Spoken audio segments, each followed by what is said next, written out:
versus India starts September 21. Anytime.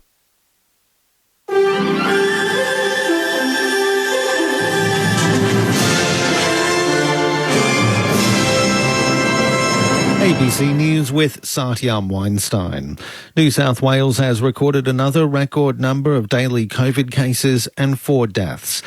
1,533 COVID cases were reported, while more than 1,000 people are being treated in hospital.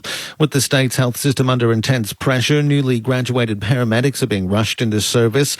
The New South Wales Premier says she expects October to be the worst month for hospitalisations. Jared Hayes from the Health Services Union says up to 200 new paramedics are being added to the system. I think that's happening as we speak.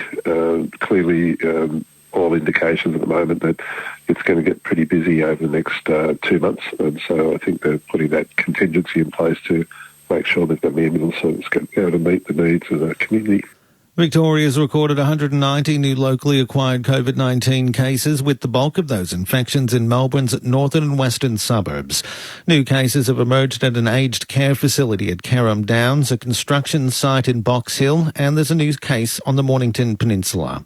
Health officials are warning outbreaks are expected to steadily grow until more people are vaccinated. Chief Health Officer Professor Brett Sutton is renewing his plea for Victorians showing the mildest of symptoms to get tested immediately. We're continuing to see reluctance to come for testing until it's too late. That's not to place blame. That's to recognise that there are challenges for individuals. There are concerns about coming forward for testing. Testing doesn't make you positive. Getting infected is what makes you positive. Queensland health authorities are urging residents from Beenleigh and Logan, south of Brisbane, to get tested this week as they try to prevent a COVID outbreak. A truck driver who tested positive on Thursdays passed the virus on to a family friend, a 4-year-old girl.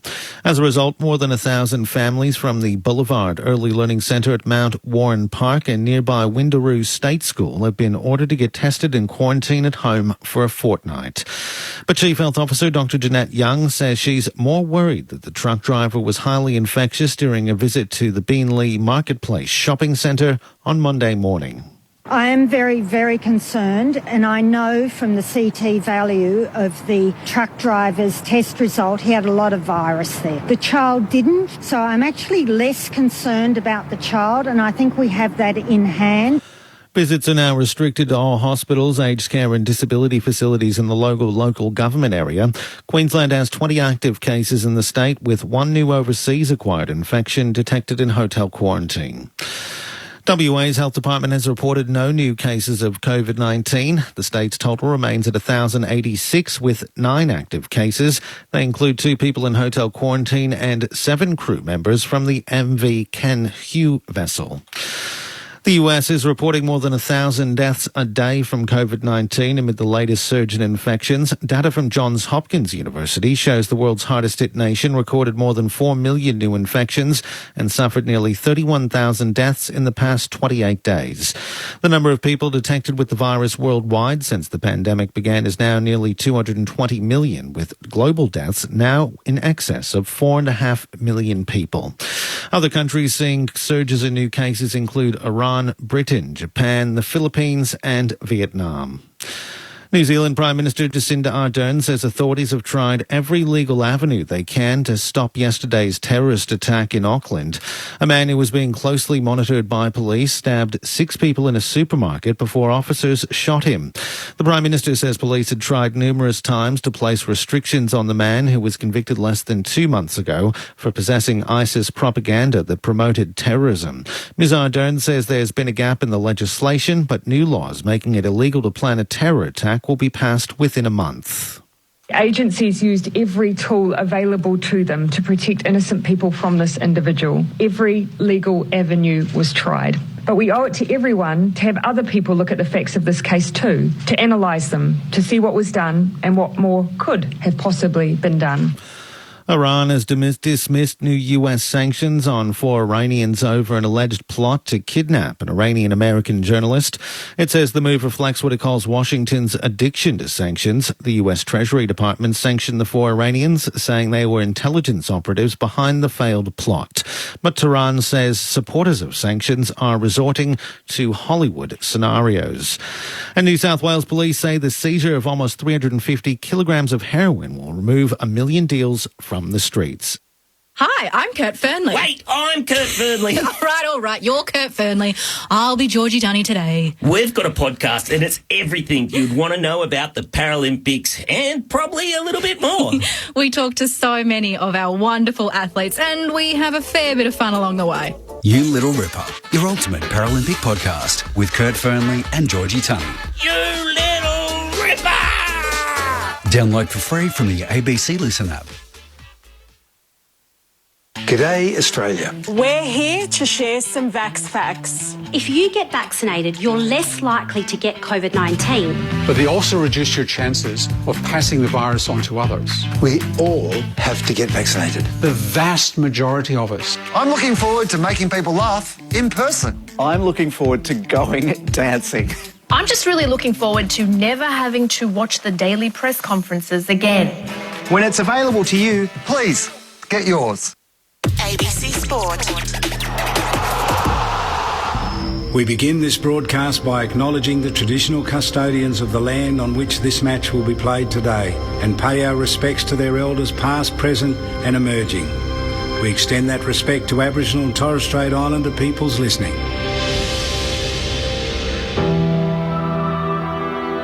The biggest test, the biggest stage was finals, and to play well in finals was the true test of a footballer. I think you catch yourself sometimes thinking about what if, dare to dream, I suppose, and why can't it be us? So just fulfilled my childhood dream. Not many people get to experience that and do that. The moment you can absorb it and soak it in, there is nothing else like it. It's just pure ecstasy.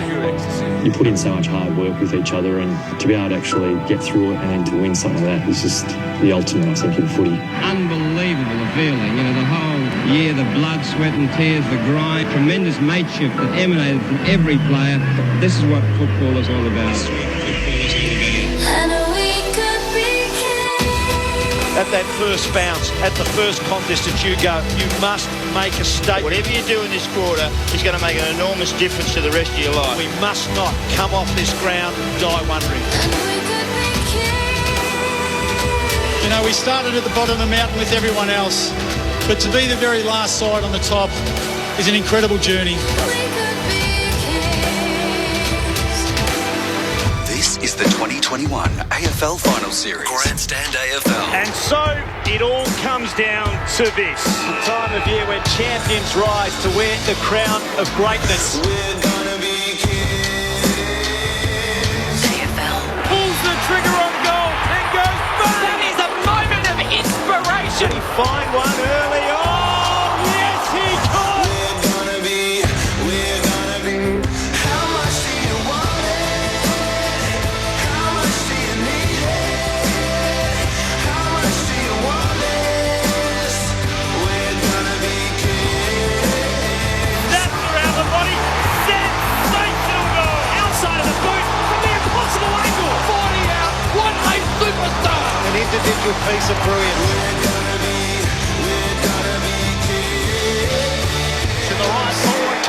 Pretty damn good. Oh, yeah. You want your very best players having the ball in the moments that matter. Loads up anyway, right to the line. It's through. A swivel, a snap, and a brilliant finish. That is the absolute elite of the elite. Goes on the boot. Oh, that's incredible. Super finish.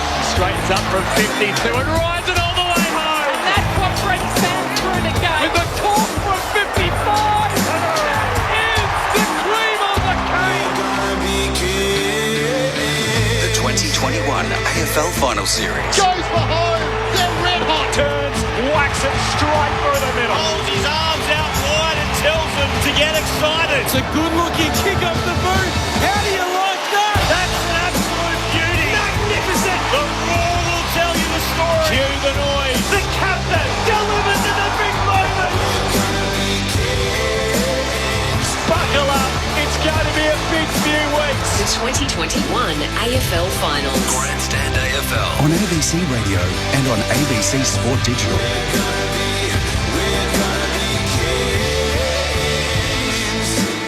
A mystery 24 seconds was the only thing that separated the Brisbane Lions and the Western Bulldogs at the end of the home and away season. It meant that Brisbane found themselves in a major final last week. They came up short against Melbourne, while the Bulldogs, they took the long way round the mountain. They played Essendon and won well. Tonight they come toward one another in what feels like the most appropriate of eliminators to decide who really belongs in the final four. It's Brisbane and the Western Bulldogs from the Gabba on Grandstand AFL. The final teams are still about 10 minutes away. 23 degrees in Brisbane, the humidity around 70% and a limited chance of rain tonight. The fourth last game of the season to decide the final four teams. We know on one side of the bracket it'll be Geelong and Melbourne next Friday night. Let's see who will play Port Adelaide next Saturday at Adelaide Oval. Corbin Middlemass with you on Grandstand AFL. Matt Clinch to call the footy with me. Hello, Clinchy. Hello, Corby. Good evening to you. Good evening to our listeners. It is perfectly positioned, isn't it? The Western Bulldogs, as you touched on, had the fall late in the season. And then the question last week, did they slowly start to turn the corner? Yes, maybe the conditions suited them. Their midfield looked back to their best, and Cody Waitman with 4 goals. We know Josh Bruce is missing for the Western Bulldogs, and the Brisbane Lions are without Daniel McStay and Eric Hipwood, but it feels like whoever could make the most of their opportunities in front of goal tonight might end up being the winners. So for the Lions, who have had a poor record at the Gabba in finals, of course they had that famous victory last year in the qualifying final against Richmond to get the hoodoo off their back under Chris Fagan, and the Western Bulldogs, so you're going to go back to 2016, the last time they were able to get on a roll like they're hoping to do this year. So fascinating contest. Who knows which way it'll go? Can't wait. And this game landed on Saturday night in Brisbane. It had just about every time slot during the week. The Western Bulldogs, who were in Victoria not long ago, went to Tassie. Now they're in Queensland. The path to the grand final goes through South Australia and WA. If they make it that far, they were haggling over what time the game was going to start. And in the end, we've got ourselves a nighttime fixture. So, of course, it's Saturday night, so who else would join us but our number one picks on Grandstand AFL, sharing over 600 games between them, Brendan Goddard and Brett Delidio. First of all, Lids, good evening to you. Hi, Corby, Clinchy and Beach. Good to be here again, mate. When the time slot did fall on Saturday night, I have my fingers crossed because I'm looking for any sort of freedom at the moment and getting out of the house, and what better way to spend my Saturday night than with you boys calling the footy and hopefully witnessing a damn good game, to be honest, Beach. I'm pretty excited about this one. I don't know which way it's going to go. Yeah, g'day, boys. G'day to our listeners. Yeah, it's good to get out of the house, but sadly this may be our last call, isn't it? Now with all the games being over in Perth, and our crew over in Perth will be calling those games. So we'll hopefully get a good one to make it a good one. So looking forward to it. I think tonight, it's a bit of a toss of the coin, really. Both teams, I think, pretty evenly matched. Obviously, Bulldogs, wouldn't say found form. As we know, form's built over a period of time, but you got their mojo back, in a sense, last week in the second half against Essendon, and Brisbane put in a pretty disappointing performance. It's a beautiful theme off the top. Our number one picks are here, and a number one pick himself.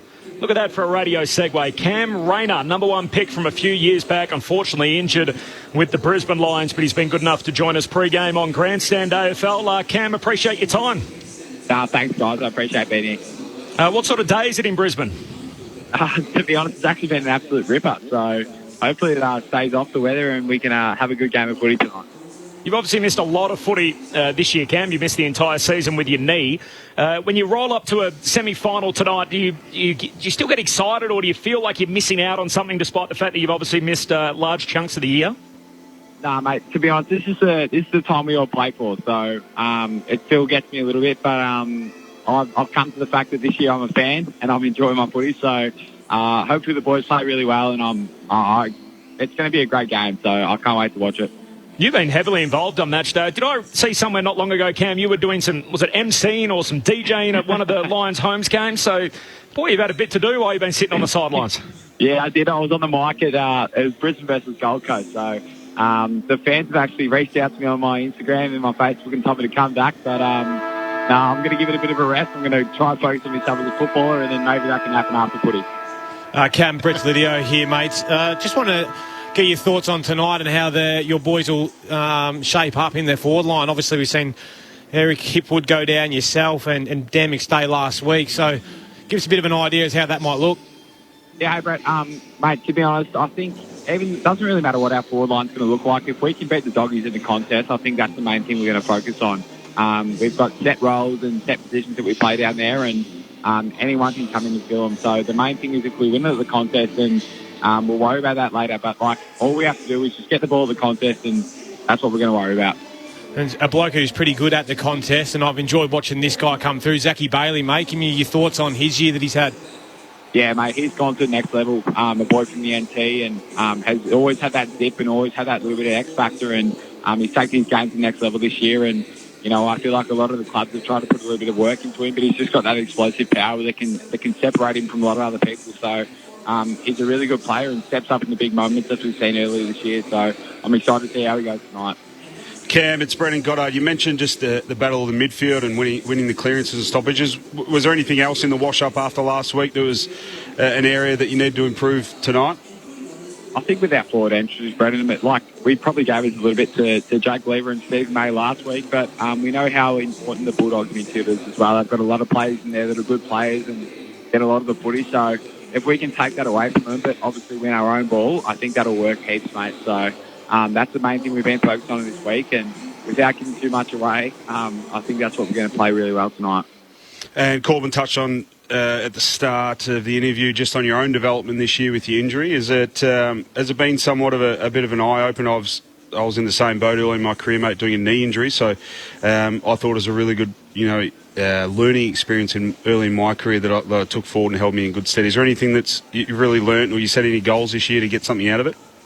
Yeah, definitely. I feel like a lot of people said to me when I first did my knee that you'd grow a lot as a person, and probably I kind of saw it as a bit of a throwaway comment, but within a year I feel like it's come a long way, and obviously now if the boys win tonight, hopefully I'll be back into full training next week, so I've got that little bit of edge coming to me so they can win. So, but yeah, it is.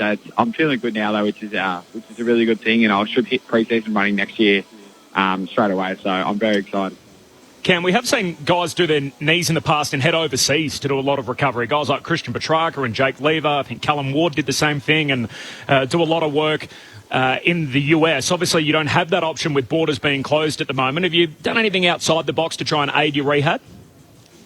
I think just from the start, I just tried to work as much as I could with people that have done it before. So there's a couple of boys that have done it before, Sam Skinner and Connor McFadden. So I just tried to get everything that they could, that they got the best out of their situation. So I tried to speak to them, and I've been very lucky to have a bloke called Josh Lowe that's come to St Kilda last year, and he's been very good with my rehab, and we get along really, really well. So I think it's having strong connections and strong communications with people that you can let you know when you're feeling good or feeling bad. So, I feel like I've done the best I can, and hopefully next year when I get back, I can just hit the ground running and get going again. Mate, what does Huey McCluggage have to do to get into that All-Australian side on the wing? You reckon he's a bit stiff? He's had 3 years of great footy and still getting stiff, but the type of bloke that Huey is, he wouldn't really worry about that. The only thing he wants to do is get success with the team, and that's why we love him. But, geez, I feel like he's been up to the pump for the last couple of weeks because he should be in there. But Huey would never tell you that. He'll only tell you that behind closed doors.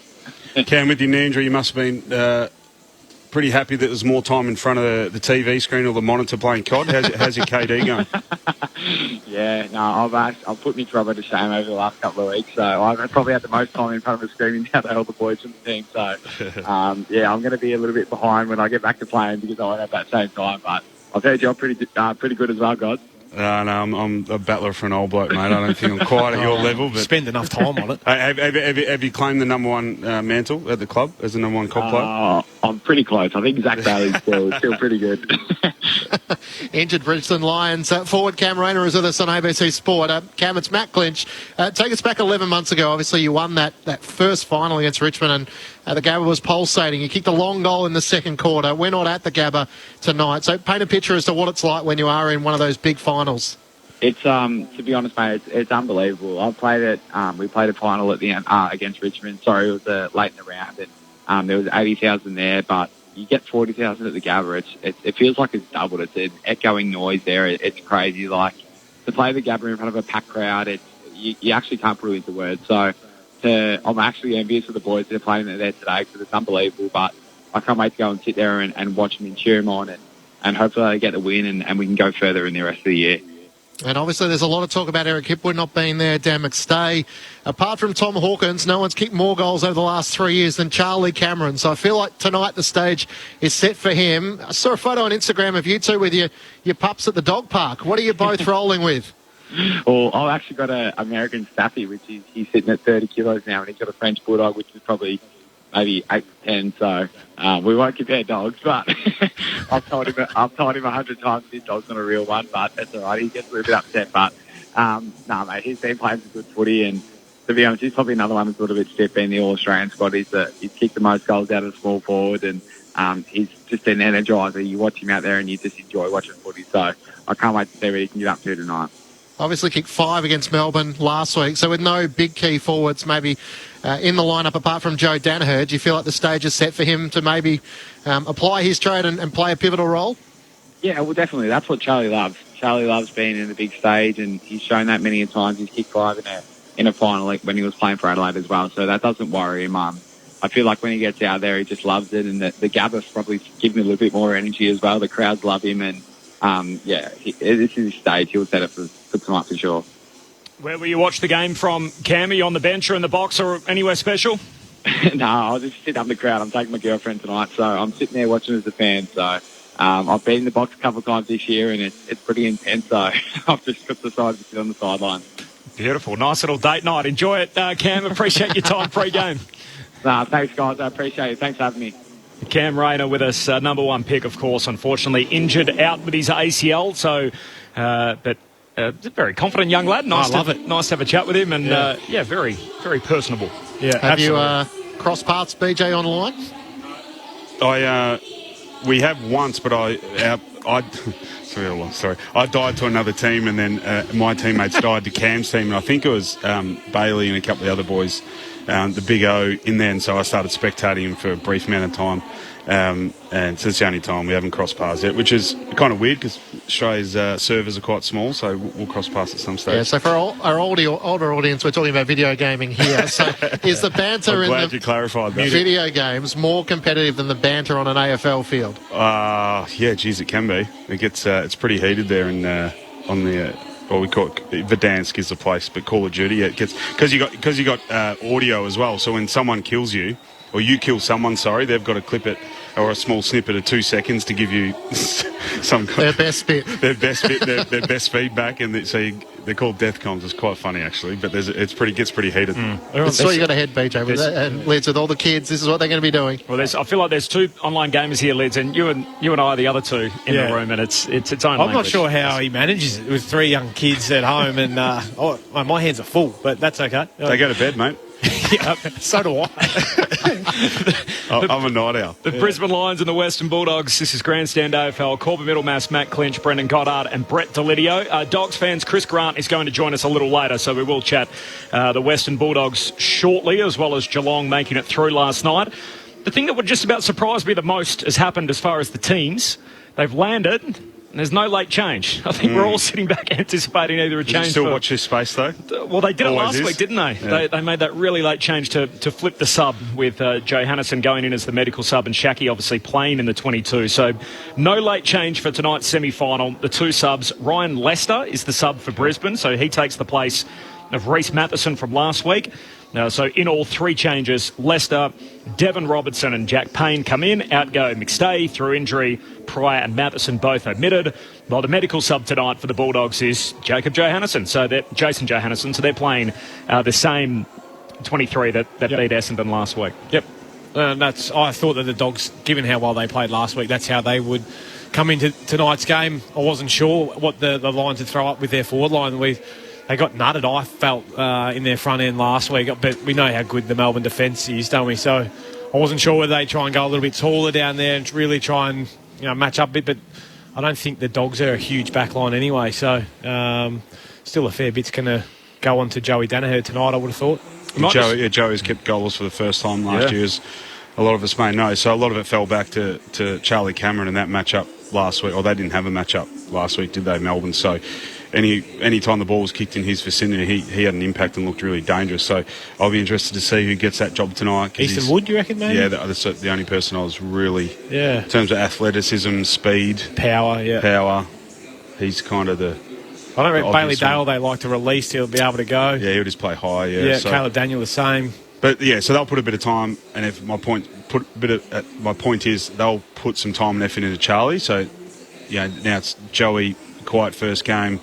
He's had a reasonable year. I think he's back half of his year's been better than his first, and I said a month or so ago when Hipwood did go down that a lot of the responsibilities of the tall forwards has to fall upon Joey Danaher. This is one of the reasons why they got him and put a lot of work into him and effort to get him there, and now it's time to shine. Can you ever remember a final, either of you, where a coach went, righto, we're going to do something completely left of field? The suggestions have been thrown up. Maybe Harris Andrews could go forward. He's clearly playing with a PCL injury. Could they use Marcus Adams forward? Or do they just try and push Joe Danaher higher up the ground and play a really dangerous small forward line with Charlie Cameron, Lick McCarthy, and maybe try and expose the Bulldogs that way? Zach Bailey, yeah. Not really. No. Unless they'd planned and tried in the pre-season or maybe a little bit during the year, or even at training in looking further ahead. So I don't think there was too many curveballs thrown from the teams I played for, because it was all about stability, and when you're leading into finals, generally you've been really consistent through the year, so you want to keep that kind of same feeling and same kind of makeup and chemistry within the team. So to throw a curveball to the team and pull someone out of the back line to go forward and Harris, I don't think there's too many teams that have started the game like that. There might be the Adam Hunter mould where he gets thrown in the... Nick Haynes went forward last night, but... it's more a last-ditch kind of thing, last-ditch effort to try and get back in the game or try and win the game. So I don't think we'll see anything different tonight. It's always a lottery where Mark Blitzarves lines up to start a game. We never know whether it's going to be ruck, wing, back, wherever, but... It's interesting because the Brisbane Lions kind of got Joe Danaher feeling like he might be the final piece of the puzzle. If he could play alongside Eric Hipwood and Dan McStay and potentially Oscar McInerney, depending on what happened with their ruck scenario, then their forward line would be quite a potent forward line. And yet Joe, it sort of feels like at times has played his best footy when he's rotated between the ruck and had the freedom to get up the ground and expose his defenders when he can push back towards the attacking 50. Do you feel like tonight could be the night where he absolutely makes a reputation for himself? No, definitely. He's got no big ruckman going up against him, which I think would really help and probably entice him to play him in there. As a second ruck, because it depends where Timmy English starts. That's a question I want to ask Chris Grant. It's like, he's played some good games in the ruck. Well, let's get him. Let's see what he's got to. Last week he started forward too, right? Sammy Draper had a pretty big influence in the game in the first half. What Joe's personality, Beach? Take us inside. What would he be thinking in these moments? Is he someone that would love the opportunity to lead the forward line and be the only big down there, or would he be thinking, oh, geez, I haven't got a whole lot of support and I'm going to get the best defender all night? No, definitely, no. He's kind of,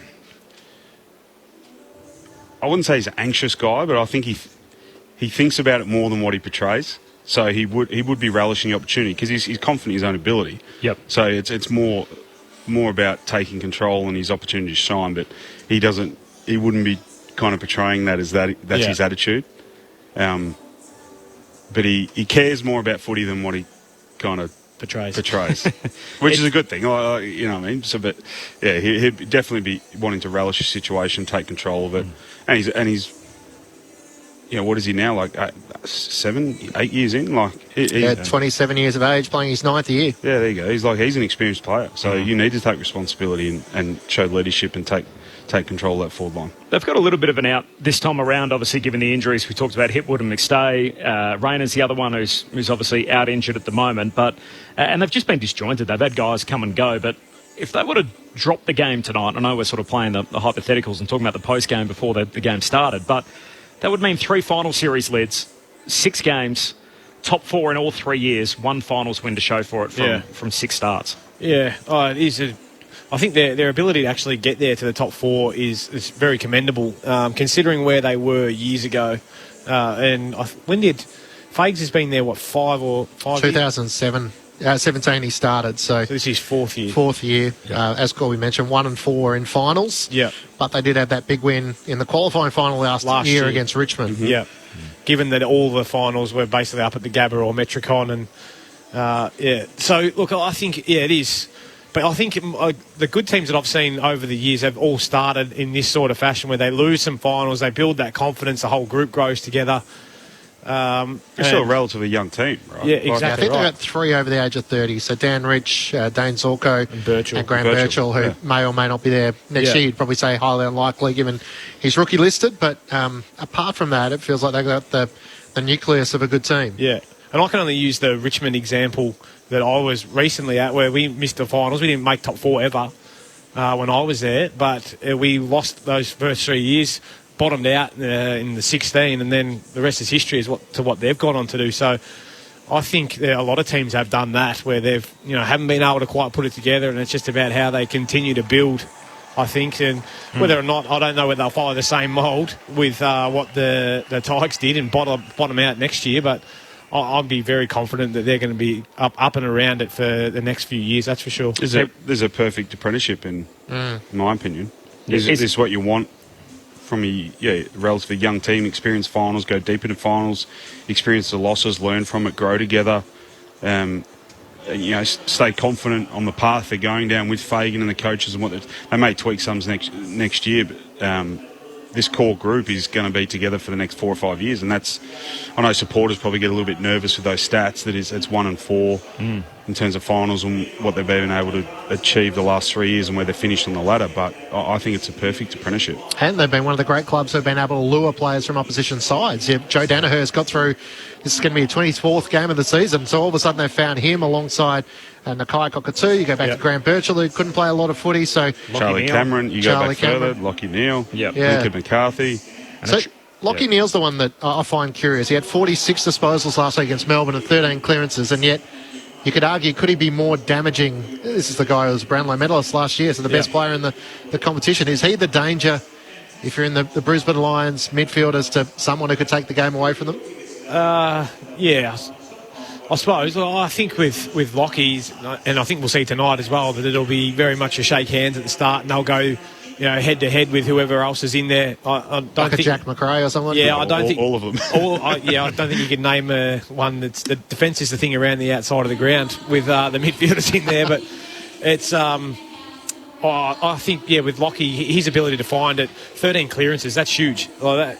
Being able to get the ball out, but I think it was just what was around and the finishing work that was going on around him, and they would have spoken conditions about that. as well made it a little bit harder that his 46 were less effective. So he's not getting as much purchase probably on the footy, wetter footy, and the way the D's set up just means that they're willing to lose those clearances, bounce back through Lever. And we spoke about how good he was in that second term, 5 touches, 5 intercepts, I think it was, and it's just when you're not getting that damage from Lockie Neal, they'll be looking at that, but hopefully that brings in guys like Bailey, McCluggage, use their speed, their power, Zorko, and try and break open the Dogs midfield, which we watched firsthand, didn't we, Beej, and their ability to spread.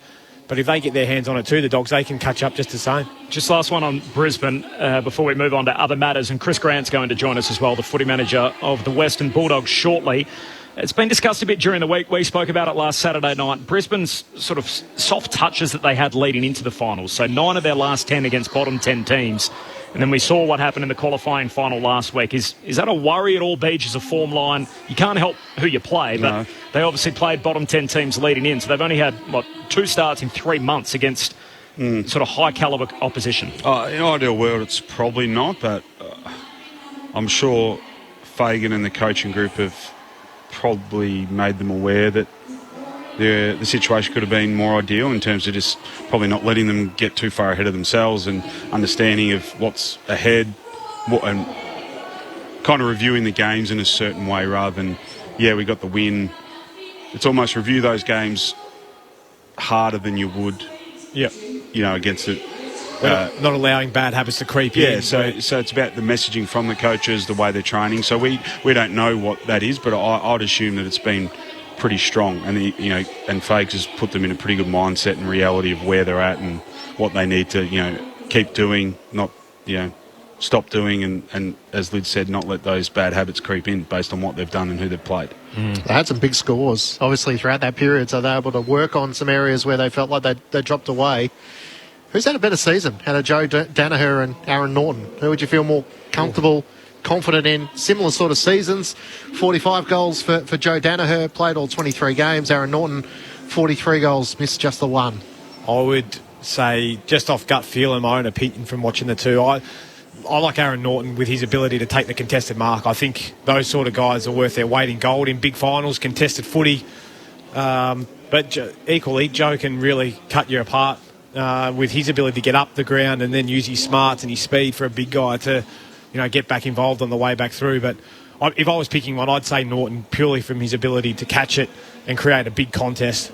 Both average about 2 goals per game. Yeah, just taking my stats. I'm Norton trying to think just slightly to add ahead in the marking.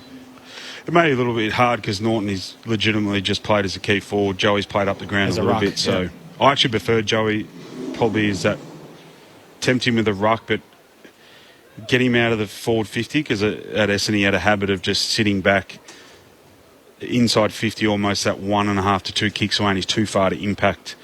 He's relying on the ball to get through team's defence or get through perfectly to have a real impact, where when he used to get up the ground and Hurdy in particular used to force him to get up because he's such a good offensive player, he'd always find his way back there. But it was in general play, and that's where his strengths are because his agility and his speed and movement as a big fella. So you put a guy on him that's probably the most athletic or the tallest in the opposition team, he'll still have it over him. And if you want to put someone on who's the pure athlete or better athlete, then he's going to be small at him. So he'll find his way back there, but get him up the ground and have an influence, get in those big man positions, and then get on the end of it when you're running back towards goal, or force you to work really hard back and then come back up the balls, as opposed to sitting there like a beacon. Yeah, I'm here, boys, if you get it to me. But reality, that doesn't get through very often. Try and get him involved in the game. Yeah. Get him involved, therefore get him around the footy, therefore have more of a chance to have an impact. We're 3/4 of an hour away from the bounce, the first semi-final between the Brisbane Lions and the Western Bulldogs. There's no late change, 23 degrees, humidity hovering around 70%. And we'll duck inside the Dogs camp and talk some Bulldogs shortly. Chris Grant's going to join us, but up next, the Cats win last night, a 35-point victory over GWS, so the Giants are out. Brett Delidio and Brendan Goddard, are they encouraged or discouraged by what they saw last night from the Cats leading into their preliminary final against the D's next week? This is Grandstand AFL. We'll chat about that next. ABC Sport now has its very own newsletter, and we'd be pumped to have you on board. The ABC of Sport will provide a wrap of all the best stuff that's happening in sport every week. Simply go to abc.net.au/connect and get ready for a sport hit in your inbox every Friday, starting soon. Get on board with the ABC of Sport newsletter for content that makes you think or allows you not to. This is the 2021 AFL Finals Series. Grandstand AFL on ABC Radio and on ABC Sport Digital. The first semi-final at the Gabba, the Brisbane Lions and the Western Bulldogs. Just repeating, no late change. Ryan Lester, the sub for the Lions, and Jason Johannisen for the Western Bulldogs. Brett Delidio and Brendan Goddard, what did you see last night? The Cats 35-point winners over the Giants. I was. You happy with the old team? I was disappointed that Topes didn't play, mate. I thought he could have made a bit of a difference in that. You're in a bad mood prior to the game, weren't you? What could have been? What could have been? Yeah. Look, it was disappointing, but I'm buoyed by what the Giants have been able to actually do this year, given the amount of injuries they've had. Their start to the year, they've spent huge amount of time on the road. It's been challenging for them. They haven't had their wives, girlfriends, families with them for the majority of it. So, yeah, look, I think they should be really proud of how they've gone this year. But no doubt they would have wanted more. They've been to the finals, since 2016, only missed last year over the last 5 years. So, they're building pretty well. But certainly would have liked a bit more, but had they had the cattle out in the field, I reckon they would have gone better. They're young last night and inexperienced up forward. Losing Jesse Hogan late, I don't think helped. Is that a bit of the same old story?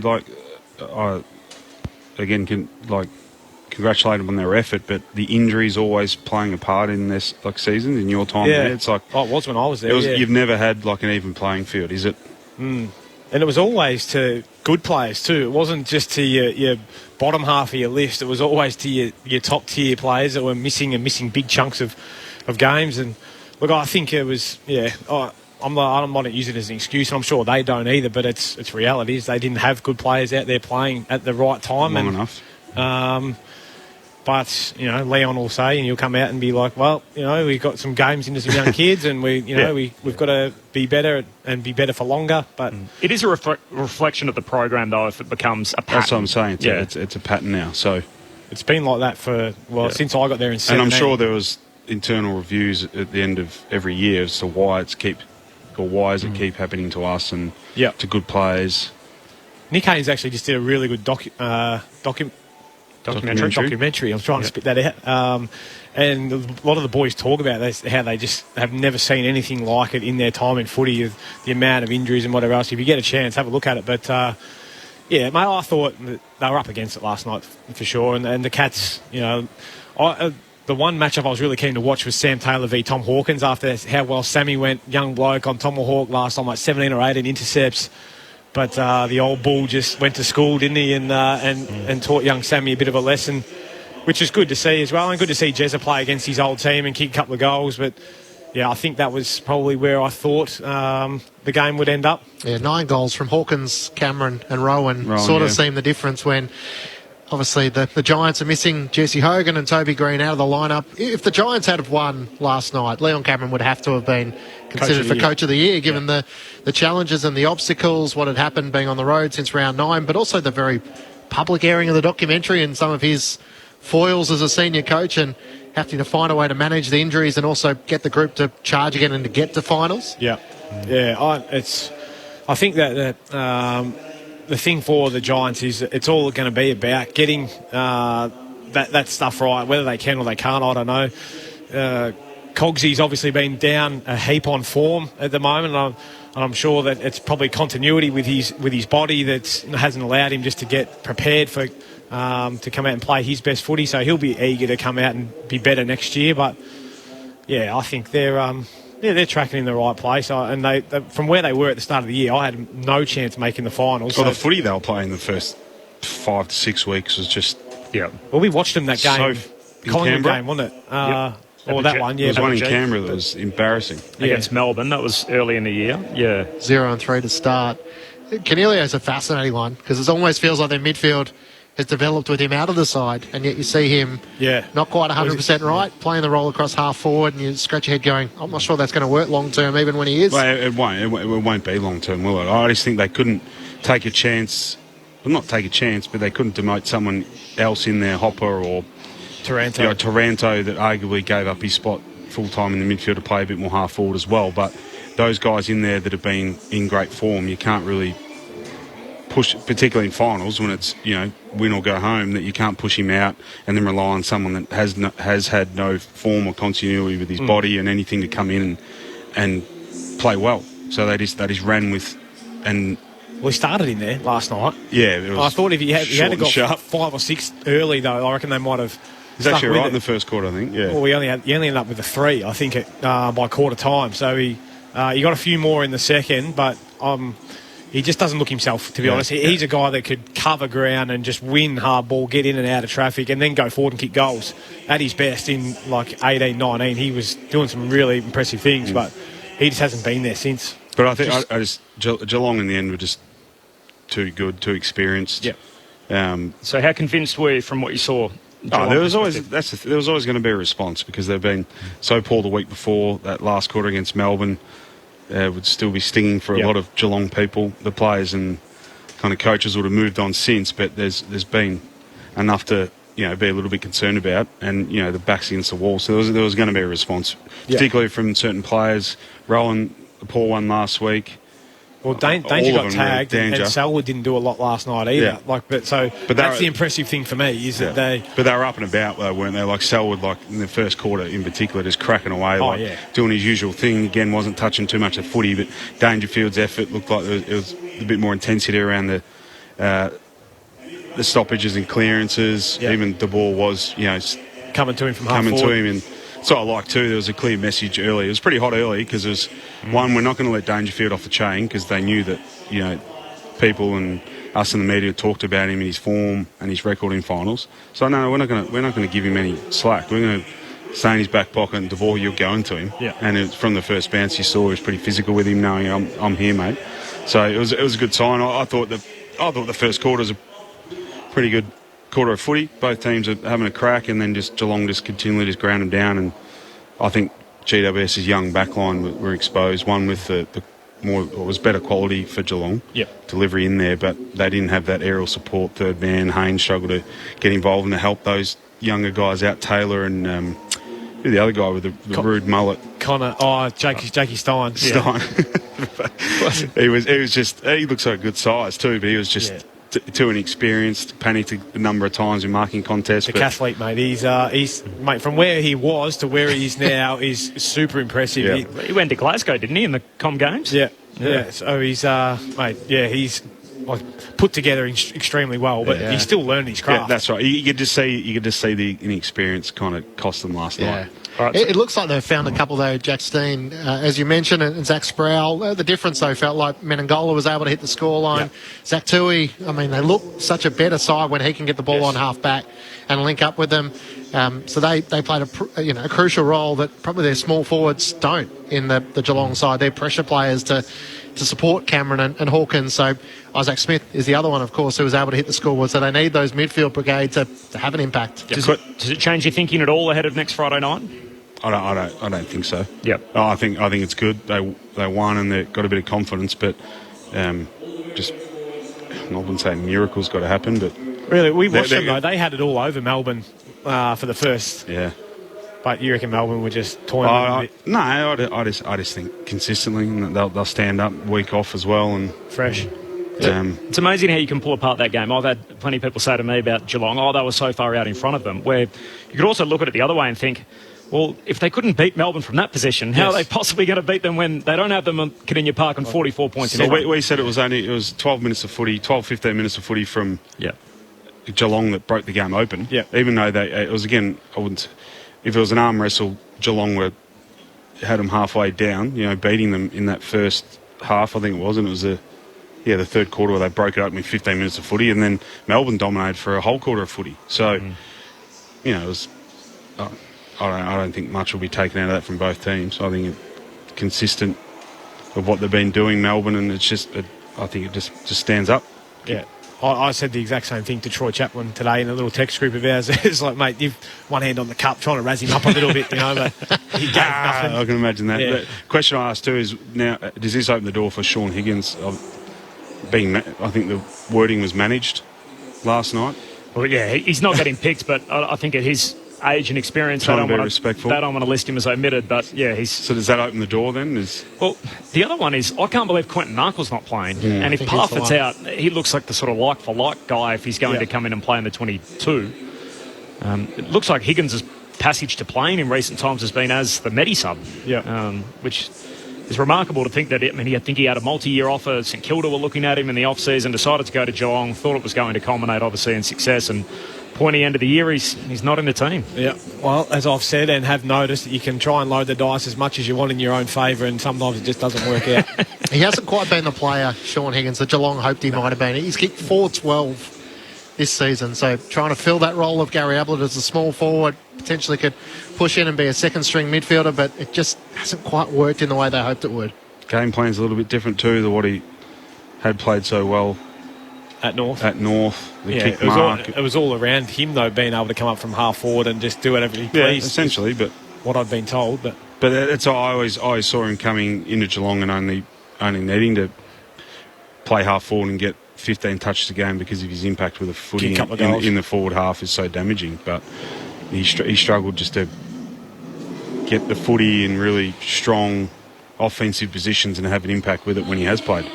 Brendan Goddard alongside Brett Delidio. I'm Corbin Middlemass and Matt Clinch calling the footy for you tonight. Michael Price is going to join us boundary side throughout the night. We want to hear from you as well on 0437 774 774. That SMS number 0437 774 774. We're half an hour away from the first semi-final at the Gabba. There's no late change. The two Medi subs, Ryan Lester for Brisbane and Jason Johannesson for the Bulldogs. The finals picture really starting to take shape. It's Melbourne and Geelong at Perth Stadium on Friday night in one of the prelims, and on the other side of the draw, Port Adelaide against the winner of tonight's game, the Lions and the Bulldogs. Just a little bit on the Dogs before we get to Chris Grant, the footy boss who's about to join us. Fascinating here, we've got the team that's used the fewest players in the competition in the Brisbane Lions, just 32. So all of a sudden they get injuries to key personnel and it's a catastrophe trying to find replacements for them. Up against the Western Bulldogs, who have used 41 players, the most in the competition.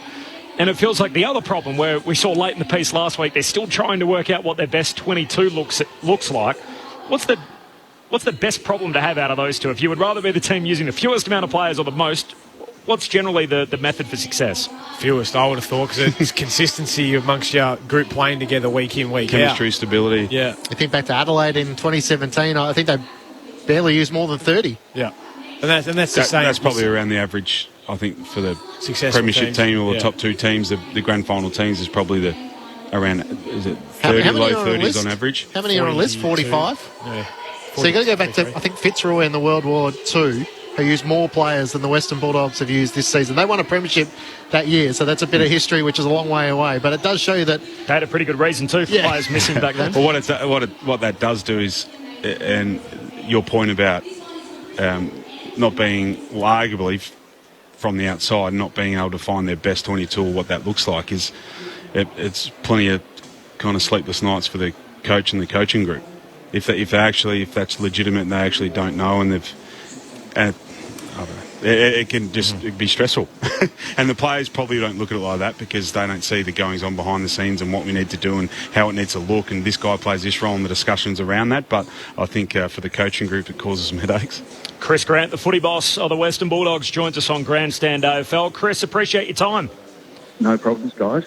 I think we're anticipating a late change. Caleb Daniel was obviously the reports during the week with a left leg injury. In the end, it looks like you're going in as named with the same 23 as last week.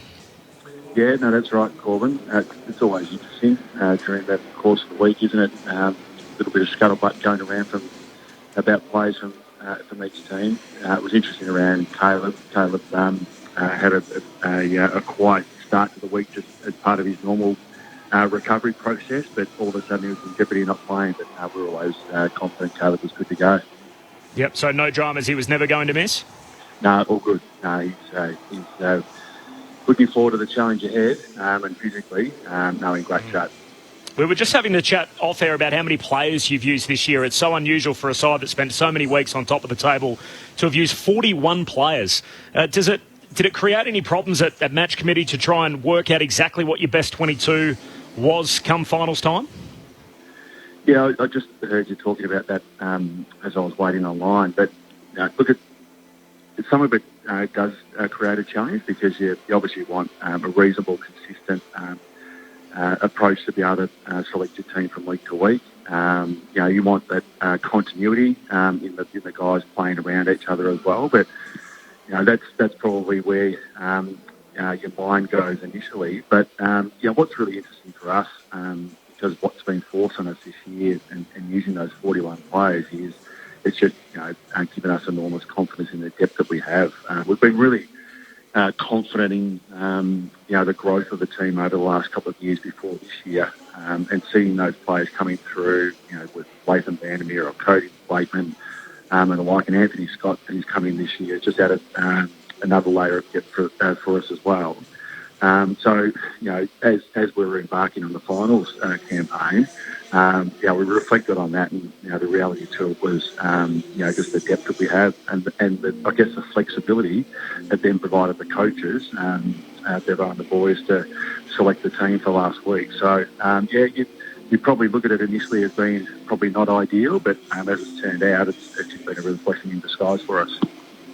Chris, it's Brendan Goddard. You must have been pretty pleased with the response last week in getting the win, but in particular the second half and the much talked about midfield and the form of their midfield and how they played last week. Yeah, very much so, Brendan, no doubt. That last 3 weeks leading in, probably the first game of that 3-week run of losses that we had leading in the final series, we're incredibly disappointed because a lot of the game we felt we actually got right. The area that probably didn't go as well as we'd like was, as you've just identified, around that midfield. So stoppage, certainly centre bounces and clearances that we didn't get quite right, or the boys didn't get quite right. And that unfortunately flowed into the next couple of weeks. So to see that, change within the game, to be able to prepare, acknowledge that, but also rectify it on the eve of the finals, and then to be able to actually, take that into the game and play the way they did was incredibly, a positive boost for us and the confidence of the team. So, that second half in particular, as you said, the guys really started to get back to their best. And do you see that as an area tonight that's probably one of the biggest challenges, particularly in finals too, with getting that ground and ground position?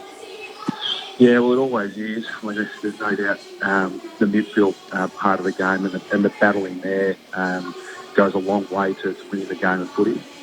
We know that Brisbane, with their midfield and midfield depth and the strength of players off the back of Lachlan Neale as one, they're equally talented in there. So it's going to be an enthralling battle for us. And that's, I guess, why, going back to your first question, Brendan, it was so important for the boys to feel like they were getting back to their best last week, to be able to bring this, that confidence into tonight. So certainly going to be an enthralling battle through the midfield.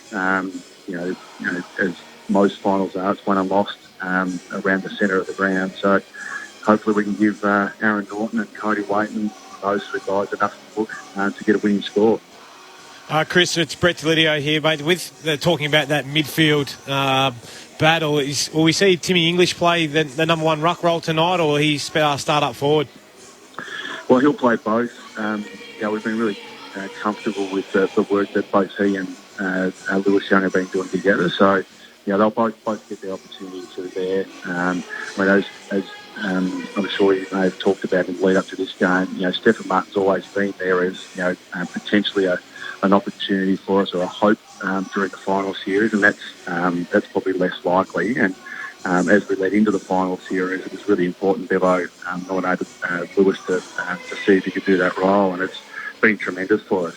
So it's really given us enormous confidence through the middle of the ground that we can at least halve or win those clearances and stoppages through the middle of the ground. And if Tim does go forward, hopefully we can stretch him there as well. So, it's been a really good combination. Clearly with Fullerton and McInerney and those guys, it's going to be a really big battle. And I've been impressed with this guy all year, but you guys must be as well. Bailey Dale, mate. You wouldn't have thought that he was going to be All-Australian half-back at the start of the year. No, it's amazing, Brett. I mean, you guys would have seen it a lot through your careers where, players thought to be a player for a certain position, has some great games, but has struggled finding consistency. This story for Bailey is very much one of those, and it was really sort of born out of we had two pre-season games effectively before we started the year. One was against Hawthorn, and the next one was going to be against Melbourne. And after 3 quarters against the Hawks at Whitten Oval, the boys weren't travelling that well, and Bailey himself hadn't played that well up forward, and they just took a punt. Let's give him a go in the last quarter of that first practice match. Played really well, and the boys kept with that for the second pre-season game, and he hasn't looked back.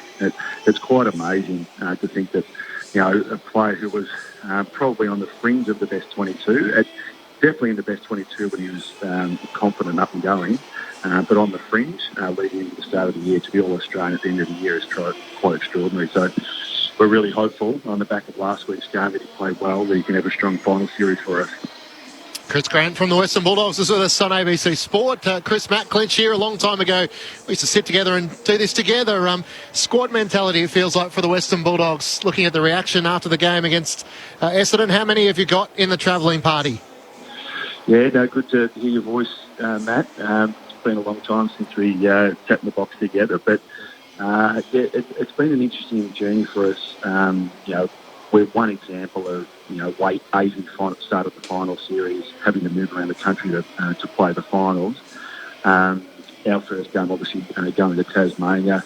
We had a group of 75 which was 41 players who travelled, so effectively the full squad. But to come up here to Brisbane, unfortunately, I was able to bring a limited travel party out of that 75. So we travelled up here with 58, and 26 of those being the boys who are representing us tonight. So, this is just the nature of managing the finals the way we need to with the competition, and we hope to have a great win tonight, and then have the full 75 get back together in next week in Perth.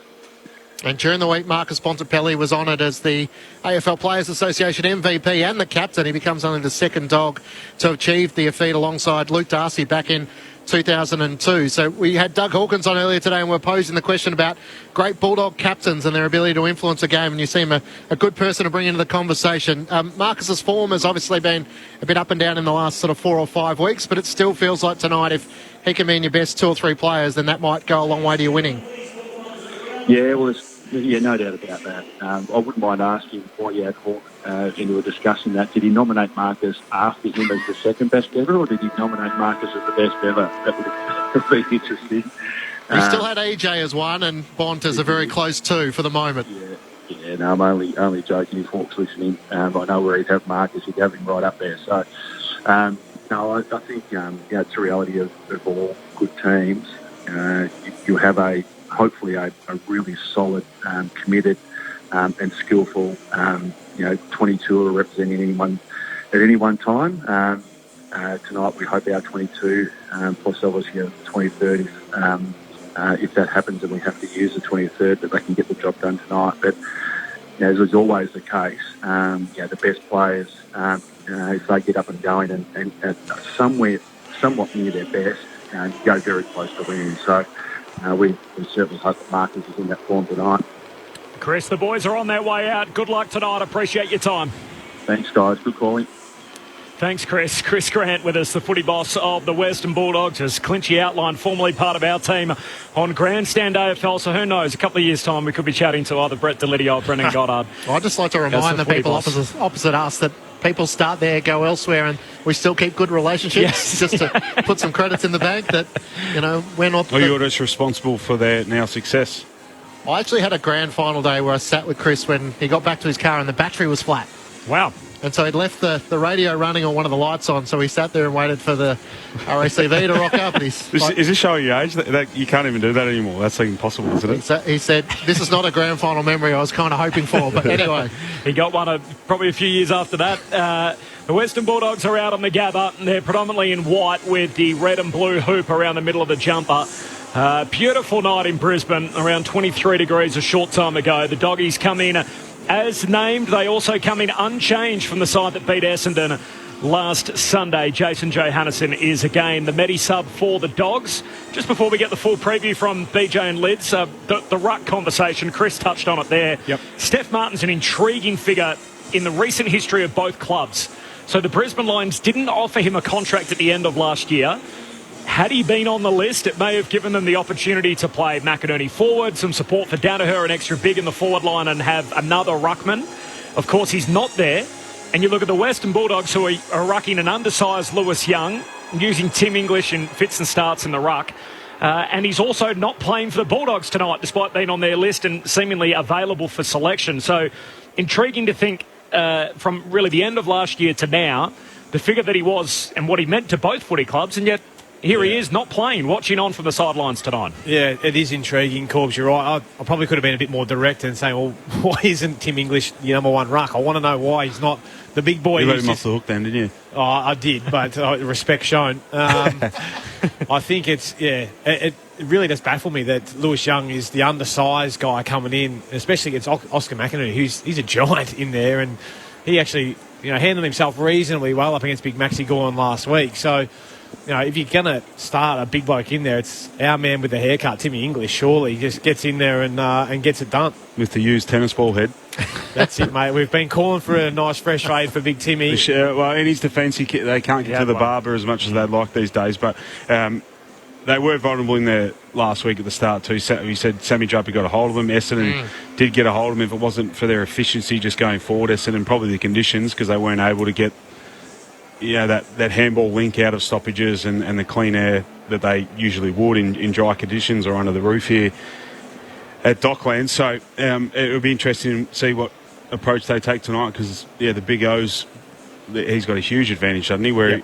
Absolutely. So if they get off to a slow start in good conditions against the number one team, Brisbane are the number one team from scoring a goal from inside 50s, running at or just under 25%. So it's a pretty good return too if they get on top around the stoppages, particularly early in a big final. Here comes Dane Zorko, so he's walking up the steps behind the goals at the city end of the Gabba, and Brisbane back in their traditional maroon with the blue chest and the yellow line right in the middle of the jumper, and Brisbane make their way onto the Gabba. A big roar, 3 changes from the team that lost to Melbourne last Saturday night. McStay out with concussion. Pryor and Matheson both lose their place in the 23, while Devon Robertson plays his first game since round 19. The 20-year-old comes in. He's the only man on the ground for either team playing his first final tonight. Jack Payne is also back. He hasn't played since round 20. And Ryan Lester, who missed the quali with a hamstring injury, comes back in as the Medi sub. So the Lions out there on the ground. Both teams conducting their preliminary warm-up. It's Brisbane and the Western Bulldogs. The first semi-final to see who plays Port Adelaide next Saturday night in the prelim. The full preview, Brett Delidio, Brendan Goddard. For our audience that have just joined us across the country on ABC Radio, ABC Sport Digital and News Radio, take us through it. What are we in for tonight? Well, that's made mention leading into the show that let's hope for a good one, just to make it a little bit easier for us, but entertaining. Conditions are perfect, so I think we will get that though, don't you? I hope so. 2 really strong offensive teams, so hopefully for all of us it's kind of, well, I don't really, but I think for all the viewers want to see a high scoring game, but you just want to see a team that when they have an opportunity to score and hit the scoreboard, they do. But I don't care if it's stuck between the arcs and 2 teams literally just butting heads the whole time, because that makes for good footy for mine. The intensity, the effort around it, and you've got to see that. If you're a Brisbane or a Western Bulldog supporter tonight, you have to see that, because that old cliche of play as if it's your last game, like reality, it is kind of for the year. So it's not do or die. We don't. No one's willing to die on a game, but you have to treat it like it's the most important hour and 20 minutes of your life, and you want to see that or reflect in your effort and intensity. I think you'll get that. So, but as we made mention, just the midfield battle. Big games, good teams, getting ground position is so important against strong opposition. So, Oscar McInerney's got the advantage there tonight. So I think the big question is just whether they can get the most out of his dominance. I think we're all expecting him to dominate Young, and then Tim English as arguably the second backup, which sounds kind of weird, as you alluded to. He should be the number one, but I think it starts and begins in the midfield, and then the efficiency, I think, of the forward line of Brisbane, Joey Doonaher, his performance, who gets the matchup of Charlie Cameron, and then on the other hand, the form that the Bulldogs showed in the second half last week in really tough conditions. I thought they were outstanding. How clean they were, how they simplified footy, coming back to the footy, supporting the teammate, outnumber around the stoppages, fundamentals around the midfield, and then through weight and numbers they were able to get the clearances and get better inside 50s. Aaron Norton then popped up at the end of the game, just through consistent effort playing his role, and he got on the top of Laverde and Stewart, got rewarded for it. We saw Waitman hit the scoreboard 4 times, albeit in kind of dubious circumstances. But Shaki down there as well. Shaki showing signs, and the big question mark on where he'd play and if he was the right selection before the game, coming in for, I can't remember. Cordy. So it was really impressive. So I think we're in for a ripper. Hopefully it is. I think we'll get that tonight. I think what was impressive for me last week with the Dogs was, their ability to score. We saw Waitman, Norton get on the board, Shaki, but they kept the Bombers essentially goalless in the second half, didn't they? And then you spoke about the midfield battle, and particularly on the Gabba. I mean, we're looking at pitches at the moment, and look how short it is, centre to the ground to get it inside your 50. There's hardly a gap between the 50 and the centre square. It was a big focus area for us when I was at the Tigers playing up there. If you can win that and get it forward and keep it in your front half, not get stuck out wide out in the wings, they would go a long way. And I think that's what I've loved about Marcus Bontempelli's year this year is his ability to break from centre bounce, but then to get it going inside 50. I think it's only him and Christian Petrarca who Christian Petrarca might go inside 50 more than Marcus does. But that's where I essentially be won and lost for mine. The Lions probably going small ball up forward. You would have thought, Beach, given that Hipwood's out, McStay's out. And, the speed, I think, and the electricity of, guys like McCarthy, Bailey, Zorko spends time half forward. Caden Coleman, I thought, played okay last week. I really liked him. And obviously Charlie Cameron, who kicked 5. Have the Dogs got matchups? We know that they don't particularly go hard 1v1, unlike the Swans might. They're more of a, zone, play, guard your space type team, hand over. Both teams, I think, set up. The aggressive front half. Very similar behind the ball. So that'll be interesting tonight. And that's why the midfield, not only can they win it, but if the opposition, when you don't win it, the pressure applied. So that's why I talked about the effort intensity around the ball. That has to be paramount because of how, and that's what they're relying on too. That's why they set up like they do. And that's why you rely on your teammates and you rely on different lines. The backs rely on their forwards and so on. They're all work hand in hand. So we saw last week Harris Andrew get exposed a number of times. So he's a guy individually that's been talked about a lot. And his poor performance. Darcy Gardner. So and Gardner as well, but in particular, Harris Andrews because he has been such a good player and can be so dominant. So I think you'll get a response out of him tonight. But I'm definitely just intrigued of how the first kind of 5 or 10 minutes will play out. Will just show the attitude of the team and how far they're willing, on how they're willing to go about it tonight to get the victory. Yeah, so they're both great scoring teams, so it'll be really interesting to see who's got that better balance. Yeah, of who can actually defend, whether it's just going to be an all-out shootout, which should be good viewing. Which you rarely get in the final, do you? You don't. Oh, that's it. People tighten up, mistakes happen, which is the privilege of playing in big games and being able to combat that, isn't it? But yeah, it's exciting, Corby. I'm looking forward to it. I think we're in for a really good game. No dew, hopefully up there. It'd be nice and slippery. Won't give many excuses. Good players, all in the finals, Beach. They don't fumble.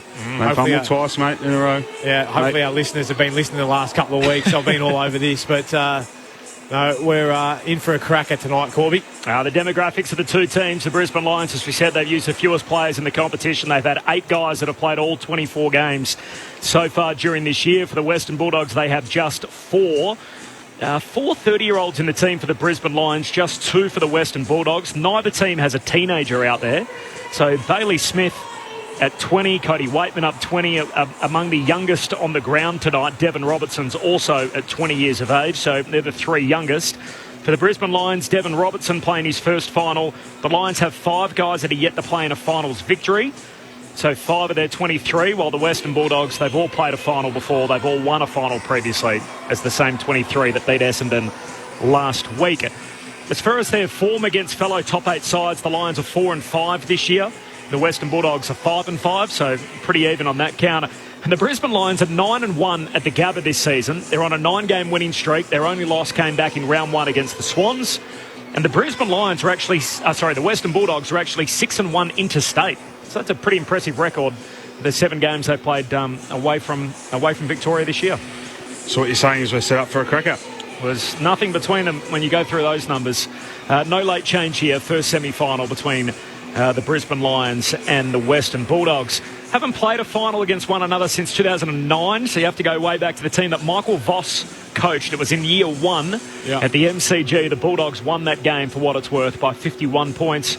It's only relevant to the supporters, mate. The players would not have a clue about that. No, not most. You're digging deep into the stats here. Do you remember that game? Well, the Dogs are pretty good in 09, weren't they? Very good. It was at the G. Is that the G? I went to that game. Were you guys playing them the next week?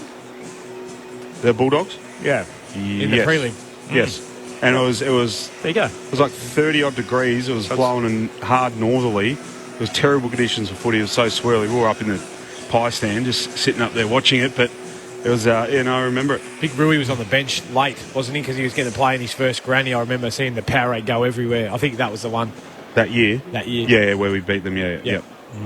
And he toe-poked that goal. That's the one. Yeah. See, if we didn't get that, Beach, we wouldn't have the nice conversation starter. True. Among all of it's that. Really, I remember a game that far back just because I was there. You know how many stats you had, I reckon. Yeah. Which game? That one. What are you doing if you're Port Adelaide tonight? Are you sitting down watching every kick and every hand pass? Oh, yeah, I was, but not you. I was that later part of my career, I didn't watch hardly any footy. Yeah. I from probably about 25 onwards, I hardly watched any footy. So you watched more when you were younger? Yeah, I was just infatuated, but just couldn't get enough of it. Wow. Sitting at home, watch every game. Yeah, and I just learnt as I got older my way of dealing with things and trying to escape footy. And that mental side of it was the best thing for me, and not to saturate myself with footy and not only watching footy, but then watching footy programs, watching Fox Footy. I never watched any of those, but I watched games. Early days I did, but then... Is that generally the opposite, though? Would younger guys... Geordie Lewis said that 5% of players would watch it these days, you reckon? I find that hard to believe, but...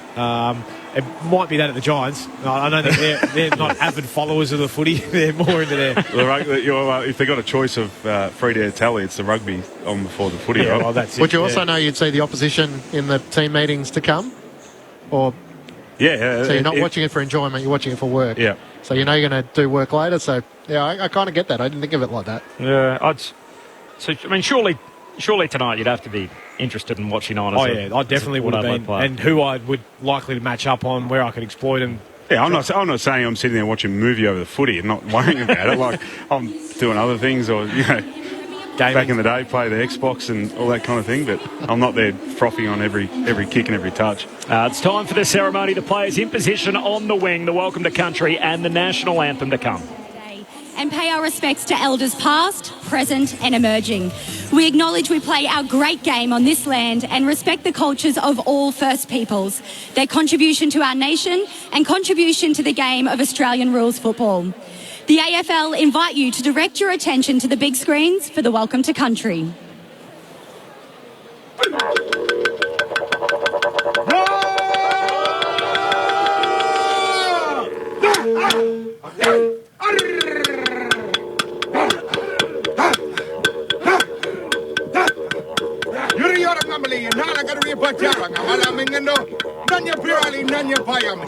Hello, ladies and gentlemen. My name is Shannon Ruska. I am the Managing Director of Tribal Experiences, and we are the younger tourable Aboriginal dancers of Brisbane City. We'd like to welcome you here to our country, to the place which we call Wollongabba, which means the whirling waterholes, but also fighting talk. It's where the teams will come to battle the final series. As they take the finals, we welcome you to our land. We welcome you to the Gabba.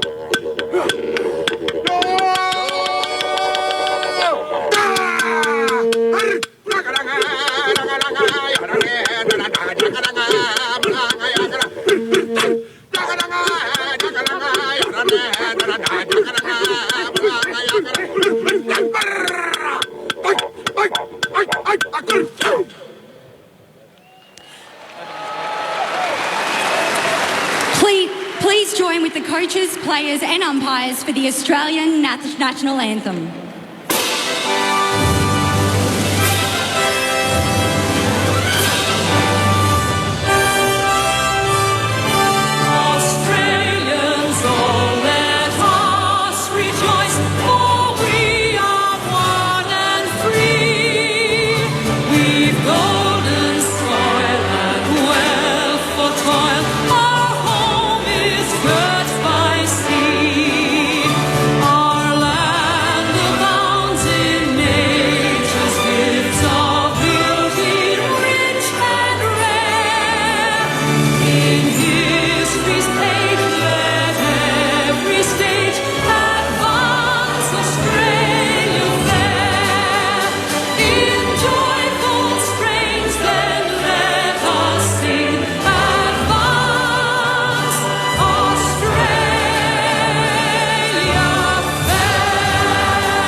Just 4 games to go in the 2021 AFL Premiership season.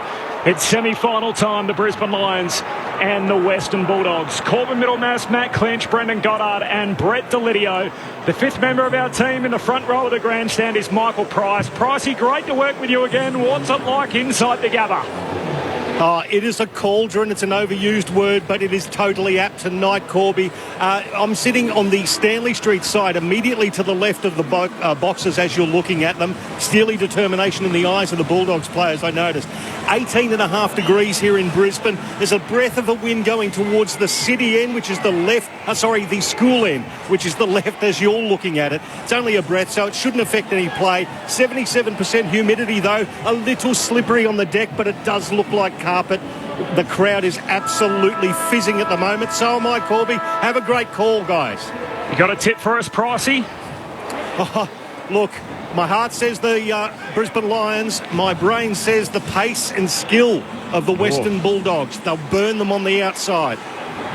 On your Pricey, we'll chat to you throughout the night. Michael Price on the boundary. Last thoughts, by the way, Dane Zorko winning the toss. He's going to kick to the school end, so with the slight breeze in the opening quarter. Beach, who do you like? Sticking with Brisbane. Brisbane. I'm going the other way. I thought the Dogs tonight. I think they'll get it done. I'm with you, Lids. I'm with the Dogs. Yeah, Dogs. Corbs? Dogs for me as well. Yeah, so 3-1. 3-1. I'll start laying bets now.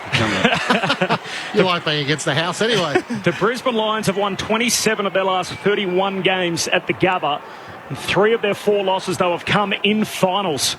And the first semi-final ahead of us tonight at the Gabba. It's Brisbane and the Western Bulldogs. All in readiness.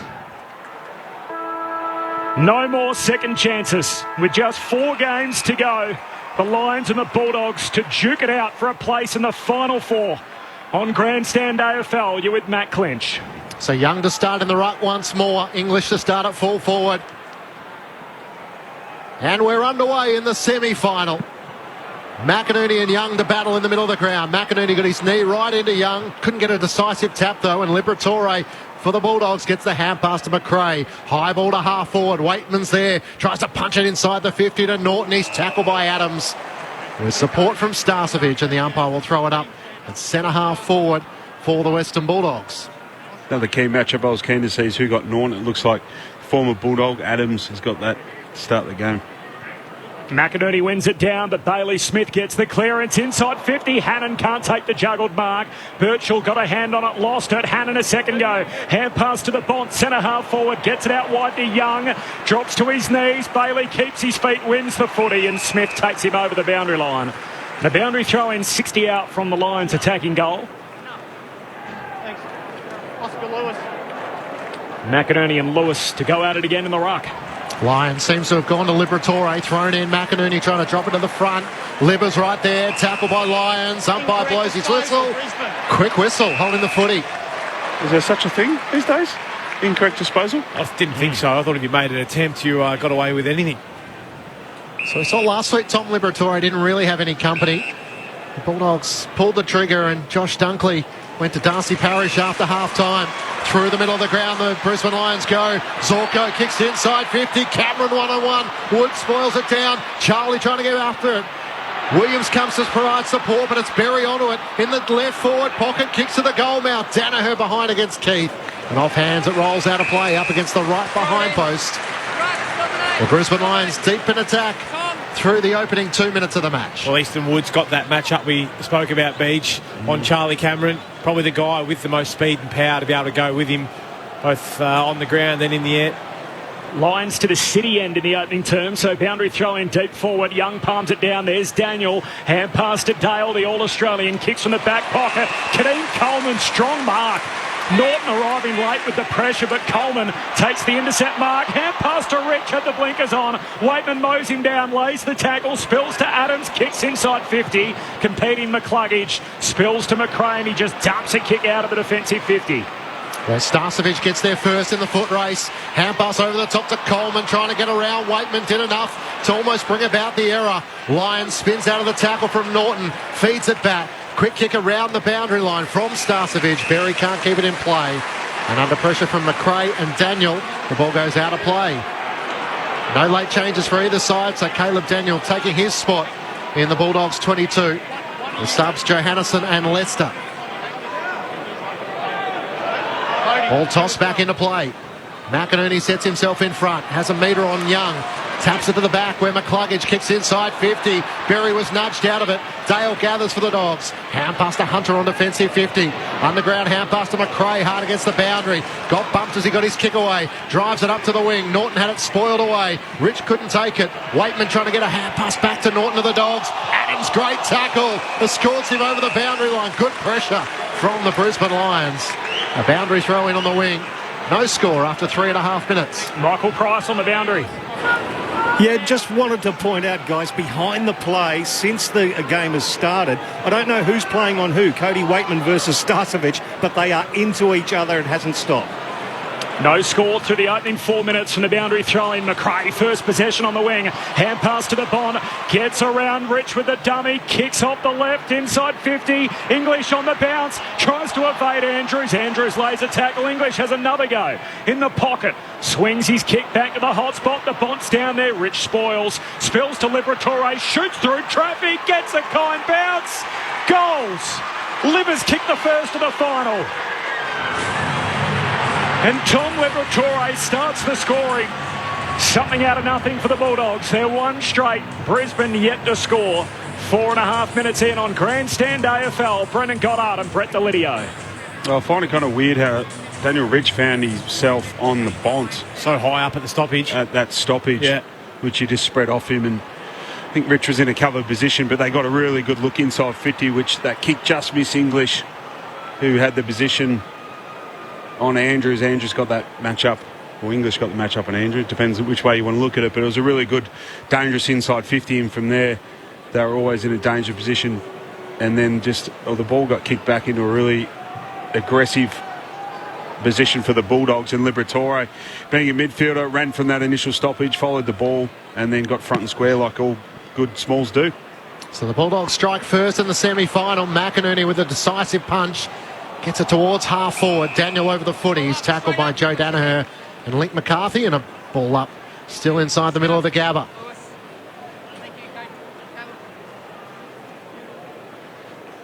Tossed up.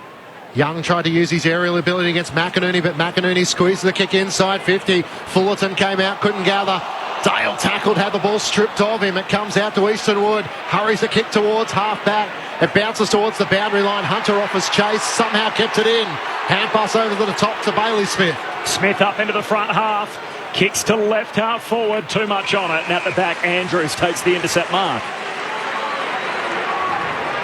Really good roll-up. First semi-final. Packed house at the Gabba. As Pricey told us, the playing surface looks immaculate. Goes by hand to Neal. Gives it back to Andrews. Gives it back to Neal. The Brownlow medalist against the boundary line. Vulture Street side. Kicks down the wing. Payne hits up to meet it. So starting forward. No mark. Spills to Williams. Short kick to Dunkley. Hand pass away to Bailey Smith. Takes on the tackler. In the launch pad. Kicks for Waitman. Can't take the slips catch. Diving out to his right. And now to play it goes. A boundary throw in. Forward pocket for the Bulldogs. Kicking to the school end in the opening term. Dogs one straight. Lions yet to score. 6 played. It is exciting to watch, isn't he, Cody Waitman? You're just on the edge of your seat. What's he going to do next? Real jack in the box. The Bulldogs struck first through Tom Liberatore. Thrown back in. McInerney and English. McInerney drops it to the front. Bontempelli and Neal. A chance for Bailey with a clearing kick, but only as far as Young, who marks for the Dogs in the middle of the Gabba. He can poke a kick over the top. It's not 15 to Dale. Call to play on. Looks inside the 50. Sends it wide at Bontempelli. He races after and he can't keep it in play. As it rolls out with the boundary line meets the 50-metre arc for the Dogs. They're one straight 6 to the Brisbane Lions, yet to score through 7 minutes in the opening term on ABC Sport.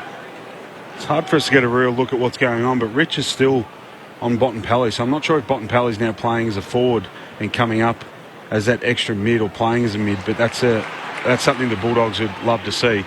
McInerney grabs it out of the right, kicks down the wing. Danaher there to meet it. Hand pass picked off though. Dale's hand pass also a turnover. Lyons shoots a kick forward and Payne marks. So Jack Payne back in defence, playing up forward, goes laterally, turns it over. And Dunkley takes the intercept mark for the Bulldogs. Back edge of the centre square. He goes short, he turns it over. Fullerton takes the intercept mark for the Lions. Wants to move it quickly because Charlie Cameron's on the lead. He got underneath it in the end. And he tries to race back after it. Easton Woods there. Zorko, hand pass to Neal. Feeds the hand pass to Fulton. Couldn't get it past Williams. The Dogs come up with it inside their defensive 50. Straight through the middle to Bontempelli. He turns left-hand side. Spots Hunter breaking clear. Had Bailey Smith. Decides to chip it to him. 60 out. He marks at left half forward. Waitman on the lead. He ignored him. Goes long to the goal mouth. English is there. Up. Andrews touches it through for a minor score. The Bulldogs 1-1-7. The Brisbane Lions yet to score through 9 minutes. I think we all saw that. Smith, who's been getting a bit of the footy early, he's on 4 possessions, but he's had the last 3 inside 50s for the Bulldogs and 2 of the kicks. Right then, had Cody Waitman literally a perfect little duck-up lead back through the corridor on his right leg, kicked it straight over the top of his head, but his last 2 out of his last 3 inside 50s have been really poor. G. Rich daring kick out straight up the pipe. Dunkley got it, gave it to Bailey Smith, to Bontempelli's run down. Jared Lyons sticks the tackle. Advantage applied for the Lions. McInerney to McCluggage. Long kick on the counter-attack, and Charlie takes the mark, running back towards goal. And Charlie Cameron can shoot 30 out, centre half forward. Well, we spoke about Easton Wood and his ability to maybe play on Charlie Cameron, but if they're going to allow the midfielders of the Lions to just come straight down the middle of the ground, he's got the whole 50 to himself to work in. Good luck. Well, you can see I'm not sure anyone would keep up with him. Yeah, just the tactics for Brisbane is that he's going to be that deepest one, and he has been every time Brisbane's had, or how many inside 50s they had? For 6 of them now, 4 of them actually, he's been on the end of it. Cameron pulls the trigger and kicks the Lions first. The leader of the forward line tonight, Charlie Cameron with the opener for Brisbane. 1 apiece. The Bulldogs 1-1. Brisbane 1 straight. 10 minutes into the opening term. Brendan Goddard, Brett Delidio, Grandstand AFL. Yeah, it looks like they're trying to isolate him just. Well, what wouldn't you? He's white hot at the moment. Oh, exactly. But as you highlighted, Lids, that if you're the Bulldogs, you're Easton Wood, it's like, boys, you got to, 1, slow that ball down from that free kick on a half-back flank. And then 2, you can't allow them that if they do play on to literally stream through the middle of the ground when you got McCluggage. Yeah, you'd probably throw him in his top 5 ball users in the competition in the middle of the ground with literally space on either side of Easton Wood and Charlie Cameron to lead into. So it's a great decision by Mitch Robinson, though, just to flick that ball forward and take the advantage versus going back over your mark and trying to get some composed footy. Gets it to McCluggage, and as you said, great ball user. And when Charlie Cameron's got that much space, it's curtains most of the time. Michael Price on the boundary. Bailey Williams very vocal when he came back to the bench for the Western Bulldogs, very demonstrative about what went on as far as the zoning goes. English at the clearance of the Dogs, kicks inside 50. Treloar on the lead, couldn't take the mark. Coleman brought down. Vandermeer laid the tackle and to win the free kick. As soon as English got the clearance, the Brisbane Lions defence looked shaky. And in the end, it was a great tackle from Vandermeer that caught Coleman cold. Sliding in to win the footy. As soon as he had it, he was tackled and lost it. That was a great centre clearance from the Bulldogs, and it was your man English back in there. Initially the hit out, but his follow-up to intercept and then get the handball off was outstanding. Latham Vandermeer in his second final. He kicks it out to the right. And it's offline. The Bulldogs lead by 2 points. 11 minutes gone. Opening term on ABC Sport. So 1-2 to 1 straight. Rich short to Birchall. Marks half back, gives it back to Rich. Long kick down the Stanley Street wing. Danaher down there, had his jumper held. He'll get the free. Wants to roll and play on, and he does. Kicks in along the boundary line, wanted Cameron. Skids out of play in front of him. In fact, it was out on the full, carrying the line, far side. The Dogs can bring it back in. As Wood goes short to Daniel. He takes the mark up against the boundary line. Right half back for the Bulldogs. Wanted to switch play, but no real options presented. So drives a kick around the wing. English in front position. Marks in front of McInerney. Fascinating little battle after English started forward. Now in the ruck here against the Big O. Call to play on. Turns on the 45. Kicks inboard to Dunkley. Not 15. Has to get around McCluggage. Kicks around the outer wing. Sets it up towards Shaki, who takes the mark at full stretch. Has it between wing and half forward for the Bulldogs, who lead by 2 points. Call to play on. Shaki spots a player free. It's just over the head of Bailey Smith, but he's going to get a free kick. Probably after the footy had cleared him, he was dragged down, and a costly free kick against Berry. The Dogs have it at right half forward. She's been busy. So 6th possession already for Bailey Smith. Playing tonight his 65th consecutive game from debut. Kicks to Norton, no mark. Falls into the lap of Neil, gives it to Fullerton, now out to Bailey, tackled as he went to kick, spills to Liberatore, he snaps across the body and Liberatore has 2 in the opening 10 minutes. Not a noted goal kicker, he's kicked 2 in the first 10 minutes of the semi-final. The Western Bulldogs 2-2-14, Brisbane 1 straight 6. Boy, he's done some good work at ground level, inside forward 50 to start the game. The Dogs by 8 points. Brendan Goddard, Brett Delidio. Well, I like that kick from Bailey Smith. You've got a guy that can jump at it like Aaron Norton can. Just give him a chance, create that big contest. But again, it was Vandermeer with his ability to apply that pressure, come in and hit a body really hard. Wasn't sure who he actually got with his tackle, but made it spill. Oh, it was Bailey. Just put him off his kick, didn't allow it, and the unassuming, non-celebrating Tom Liberatore pops it through, and that's his second to start this game. Very, very good player, Tom Liberatore. Continually gets the job done. Bailey Smith's had 6 touches and 5 of them have been inside 50s, and that's 5 out of the 7 of Bulldogs inside 50s. Libba for the 4th occasion this season with a couple of goals. Getting the clearance here, a throw against the Western Bulldogs. And the free kick to go the Brisbane Lions way. Michael Price on the boundary. Yeah, just quickly, Cody Waitman came back on for the Western Bulldogs and his shadow, Starcevic, followed him out and immediately made contact. Birchall long inside the 50 for the Brisbane Lions. No mark claim. Rourke Smith's hand pass almost pinched by Bailey. Link McCarthy just tries to work it forward. Gardner ducked as he tried to find a way through, and Taylor DeRay's able to clean it up for the Dogs, although only as far as Harris Andrews, who takes the mark at left half forward. A lot of focus on him during the week. He's had a good start. Gives it to Coleman. That's superb. Lace out to Bailey. Marks in that channel at left half forward. He'll shoot from inside the 50. Give him the benefit out there for that kick. Yeah, I didn't mind it. I thought it was a great kick. Yeah, I wasn't sure whether it was... You thought he got it a bit skinny, maybe? Maybe a bit skinny. It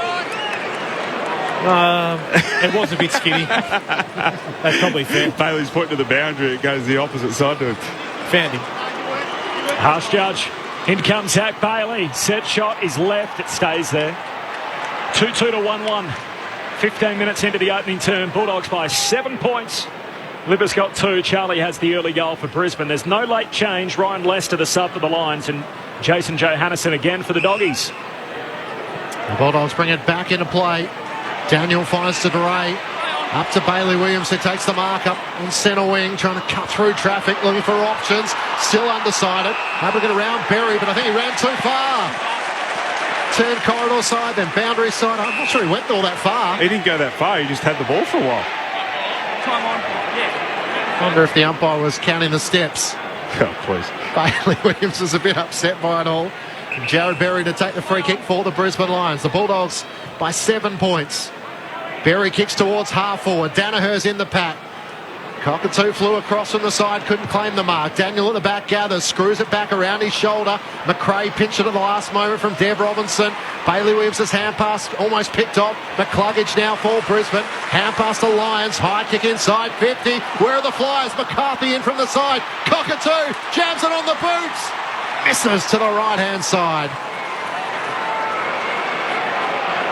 1-2 plays 2-2.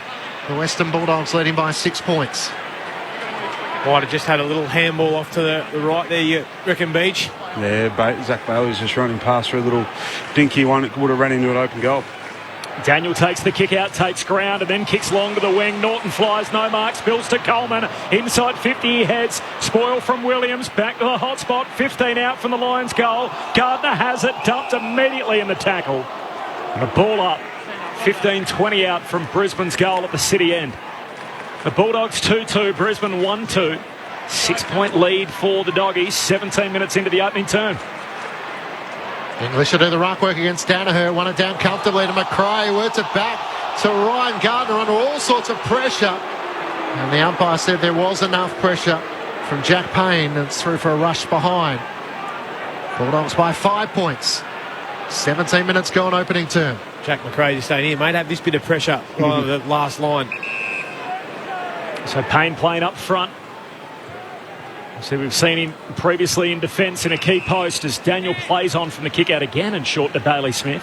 He won't get this inside 50. So possession 7 for him. 5 entries already. Off the back flank, short kick, finds Dunkley. Back edge of the centre square, hand pass to McRae. Has a runner, so kicks up into the front half. Down to half forward, Norton again the target. Adams spoils. Ball in dispute, half forward for the Dogs. Norton paddles it to the boundary line. Sockers it back to the teeth of goal. Andrews there. Hand pass to Starcevic, trying to break the Waitman tackle. Gives it to Fullerton. And a high bomb out to half back for Brisbane. Dev Robinson's outnumbered. English and Hunter work it between the two of them. Hunter back to McRae, surely not 15. To Shaki at the top of the 50. Lions to McCluggage, all under immense pressure. Feeds it back inside the defensive 50. Birchall with a long kick up to the wing. Danaher outnumbered. Keith and Daniel there. Good work from DeRay. Got it down to Daniel for the Dogs. Hand pass out wide to McRae. Kicks up towards Hunter, who has it at left half forward. A bouncing kick towards the 50. Cruel bounce for English. Cleared Coleman. Hannon trying to put the pressure on Harris Andrews. His hand pass bounces out of play in front of Fullerton for a boundary throw-in. Bulldogs by 5 points. 19 minutes gone. Opening term on ABC Sport. Tom Fullerton, one of the 5 Lions out there yet to have won a final. Devon Robertson, as I touched on earlier, the 20-year-old West Aussie, the only man playing in his first final tonight. One of the 3 inclusions for Brisbane. English wins it down. Lyons shoots a hand pass towards the boundary line. Hunter keeps it alive for the Dogs. 55 out, swings the kick to the hot spot. Norton again flies. Got hands to it, slips out the back. Cockatoo and Rourke Smith. Rourke Smith keeps his feet, wins the footy, snaps goalward and misses. Out to the left. Cockatoo slipping at the most inopportune moment. The Bulldogs move to 2-3. Brisbane 1-3. Doggies by 6 points. Ticking into time on here, opening term.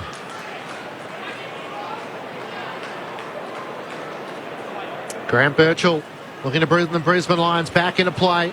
Kicks long towards Berry. Couldn't take the mark. Rourke Smith's there. Tries to tap it down to Williams. It hits his boot and rolls out of play. A boundary throwing it right half forward for the Western Bulldogs. 2-3-15 the Dogs to the Brisbane Lions 1-3-9. Toss back into play. Fullerton doing the ruck work against English. English slaps it down. McCluggage stripped of it, couldn't gather. Just hacks it off the ground and volleys it into the middle of the ground. Oh, DeRay courageous. Going back with the flight and Danaher with a bump. Push. Danaher coming in from one side. The bump was to the shoulder. It wasn't to the head. How is that a free kick? Well, the umpire team was going back with the flight with not eyes on the ball. McRae has it at right half forward, long towards Waitman, who flew in the pack. English slow to rise as he landed on top of him. Get another look at it here, BJ. You still... It wasn't a mark. But it was a fair bump in the end, in the side, just because it looked dangerous. Doesn't mean it's a free kick, right? Yeah. Oh, I assume they pay that as front-on contact. We saw a howler last week from Harris Andrews. It was paid.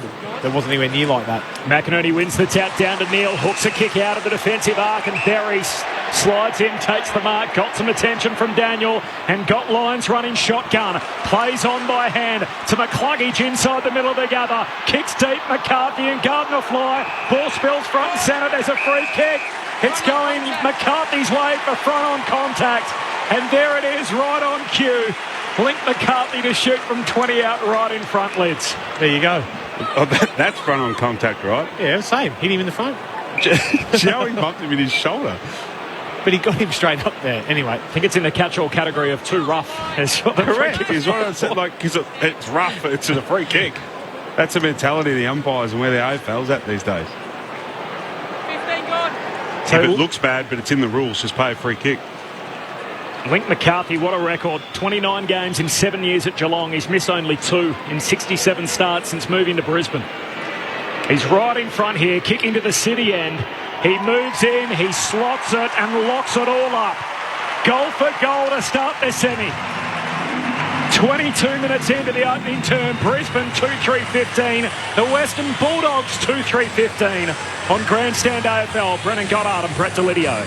What I think's evident, Liz, is that when the Brisbane Lions, particularly off their half back line when they get the ball in the middle of the ground, they're wanting to go really quick. Try and get it out the back. They're trying to expose Western Bulldogs' defence, which they would have reviewed heavily in how they set up. And as we made mention leading into the game, they play that really aggressive front position, relying on almost a dump footy and the pressure up the ground. And when they don't have that, that's where there's space out the back. And we're seeing Cameron, Lincoln McCarthy there, but McCluggage has got on the end of it twice. Michael Price on the boundary. Western Bulldogs doctor and physio are having a conference at the moment looking at some vision. They also went out and checked Aaron Norton. Looked like they're checking his groin. I'll keep an eye on it for you. Thanks, Michael. Bounce back in the middle. McInerney and Young. McInerney comfortably down to Neil. Clearance for the Brisbane Lions as Zorko kicks inside the 50. Danaher the target. McCarthy got it down to him. Here's Big Joe. Snaps on the left. Brisbane back-to-back goals in quick succession. Joe Danaher on the board. And the Lions take the lead for the first time in the match. 23 minutes gone in the opening term. 3-3-21 to the Western Bulldogs. 2-3-15. Well, that rings true to what we were talking about pre-game and the centre bounce dominance that you need to try and get in the game. If you can get it from out of the middle of the ground, it is a shorter ground, the Gabba, and we saw there get that clearance. And it's just really well read by Joey out the back. But how's that for a left foot snap from about 45 metres out? He has hit that flush. It's gone over the fence. Maybe 30 metres out. He wasn't quite that far, was he? But well read. Had the boys fall over in front of him and out the back. It's where Joey does his best work. In his fourth final tonight, yet to play in a winning one, obviously. And as we touched on in the pre-game, goalless only once since making a move to Brisbane. It was last week in the qualifying final. Back in the middle, McInerney grabs it out of the ruck. Hand pass forward, eventually reaches Zorko. Front edge of the centre square, kicks it to the top of the goal square. McCarthy brings it down. Cameron goals. 3 on the bounce for the Lions. They're running hot, Brisbane. 4-3-27. The Bulldogs 2-3-15. Cameron kicks his second of the opening term, which still has 5 minutes to run. Well, I think a bit of credit has to go to Lincoln McCarthy on both occasions. It almost looked like he deliberately just tapped the ball to soft drop down to Cameron's advantage. But he's made a contest on both occasions. Both players, or his teammate actually, should I say, that were in a one-on-one contest, stationary under the ball, and he's come in as that second man and created a contest the first one. And this one, as we watch the replay, he got eyes on, he knew where Cameron, it just looks like he tapped it to his advantage. So credit to him. Bounce though, wasn't it? Yeah, so 3 goals in 3 minutes for the Brisbane Lions. 2 have come from centre bounce clearances. And 2 from Dane Zorko's influence, had both inside 50s. After it was goal for goal with the opening 4 goals of the match. A 6-6 and 6 warning here against the Western Bulldogs. Brisbane all of a sudden skip out to a 12-point advantage. McInerney wins down the tap against Young. To Lyons, couldn't get boots of ball. Young with a hand pass to Bontempelli. Here's the Bulldogs captain getting involved. Hand pass to Hunter at the edge of the centre square. Long towards the goal mouth. Shaki outnumbered. Waitman hit it with speed, almost knocked into Smith. Off the ground, Bailey did it. They're going to go upstairs just to make sure there wasn't a Brisbane touch onto it. But Bailey Smith, who's been so influential, kicking inside 50, may have just got a boot here in the nick of time in front of the goal line. Score review. Umpire's call is a goal. Can you please check if the ball was touched? Mitch Robinson lunging from stage left. I don't think it brushed the finger as we're going to zoom in. Blood rule, Brett. Marcus Adams, Brisbane. Review complete. And the umpire's loud and clear as well. This angle, you can see a gap between the ball and the Brisbane defenders at all times. Decision on the scoreboard. Marcus Adams copped a knee on the way through from Mitch Robinson. So the goal's going to stand. It's an important one for the Western Bulldogs after Brisbane have kicked 3 in quick succession. And the Dogs come up with the answer. Back to a 6-point ball game Brisbane's way. 4-3-27 to the Dogs, 3-3-21. Bailey Smith on the scoreboard with 8 disposals to start things off. Michael Price on the boundary. Just Marcus Adams coming off with some claret coming out of the nose after that big clash. Also Aaron Norton for the Western Bulldogs right in front of me, just having that left knee I suppose tested out for with regards to its structure, and it seemed to get the okay. He's back on the bench and looking pretty happy with it. It's another centre square bounce score or goal. So the last 3 goals from the game come directly from centre square bounce. So both teams getting good looks at it, and arguably you can put that down to the 6-6-6 rule because they got so much time and space from those guys forward of them if they do win it, having to set up inside 50, albeit Brisbane being a smaller ground, but they've still got enough time to get a really deep, dangerous inside 50. Lions by 6. Berry and the restart kicks out wide, but Hannon picks it off. Hand pass went back into dispute. Lions clever, slap forward. Cockatoo into the path of Cameron. Cameron with speed. Burns his opponent and threads his third. Charlie Cameron gives it a rev. What a start again for Cameron. 5 last week, 3 to quarter time here, and he ain't done yet. Brisbane 5-3-33. The Bulldogs 3-3-21. A 12-point lead for the Lions. Well, again, wasn't it? I mean, we sound like broken records, don't we? We must have been onto something at the Tigers, knowing we had to win the centre bounce clearances to actually score and go well up there, but then it was just Zachy Bailey, his ability to knock it forward. It goes inside 50, and we spoke about Easton Wood being able to stay with Charlie Cameron. Well, we got that wrong. He has just put the jets on Charlie. To be fair, there's not many that can stay with him when he's at full speed. Easton Wood asked the best of him, though. And absolutely. That's full tilt and across the body, and his ability to knock that through, that deserved every bit of his little motorbike rev. That was a great goal. Then it was Cockatoo that just applied that pressure. I think it was McRae that had tried to get a releasing handball, which kept the ball dangerous and not inside, but kept the ball alive for Brisbane. Brisbane take the advantage from the free kick. Lockie Neal, top of the 50, won't quite have the distance. As Bailey Williams working back, takes the mark right on the last line for the Dogs, who all of a sudden are feeling the pinch. Short to Dale inside the defensive 50. Brisbane back out by 12 points. Dale through the middle of the ground. Great kick found Bontempelli at the back of the square. So the MVP, Marcus Bontempelli, a sweeping hand pass out to Hunter, defensive side of the wing. Kicks as he's been tackled. Up towards Shackey, who takes the mark in front of Gardner. It's Darcy Gardner, one out there for both teams playing key posts in defence. He goes short to Bailey Smith, who's been electric in that launch pad. Kicks inside 50, going to climb Rourke Smith, spills down to Waitman. Waitman snaps but misses. Waiting out the back and behind. So back to 11 points Brisbane's way. Half-hour mark opening term. Read Riley Beveridge's column today on Cody Waitman. Kicks 84% of his goals from set shots, which isn't a stat you're used to hearing for a small forward. Small centre forward he is. Rich into Zorko, back to Rich, finds the avenue out of defence up to left half back. Milne. The mark is taken by Jared Berry. Milne said if you just isolate me inside 50, I'd kick 100 every year. That's confidence. Love it. Clear the 50 out. Fact. Said it with a straight face. It wasn't even... Berry up to the wing for Neal. Comes inboard to McCluggage. Hand pass around the back to the runner. Birchall drives the Brisbane Lions into attack. Here's Charlie again. English just plants himself in front of him. Clear me. And spoils it out of play for a boundary throw-in. Left forward pocket for the Brisbane Lions. They lead by 11 points. 5-3-33 to the Bulldogs. 3-4-22. He doesn't waste many possessions, Charlie Cameron, does he?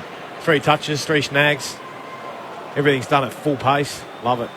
Marcus Adams just on the phone, but he's ready to return after being busted open by his own teammate with some friendly fire.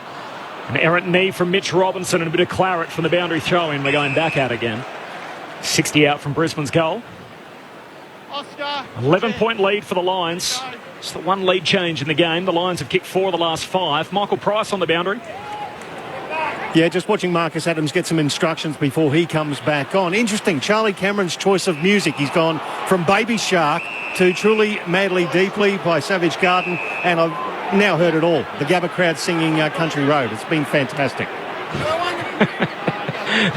They're involved, Pricey, absolutely, to start the game. 5-3 to 3-4. Free kick here from the boundary throw-in. It's going Jack McRae's way.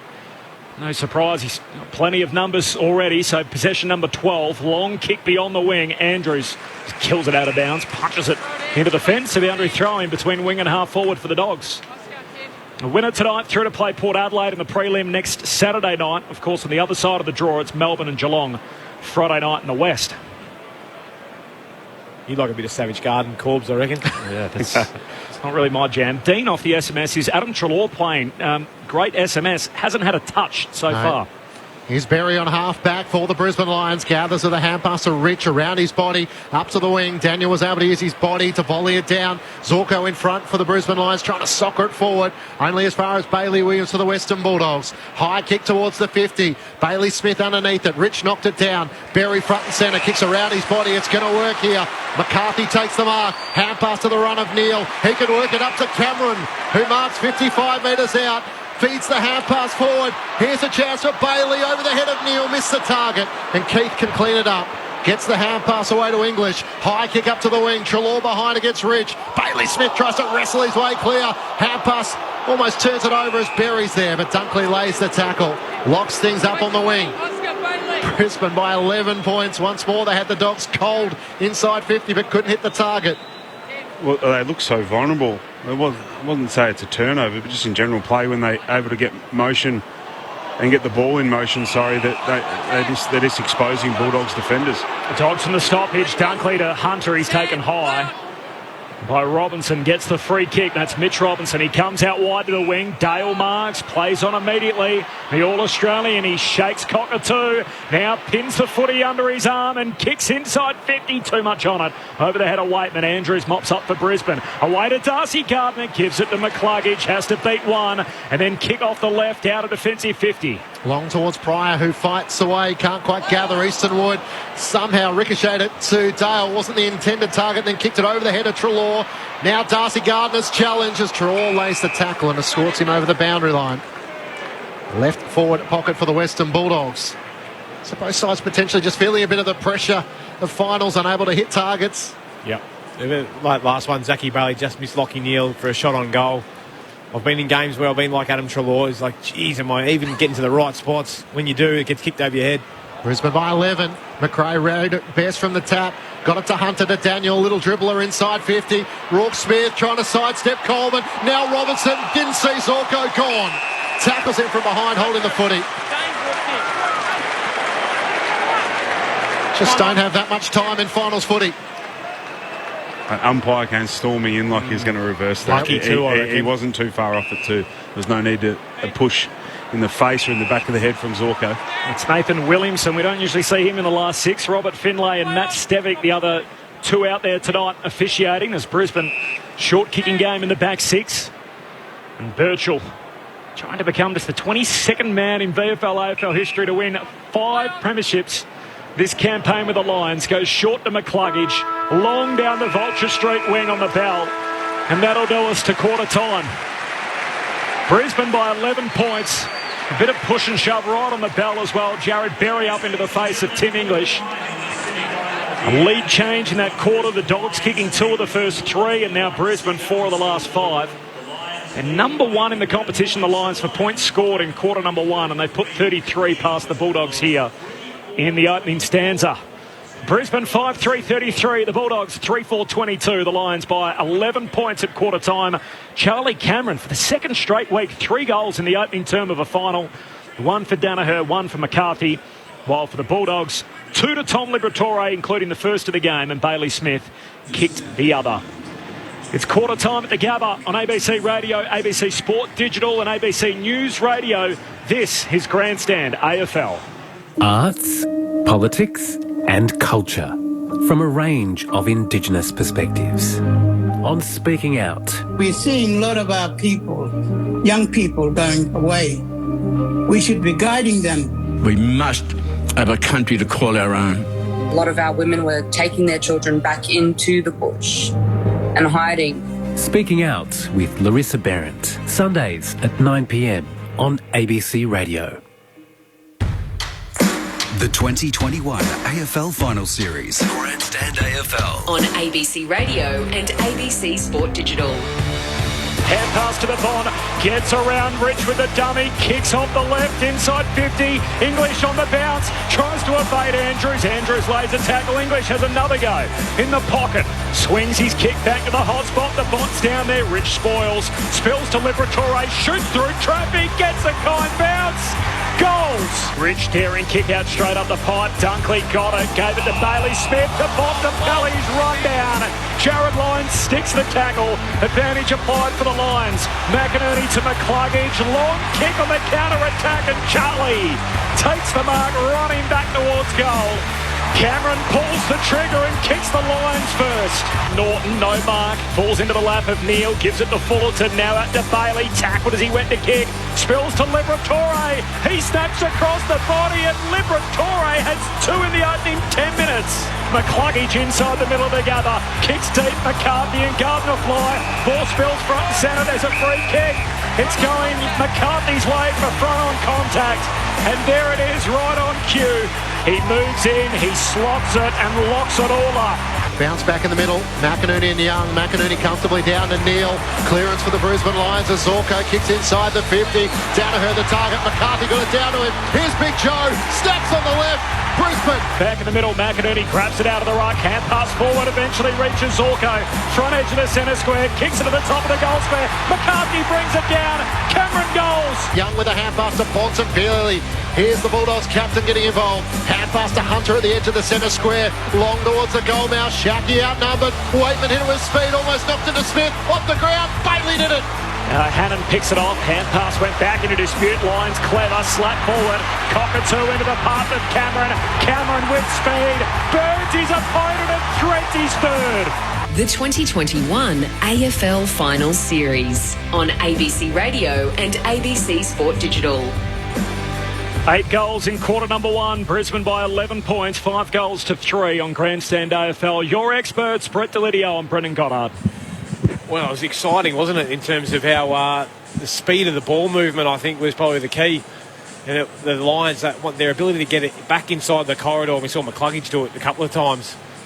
Get it inside and then to try and get it out the back and really challenge that Bulldogs defence. You made mention of it, Beach. So, we know that Bulldogs like to press up the ground and really take that aggressive starting position in terms of their defence.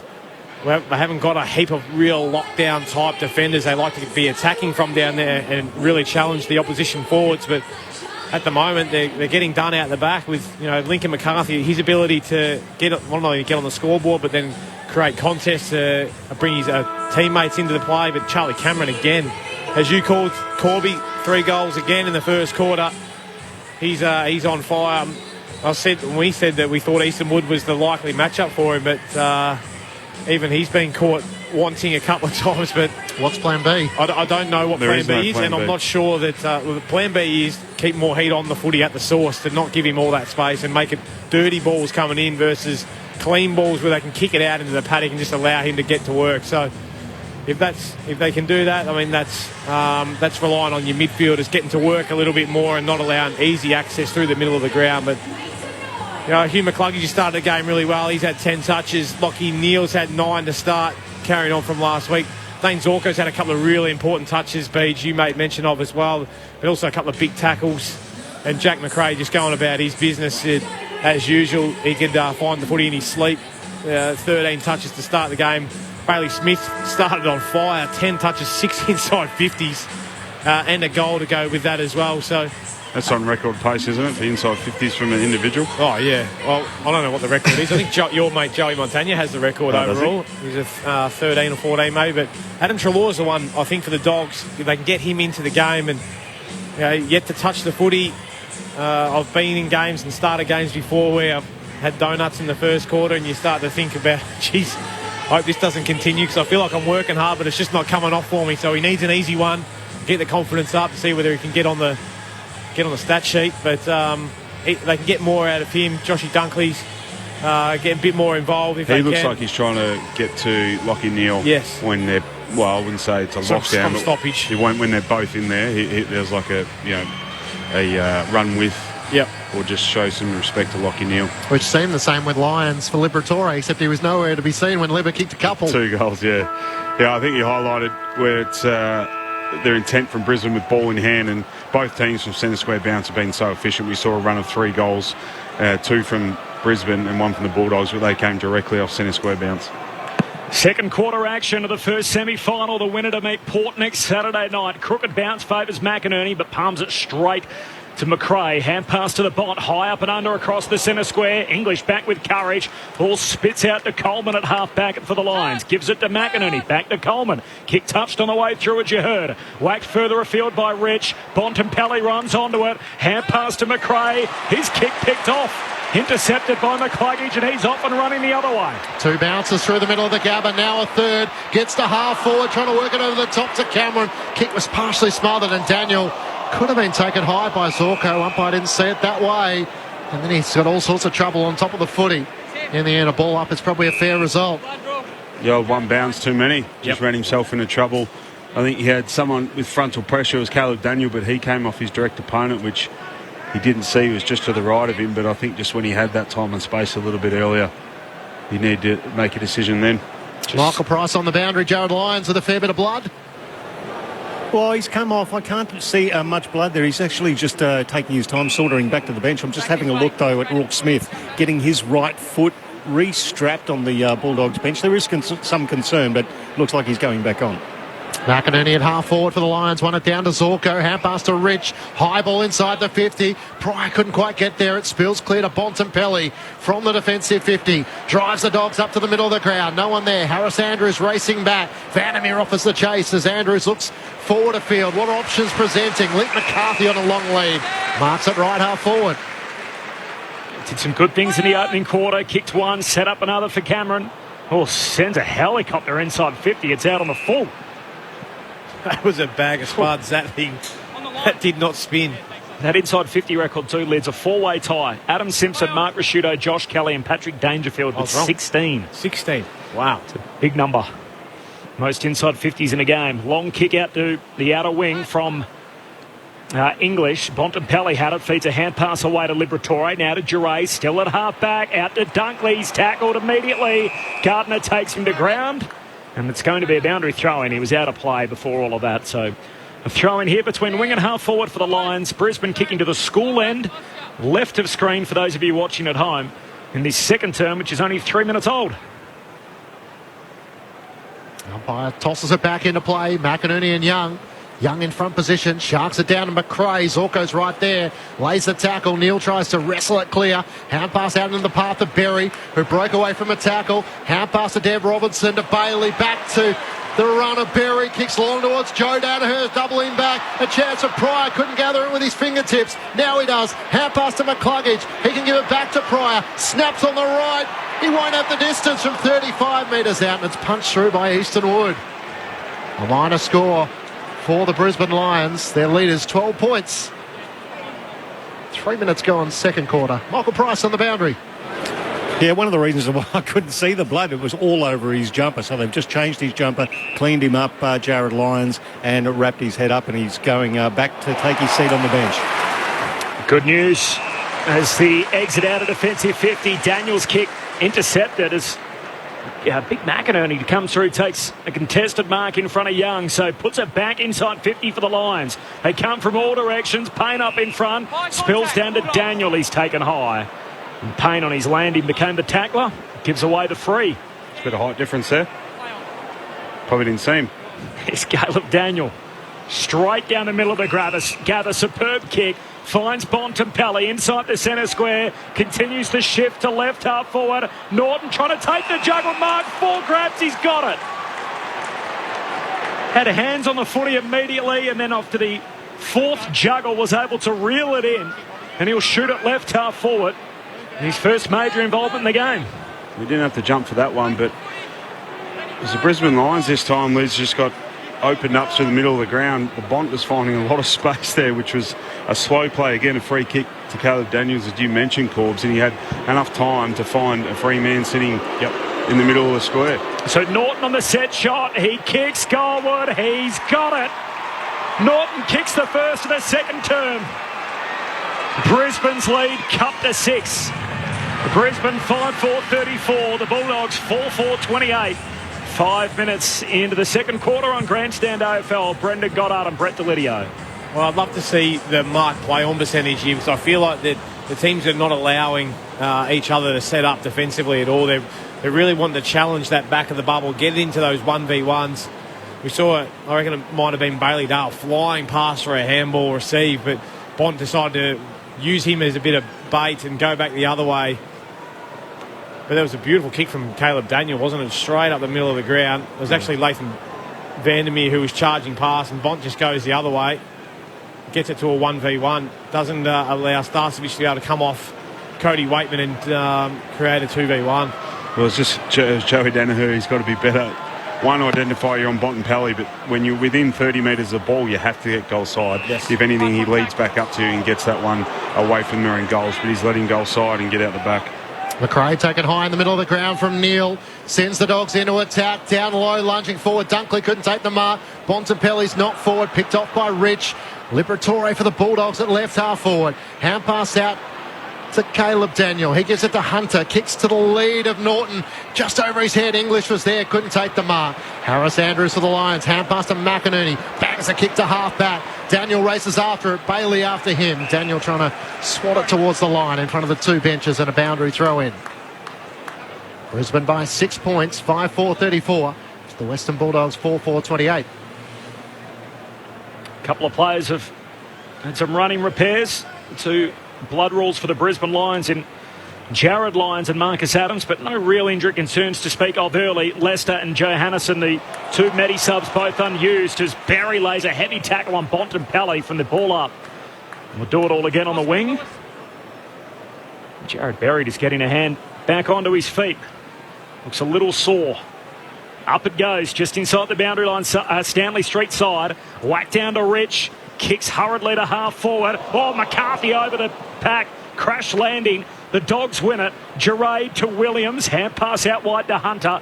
Kicks back down that Stanley Street wing. Hands on it from Darcy Gardner. Hand pass back into dispute. Shackey knocks it down. Rourke Smith kicks inside 50. Birchall lets it bounce. Not a great option. Andrews just removes English. Gives it back to Birchall.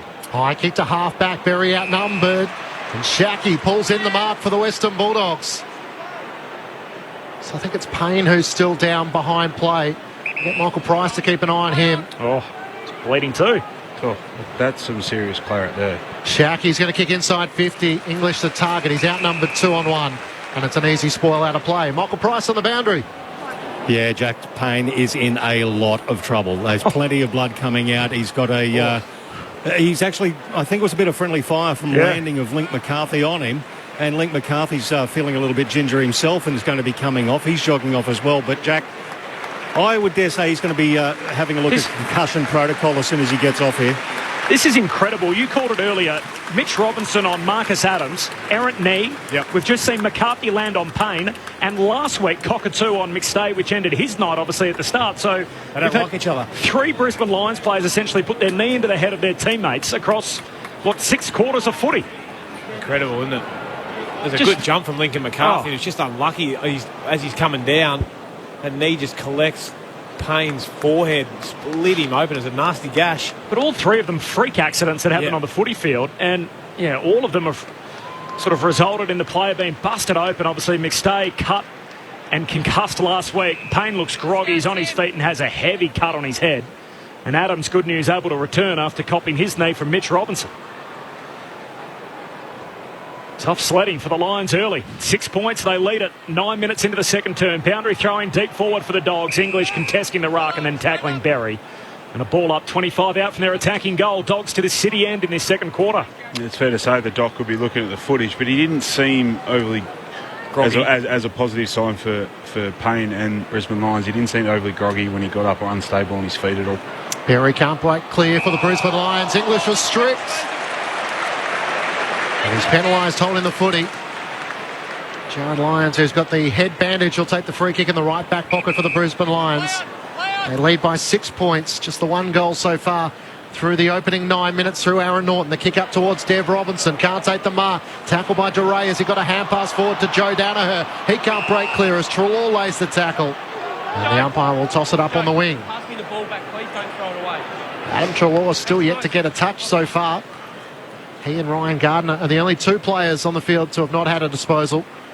Bontempelli tries to break clear, can't do so for the Bulldogs. Zorko squeezed the kick towards half forward. Fulton came out, left the footy behind.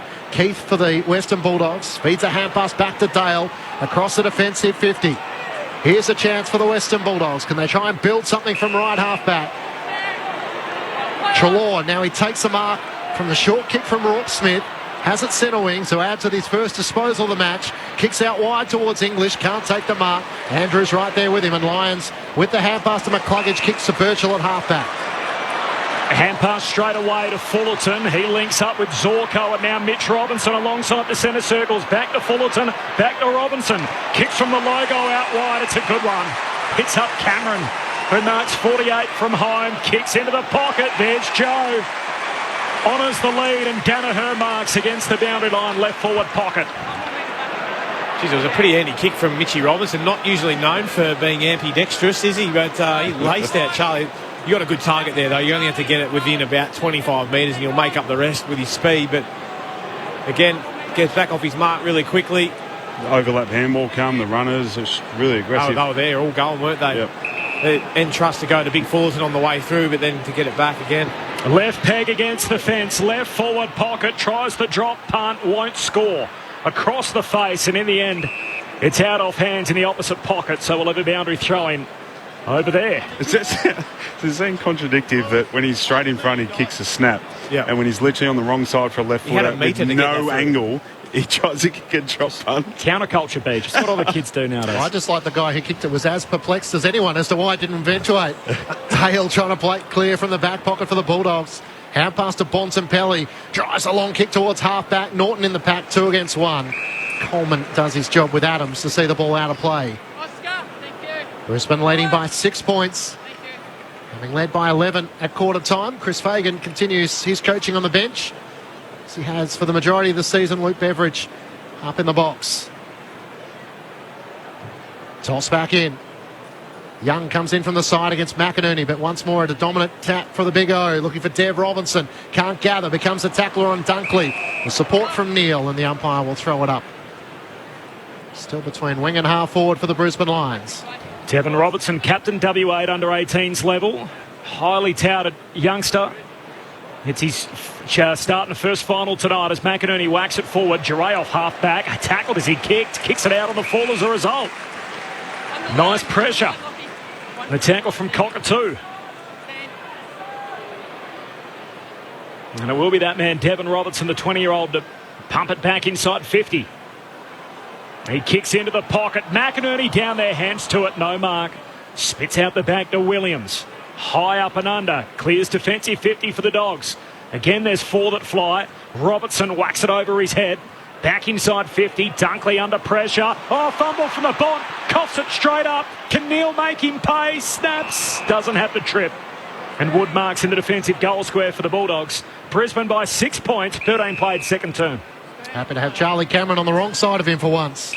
Short to the back pocket where Dale takes the mark. He works it up to half-back. And Dunkley has it for the Western Bulldogs. Liberatore running into space. Chips it to him. Still at left half-back for the Dogs, who trail by 6 points. Call to play on. Libber on the right, awkwardly puts it up to the wing. Norton in the pack, couldn't take the mark. Vandermeer with a hand pass to Treloar. Back to Norton, back to Treloar. In tight confinement, couldn't link up with Bailey Smith. Cockatoo trying to rip it clear, but DeRay emerges with it. Back to Liberatore, put him under enormous pressure. Bailey tried to throw a boot at it, couldn't get contact. And Smith, for the Dogs, comes up with it. Hand pass to McRae on the wing. There's going to be a whistle downfield for a lingering tackle. So it's a big price to pay. Libber was down behind play, so the Bulldogs will take it at half forward, and looks like all eyes around Joe Danaher. Just calling a high tackle downfield. As the kick into the pocket is over English's head. And Harris Andrews takes the intercept mark and wants to move it straight away, so the Lions wasting no time. Out the left half-back to Zorko. Looks back in the corridor. Here's McCluggage, takes the mark, wants to move it. Cockatoo got his back turned and wrong-footed. He's tackled by Duray without the footy, and now he's tripped. Still no whistle. Eventually the call comes and a free for Cockatoo. Could have had 2 of them. Has it at 60 out left, half forward. Forward 50, filling up. The Big O flies, spills it. At his feet, McRae kicks it out of the defensive 50 into the middle of the ground. Waitman off the cricket pitches, sockers it to centre half forward. Gardner trying to claim the mark for Brisbane.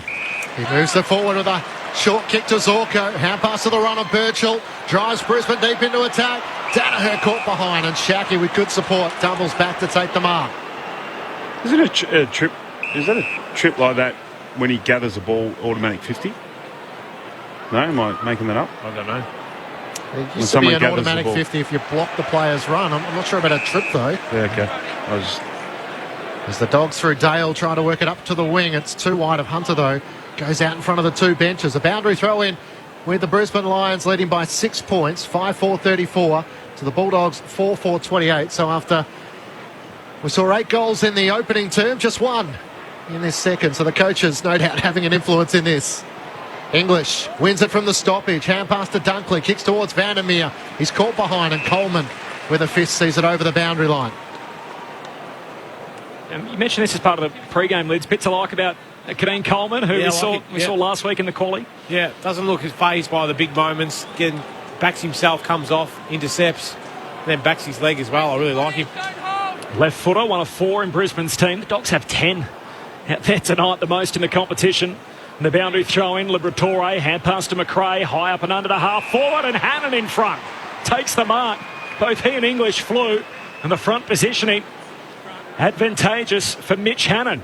He'll shoot it left half forward, a step inside the 50. Well, it's been a bit of an arm wrestle, hasn't it? Played between the arcs. It's not as probably as clean or efficient for both teams as they'd like, but I think there's a conservative effort from both teams just to get numbers back. It's not as open or as fast as it was. I think, both teams are trying to make a real attempt just to slow one another down when they actually get a kick mark, as opposed to both teams just allowing each other to play on and get overlap handball. Scoring shots at a premium in his second term. Mitch Hannon makes his count. Through it goes. We're all knotted up again. Scores level, 17-minute mark, quarter number 2, 5-4-34 apiece. First semi-final, the winner to play Port next Saturday night. Brett Delidio, Brendan Goddard. Well, I feel like the Doggies have been doing a lot of defending, and the ball's spent more time in Brisbane's forward half, and the inside 50s will say that. What, 10-7 does it say there, BJ, for the quarter? But I think they've let themselves down a couple of times, the Lions, when they have been able to open up the Dogs defensively and get it out the back, but then they just haven't been able to finish their work going inside 50.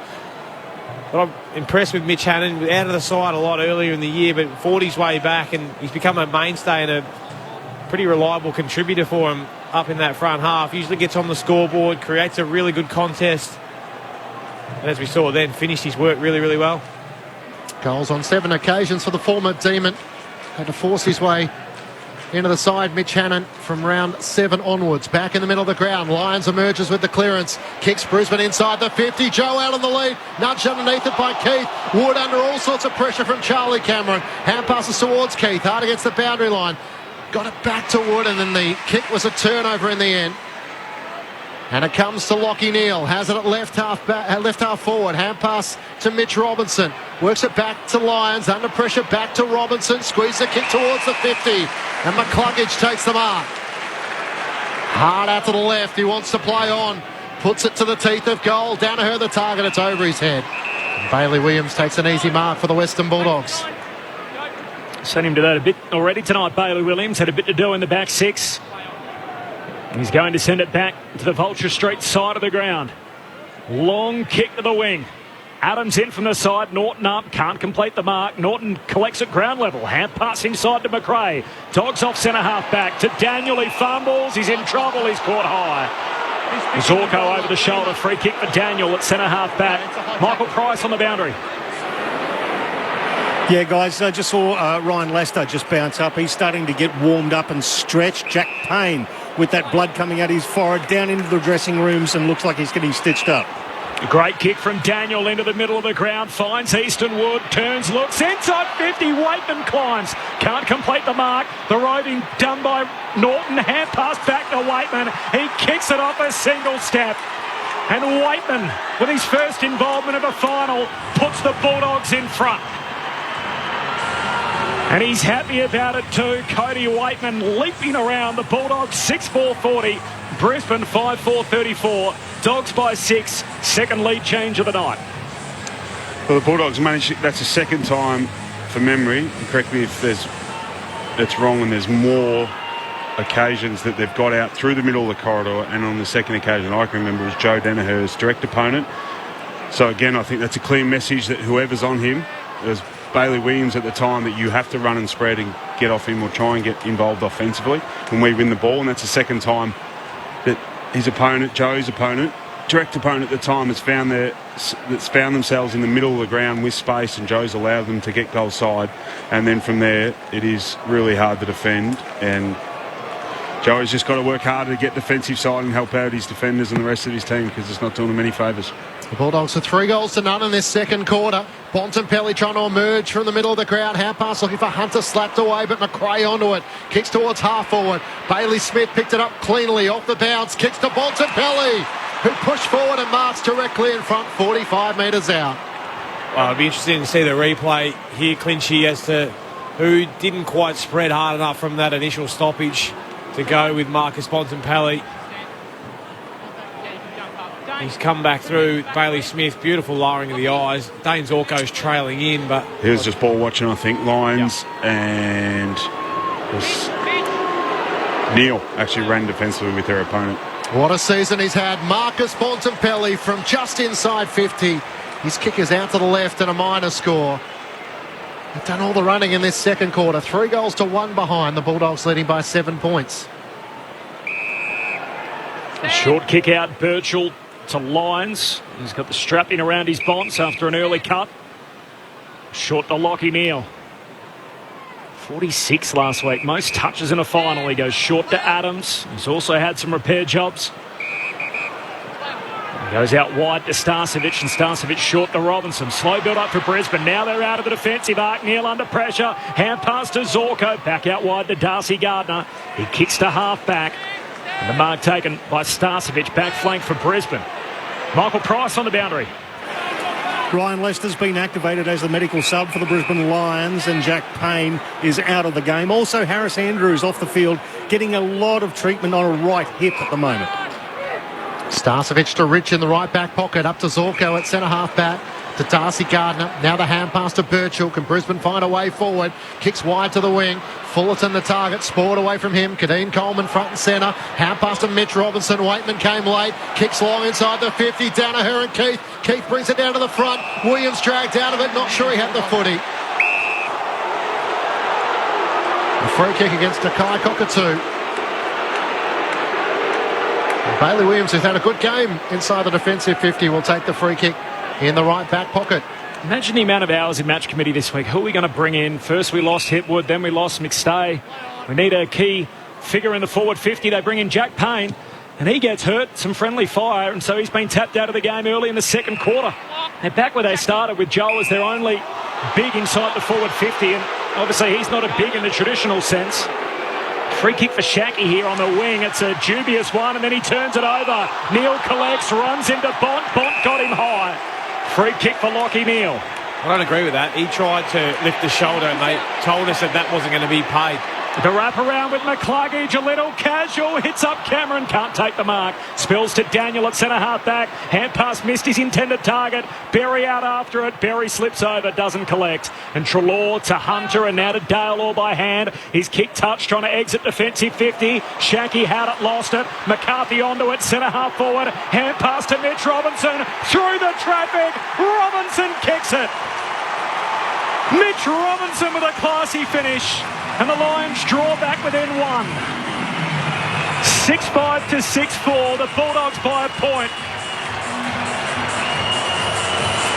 The Doggies at the 24-minute mark of the second term. Their lead just a single point. The Lions with their first of the term. Brendan Goddard, Brett Delidio. Well, they got there in the end. I think Charlie Cameron was seen just run onto the ball twice, and he had literally had his opponent by 4 or 5 metres. Just maybe just overplaying a bit. I wouldn't say hear the footsteps. He's just worried about his opponent being in that marking contest. But just read the ball as you feel, mate, and just if they're good enough to spoil it, just so be it. But they managed to get on the end of it with great pressure from the smalls out of Brisbane coming out of defence. I think it was Dale's kick that was smothered, and then the support around the ball came with McCluggage, number of handballs. Little moment though, Josh Shackey, if he was clean, they're probably not in that fumble position. Just a little fumble, big little moments turn into big moments. Bulldogs by a point, back in the middle of the ground. Lions at the clearance. got the hand pass away to Neil. High kick inside the 50. Cameron the target. Bailey spoiled it down. Charlie after it. Couldn't get it. Link McCarthy's in there. Hand pass. Zach Bailey onto the boot. He misses to the left-hand side. Scores level. 6-5, 41 apiece through 25 minutes in the second term. Both teams have had runs where they've kicked 3 straight goals, and yet the margin has been close all night. 12 points, the biggest either way. And that was Brisbane on the stroke of quarter time. And moments ago, we had the Dogs up by 7. Now scores level again. Gee, the long kick down the line from Wood is very close to the boundary line. Dunkley claiming the mark. He touched it over. And so a boundary throw in right on halfway, Vulture Street side. Scores level, 6-5, 41 apiece. Grandstand AFL across Australia as McInerney wins the tap. McRae, though, on the wing for the Bulldogs. To the Bont, out to Rourke Smith. Free kick and advantage applied. Smith through the middle of the gather. Kicks the Bulldogs inside the attacking arc. Fist on it from Adams. Centre half forward for the Dogs. Bontempelli got an unkind bounce. Zorko, the opposing captain, to Mitch Robinson, and now out to Lyons off half back. Kicks up towards Neil. Good work. Racing back from Dunkley. Now he needs to win at a ground level. Neil lays the tackle. Dives over the top of him to gather the footy. The two scrap on the wing. The umpire will be the only thing that separates them in the end, and he's going to pay a free kick. Holding the ball. He didn't have the footy in the end. He dived on it. And then So Dunkley dived on it. Then Neil dived on top. Then the two wrestled for it. Dunkley was on the bottom, but he gets the free kick. Wouldn't look out of place in a grapple on the sand in the pre-season. Dunkley goes back to halfback. Caleb Daniel takes the mark. Those days are long gone, thank God. Bring back some nightmares for you, Lids. Yeah. Daniel drives a kick around the wing towards Rich. Spoiled away from him. Mitch Robinson in from the side, and Rourke Smith comes out to see the ball out of play. I know Port Adelaide did it for a long time in the stand under Darren Burgess. All their players absolutely hated it. Yeah, that was over in Qatar or something, wasn't it? I think so, yeah. Yeah, we used to have the dreaded Saturday sessions, and often it was down in the sand dunes down at Gunnamatta Beach down there on the peninsula. McInerney wins the hit out down to McCarthy. He's locked up by Treloar and a ball up on the wing. In fact, I think that might have been the top 3 of the hardest sessions I've ever had. Those sand dune runs that we used to do. Brendan Goddard and Brett Delidio on Grandstand AFL. Lyons wanted a free. Doesn't get it. It's Jared Lyons who kicks it to centre half forward. Wood whacks it one way. The Lions push it back in the other direction. Danaher tries to soccer. Ryan Gardner does well. Jumps on top of the footy. Hands it to Keith. Back to Gardner. Now to McRae. Kicks out a defensive 50. Dunkley spoils, but straight to Jared Lyons. Puts it inside 50. Cameron collects on the hop. Tackled, dispossessed. And now Easton Wood can just bang it clear up to the wing. Norton again trying to take a juggled mark. We've seen it already once tonight. Unsuccessful here. Coleman grabs it. Drilled into the turf. And a ball up on the wing. Broadcast side or Vulture Street side at the gather. 6-5, 41 apiece. Scores level. 28 played in the second. Bulldogs with 3-1 in this second term. McInerney couldn't get a clear kick away, but Bircher with a hand pass to Mitch Robinson. Screws it towards the 50. Eastonwood takes the mark. Had the size advantage on Charlie Cameron. Would much prefer the ball to be coming in like that than low and fast. Wood called to play on. 2016 Premiership captain. Kicks up to the wing. Dunkley had his arm held by Zorko. Zork turns and pleads his case. Josh Dunkley will take it between wing and half back for the Western Bulldogs, with scores locked at 6-5, 41 apiece. It's got a bit of a September classic already about it. Daniel Wink got the hand pass from Dunkley. Kicks down to Hannon.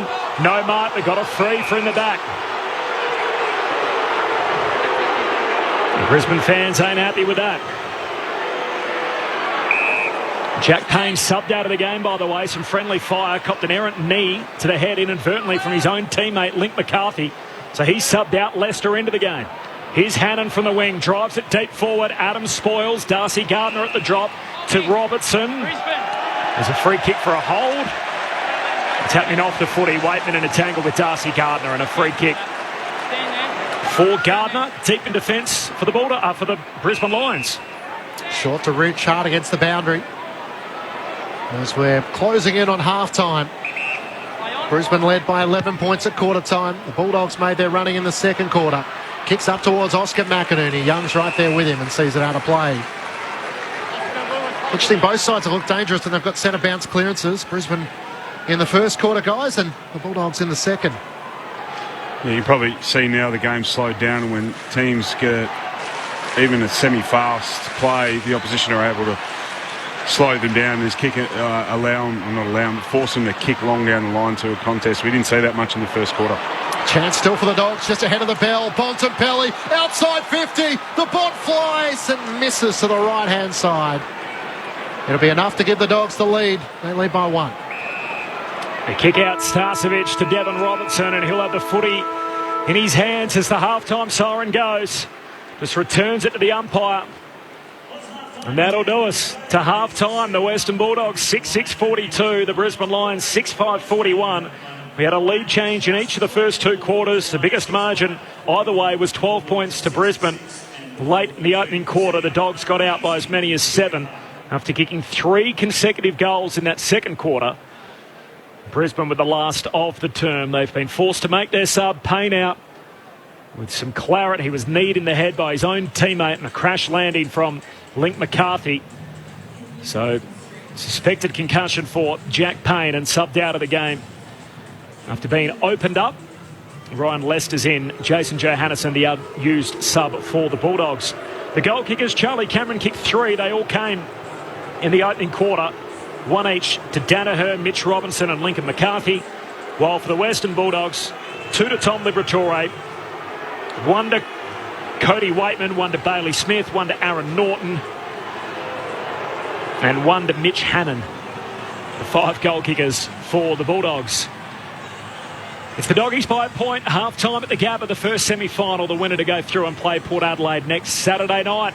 Brett Delidio, Brendan Goddard, what were your impressions of that first half of footy? Yeah, so it wasn't obviously the shootout we saw in the first quarter, which, mind you, we saw that from Brisbane in the Melbourne game last week. And it became a bit more of an arm wrestle. And there was 9 goals, I think, in that game. There was 9 goals apiece in this game, I think. So I think both teams at quarter time, and the message would have been just about their ability, or lack of, in the first quarter, that they weren't able to slow the opposition down when they won the ball and take possession, even in a slow play. In that first quarter, I don't think there was enough emphasis placed on spreading with your direct opponent, and then when they're in a slow play, then protecting that dangerous space, and being close enough to your opponent when you're inside that 30-40 metres, just to slow them down and force the opposition to kick long down the line. So what we did see is that both teams are better at doing that when they won possession. You can still see the intent from both teams when they get a bit of time and space, trying to get the ball back through the corridor, create that overlap from behind. We've seen both half-back lines be really aggressive in their ability to run, overlap Williams, Dale, and then the other end Rich. It's been a couple of mids from Brisbane in the first quarter, but there's Birchall even, you've seen coming from behind with a real intent to overlap, but there's still 19-12 inside 50s Brisbane's way, but what we saw when Brisbane went inside 50, it was slower. So the Bulldogs were able to get... So it wasn't as free-flowing as... the extension of being able to slow the opposition down and set up better. But the ball came in higher, longer, it was under pressure, and they were able to get numbers back, being the Bulldogs. So inside 50 count heavily weighed towards Brisbane, but it just looked different when it went forward because they had more numbers back there, more support. And you can't see it, or we can't see it on the TV screen, but I just question maybe last week I know that when they were under pressure they threw Caleb Daniel, or were able to free up Caleb Daniel to be arguably a +1 behind the ball. Can you use it? Yeah, I'm trying to see. I think Brisbane have got a +1 at different stages at a stoppage, so that the Bulldogs may give them that. We've seen Bontempelli probably come up a little bit, and Rich was on him early, wasn't he? So whether that's where they're trying to generate it a little bit, I don't know, but it just hard looked to see without the full behind the goals vision, isn't it? Yeah, and then a couple of times Bulldogs got through on only the 12 inside 50s. I highlighted Joey, being a culprit with 2 of them. He's just got to be better. Because I think that was the message at quarter time about just being better defensively, getting goal side, setting up better, slowing them down. That he's sadly let his team down with not getting goal side of his direct opponent, and the Bulldogs were able to get through on 2 occasions, and I think on both occasions, they kicked 1 goal definitely. I can't remember what happened on that first one. I think from my point of view, it's the game that we thought. It's a game I thought we're going to get a real close one. the way it was played in the first quarter was, as we said, very similar to what it was last week, the D's Brisbane game. Geez, it tightened up and it's made for some good viewing from our point of view. I've been interested in we spoke about Liberatore and his ability to get in and under and be a really high possession mid. Well, he's only had the 7, but he's had the 2 shots on goals, which is obviously more damaging when you're a mid. And I think you've called a couple of times, Clinchy, that Jared Lyons is trying to do some work on him. Lyons he's leading the way for the Lions. He's had 18 touches, 11 contested possessions, and 4 clearances. So he's doing his job. If he's solely responsible for Libba, he's doing a fantastic job. We're seeing Joshy Dunkley try and do a bit of work on Lockie Neal. Neal still had the 16 touches. He has a great ability just to find the ball in tight and do some great work in there. But Dunkley's kept him accountable on the outside, where he's not getting those easy touches that he was last week, where he's just dropping in the holes all night. Had the 46, as you've spoken about. I'm not sure anyone's gone close to Jack McRae. He's got an ability. He must stink, that bloke, because he's had 24 to half time. He's on track to break Lockie Neal's record. Well, if he keeps going. He's had 13 in the first, 11 in the second, going very well. Bontempelli's starting to really insert himself with a bit of influence on the game. So, yeah, it's evenly poised as the scoreline suggests, and it's a real arm wrestle both ways. Like, you can't say that one team's just not playing cleaner. They've both tested each other out with their ability to defend the ground and then also try and get them on the fast break. So I'm really happy with where it sits at the moment and enjoying the game. I'm still trying to figure out how or why Rich is on Bontempelli, so I'm not sure who's getting what they want there. From the outside looking in, it's like the Bulldogs are getting what they want, because Rich... It was only in the start, though, I think it was, just to see. Maybe they thought he was going to get a tag or something. So yeah, but he's even... I was watching it closely. In a second. At different... It wasn't as consistent, but there were different times where he... And it's when... It's only when Bond got on the end of it a couple of times there from clearances and had really good inside 50s where he was actually on Rich. Yep. So I just for mine, that's a win for the Bulldogs, just because Rich is generally so good behind the ball, reading it.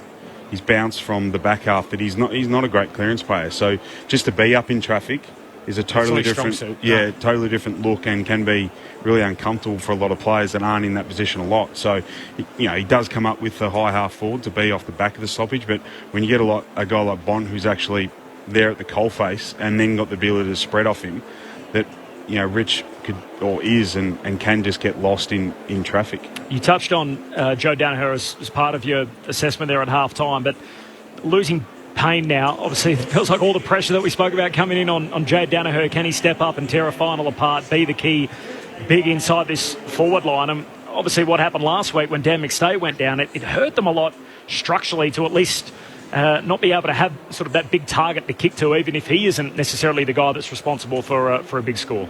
Oh, it's just having a guy too to hold the other defender accountable. Yeah. So he doesn't have the ability just to arguably do what he wants, read the ball coming in and provide aerial support and go, well... Especially against someone like Charlie Cameron. Yeah, or Charlie or Joey. That kind of suffered last week. So he has to show respect to his opponent, that he say, well, I know percentages are it's going into either Charlie... If he's a kick within the ball, either Charlie Cameron or Joe Danaher, probably 7 out of 10 is going to them. So you can hedge your bets a little bit and play a little bit more aggressive or a little bit looser on your opponent, knowing that they're not going to, I'm not going to give the respect to them because I'm not, they arguably don't deserve it in a sense. But it's not about that with Joey too. Like, I highlight him his defensive efforts, but just his natural ability will get him in the game offensively. Just his hard work, ability to play his role as a tall, be where he needs to be that long kick down the line, one to aerially. But that's again, he's got the ability to follow up on the ground and makes his opponent worry about so much more than just I've got to get body on him or spoil him in the marking contest. And once the ball hits the ground, I'm sweet. Or he's not going to get near it. But and then when he is up on the ground, as I said, he's forced to work harder to get back towards goal if he wants to then hit the scoreboard offensively. Thoughts of Brendan Goddard and Brett Delidio. It's half-time at the Gabba in the first semi-final. The Bulldogs by a point. Stage perfectly set for the second half. The winner to go through and play Port Adelaide next Saturday night. Keen to hear from you on the SMS 0437 774 774. Let us know where you're listening, what you're up to tonight. The fourth last game of the AFL season before we head into the two prelims and, of course, the grand final later this month. On ABC Radio, ABC Sport Digital and ABC News Radio, it's halftime. The Bulldogs by a point. Let's see what are the latest ABC News headlines. ABC News with Satyam Weinstein. The majority of new coronavirus cases in New South Wales remain in Sydney's southwest and west, though regional areas are seeing increasing case numbers. New South Wales recorded 1,533 new cases today, another record for Australia.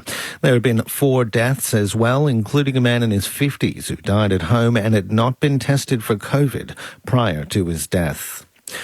Victoria's Chief Health Officer says Victorians should expect to see a continued rise in COVID-19 cases despite a drop in the figures today.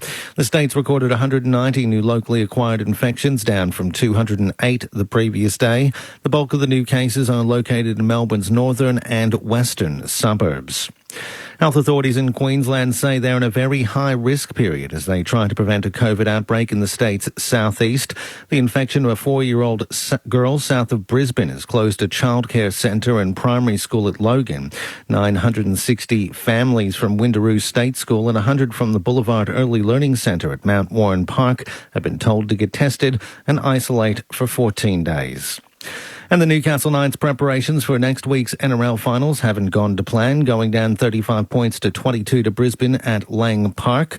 Newcastle were well beaten by the Broncos, trailing 30-10 midway through the second half before finding 2 late tries. ABC News.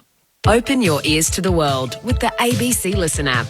Join Yumi Steins as she delves into taboo topics in Ladies We Need to Talk. If I straightened my hair, I was fitting in, and if I didn't, then I was suddenly sort of a Black Panther or something. Or immerse yourself in the life of someone else in conversations with Richard Feidler and Sarah Konoski. I remember hearing this tremendous roar, and then the boat was literally picked up and thrown upside down. Open your ears to the world with the ABC Listen app. The 2021 AFL Final Series. Grandstand AFL. On ABC Radio and ABC Sport Digital. Daniel, straight down the middle of the gather, superb kick, finds Bontempelli inside the centre square, continues the shift to left half forward. Norton trying to take the juggle mark, 4 grabs, he's got it. So Norton on the set shot, he kicks goalward, he's got it. Norton kicks the first of the second term. Brisbane's lead cut to 6. The boundary throw in, Liberatore, hand pass to McRae, high up and under the half forward, and Hannon in front, takes the mark. Scoring shots at a premium in his second term, Mitch Hannon makes his count. Through it goes, we're all knotted up again. Great kick from Daniel into the middle of the ground, finds Easton Wood, turns, looks, inside 50, Waitman climbs, can't complete the mark. Norton hand pass back to Waitman, he kicks it off a single step. And Waitman, with his first involvement of a final, puts the Bulldogs in front. And Treloar to Hunter and now to Dale all by hand. His kick touch trying to exit defensive 50. Shanky had it, lost it. McCarthy onto it, centre half forward. Hand pass to Mitch Robinson. Through the traffic, Robinson kicks it. Mitch Robinson with a classy finish. And the Lions draw back within 1. The Bulldogs by a point. The 2021 AFL Finals Series on ABC Radio and ABC Sport Digital. And that's how it sits at the half. The Western Bulldogs by 1, 6-6 over the Brisbane Lions, 6-5. The winner to progress through to next week's preliminary final against Port Adelaide. On the Friday night, it'll be Geelong and Melbourne at Perth Stadium. All survive and advance from here for the Bulldogs and the Lions. Now the Paralympics nearing the end of the Paras over in Tokyo. A special day for Australia. It started, of course, with Dylan Alcott earlier today. Let's see what's happened throughout the day. Ned Hall is with us. Hello, Ned. Evening, Corbin. Yet another bronze medal from the track tonight as well. Dion Kenzie taking the bronze medal in the men's 1500 metres, the T38 category there.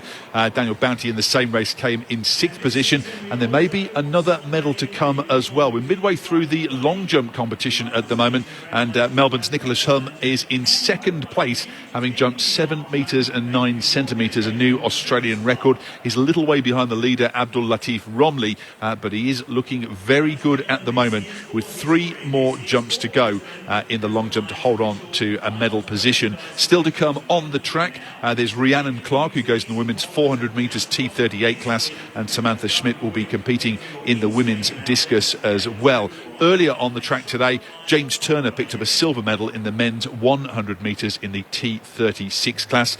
And as you mentioned, Corbin, Dylan Alcott landed his 4th Paralympic gold medal. He beat Sam Schroeder 7-6, 6-1 in the quad singles final. It's his 3rd Paralympics tennis medal, having already won one playing basketball as well.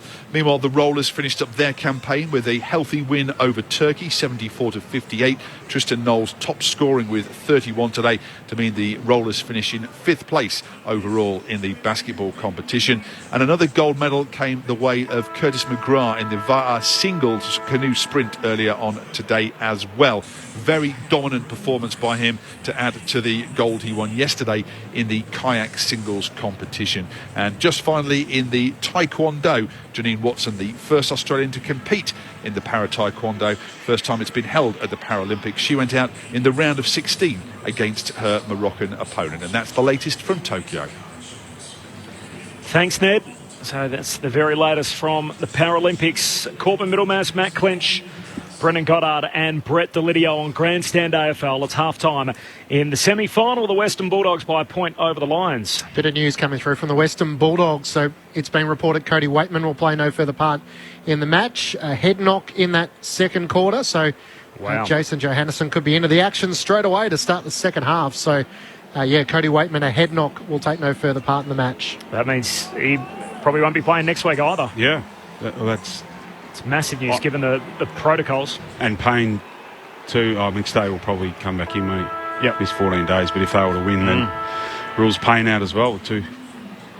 That's we didn't see that incident. I don't think Pricey picked up on it either. It must have happened right at the very end, and he bobbed up and kicked that goal, which was really good. Nearly took a great contested mark and then followed up on ground level. So just looking at the computers, he finished the quarter on the ground as well. Yeah, so that's weird. Yeah. Delayed concussion. Yeah. I can't say I've ever had it, but... No, me either. Obviously just doesn't feel right, and the right call is you got to look after your long-term future. I don't feel good, so pull the pin regardless of what the consequences are down the track. So Waitman, obviously his first final last week, kicked 4 goals against the Bombers and has won already tonight, but looks like that'll be his last involvement in the game. Has played predominantly Johannesson as a forward this season. It would be interesting to see. And they've been pretty happy with Easton Wood, even though Charlie Cameron's kicked 3. But it's probably the only other player who'd have the speed. But it would be a strange move to make. Yeah, I can't see that one happening. Gutsy move, relying on Jason Johannesson's defensive side of his game. Okay, maybe not. Yeah, but it's a weird. We'll just talk, he's one to watch just at the end of the year with I think it's Lipinski that's already nominated. Yep. Flagged that his intentions to leave, and guys are on the fringe. I think it's getting to that point too. The culture, the AFL and players thinking more about themselves, because I reckon 10 years ago, even if you're on the fringe, you're very much encouraged. No, stick around. You never stick know. around. Yeah, even the clubs are more open to it now. So there's a bit more traffic in terms of trade and guys wanting to leave for great opportunity or lack of opportunity at current clubs. So he's one to watch at the end of the year and his intentions and what he wants to do. Off the SMS 0437 774 774. Annie was a blue bagger enjoying the call from a wet Canberra. Glad it's close. Mark and Ash from Boddington. Hi team, I'm sat outside in Boddington around a fire listening to your broadcast and loving it. Best. Go the Lions. Ammo from Dandenong, thanks for the call. Daniel in Mount Barker in South Australia, really enjoying the call. I don't follow either team, but it's a good close game and should go right down to the wire. So pretty familiar sentiment, it must be said. I think generally if your team isn't featuring in the game, everyone's rooting for a close finish at this time of the year. I had a text from my sister actually. She wanted to know why players take their mouth guard out to have their set shot. I said, well, I think it's just they make them breathe easier. I never did it myself, but personal preference. Did you wear a mouth guard? Yeah. Did you take it out to have your set shot? Yep. Why? Give us the reason. Because I think I was just more conscious of it when I'm having a shot. So you're thinking about that and then kicking the nice drop punt? Yeah, because when you got it in it in general play, you don't even notice. I never wore one I only started wearing one like maybe 2-3 years into my AFL career. Okay. I find that amazing that players don't wear them. Yeah, it's kind of stupid looking back on it now. Oh, like you look at Liam Ryan, who's chewing gum most of the time, so he's obviously never wearing a mouth guard. Yeah, I'm not sure. It's a bit of habit too, but it's yeah, I think it was just because I was more conscious of it when I had a set shot and had time to think about it. Luke Jackson was a good recent example. Yes. Yeah, he's no mouthguard, was it? Lost his fangs. Mind you, I'll nearly knock both my front teeth out with a mouthguard in as well. So for radio, he's showing us both his front teeth as he's doing so. Cody Waitman out of the game, as Clinchy told us a short time ago. So a head knock late in that first half. So he's been subbed out. Jason Johannesson's in. Subs made for the Brisbane Lions as well. Jack Payne out. So their key forward goes down, or makeshift key forward, it must be said. Ryan Lester comes into the team. So we'll have a close eye on where Lester starts here in quarter number 3 is going to start on the ground. It's the Bulldogs who lead by a point. 6-6-42. The Brisbane Lions 6-5-41. The Dogs by a point. Win or go home stuff. A half a footy left in season 2021 for one of these two teams. The other to go through to play Port next Saturday. English are starting the ruck against McInerney. McInerney just swats it forward. Dale ran in from the back of the square to gather for the Bulldogs. Hand pass to Liberatore. Drives the kick to half forward. Young flew in front of Andrews. Andrews letting intercept possession getter on the ground with 9. And the footy stuck to Daniel Rich's chest, and the umpire will throw it up. 50 out from the Dogs' goal. English and McInerney. McInerney tries to take it out of the ruck. Squeezes the kick into the middle of the ground. Fulton couldn't gather. Knocked forward for the Brisbane Lions. In the end, Lester almost collided with his own teammate. A chance for Zach Bailey trying to link up. Couldn't quite get it to Fulton. Keith's hand pass. Looking for Bontempelli. Bailey got him. The Bont can't break clear. Can he get a hand pass away? No. And the umpire on the blind side says he'll throw it up. I think it's a fair indicator by the Bulldogs and how they're valuing these centre square bounce now. The English, the number one man, started in there in this second half. McInerney wins the tap. Jared Lyons soccers it forward. Fullerton trying to collect. Coughs it up. Bontempelli away to Williams. Hand pass to McRae. The Dogs back the other way. Slipping over is Vandermeer. Rich collects, and the All-Australian just sends a torp inside 50. Oh, spilling it is Wood. Invites his direct opponent Cameron in. Paddles in front of himself. Wood gets rid of Cameron, and the Dogs save a certain goal as Keith feeds it back by hand, and the kick from Giray out to half-back to Bontempelli. Takes a bounce on half-back, and now a second. And a third as he looks for options up on the wing. Drives the kick towards Norton. Adams had a hold of his jumper in the eyes of the umpire, and a free kick the Bulldogs' way. Aaron Norton with a goal in that second quarter. Wants to send it deep where Johannesson's on a lead. He hand passes to Bontempelli, then kicks it over the head of JJ, and Starcevic takes the mark.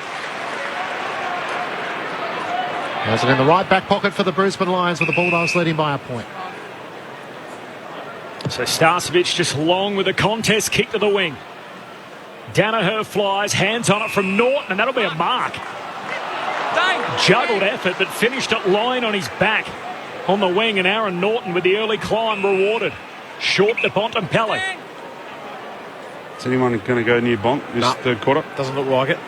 I saw him on a number of occasions standing alone at stoppages in that first half. It baffles me. So the Bont from 70 out looks for English. Little body on Darcy Gardner, can't mark. Spills to Starcevic, and he's tackled. Back pocket for Brisbane. We'll have the ball up. Pretty ordinary player. So you wonder why they're not... obviously don't respect him. Just won the MVP. Obviously do rate him, actually. McInerney wins down the tap. Bonds onto it. Here he is on cue. Screws it back to the top of the goal skirts. Too wide for Hannon, who races after it. Darcy Gardner offers chase, and it goes out of play. It's the Bont with 5 disposals to start this third quarter. It's only gone 3 minutes, so he is running hot.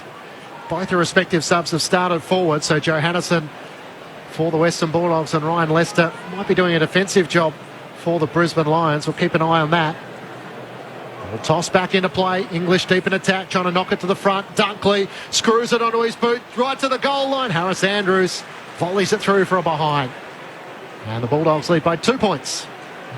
Great to have you with us, Jane and Sam, enjoying the first half here, scoffing pea and ham soup in Albany, where it's cold. I imagine it would be a little chilly there this time of year. Nice place in the country down in Albany, about 5.5 hours south of Perth. Big Mick Gardner's country, his hometown, or his town, you'd probably say. Rich to Andrews, hand pass to Starcevic, kicks out wide and marked by McCarthy just inside the boundary line, Vulture Street side. Doggies by a couple of points, 6-7 to 6-5. McCarthy long to half forward. Plenty of white jumpers there. Young punches it away, but straight to Mitch Robbo. Hand pass to Neil. His kick smothered. Ricochets to the boundary line and out of play. 60 out from Brisbane's goal. Now, second half quarters this year, so both teams have played in 46, obviously. 23 games times 2. The Lions have won 30 of their 46. The Western Bulldogs 22 of their 46 quarters. Bulldogs leading by 2 points. And 3 out of 4 inside 50s to start this third term. Young taps it down to the front for the Dogs. Dunkley slots it forward to Liberatore. Rich right there with him. He squeezed the kick around the boundary line, over the line. Wide of Vandermeer, out of bounds on the full. Brandon Starcevic to take it for the Brisbane Lions. Comes inboard on the 45 to Birchall. Has it still at right half back for the Brisbane Lions. Looks into the corridor, no real option, so drives a long left foot kick towards half forward. McInerney's there, front and centre. Bailey, kick's partially smothered by Williams inside the 50. Danaher left the space, Cameron onto it, gets the hand pass to Fullerton, didn't hit it cleanly. Across the face of goal, McCluggage underneath it, juggles the mark, up against the right behind post. Had the better of Rourke Smith with the ball in flight, and now he just needs to dig through the set shot here. I'll pencil this one in.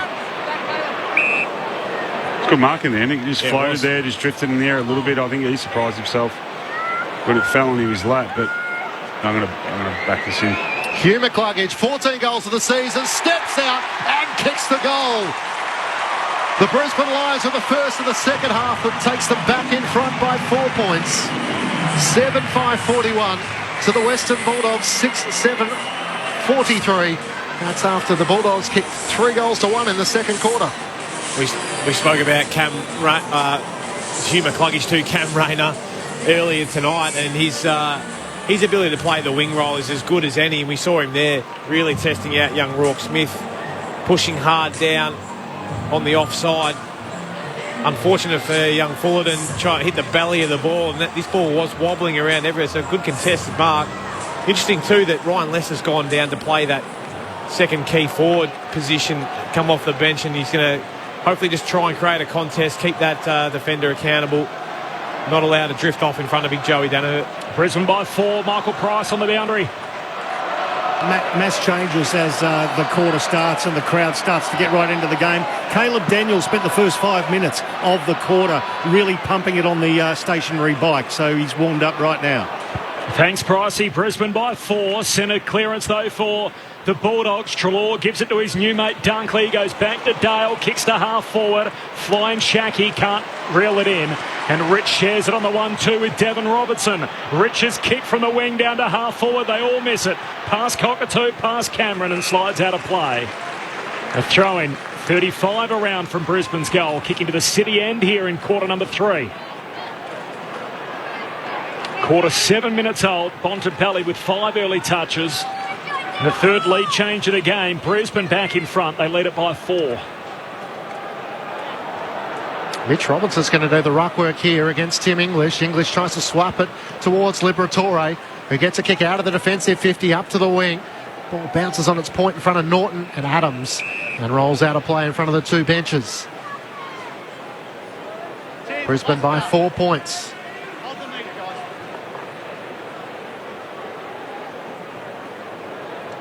Gabba rocking on a Saturday night. Toss back in.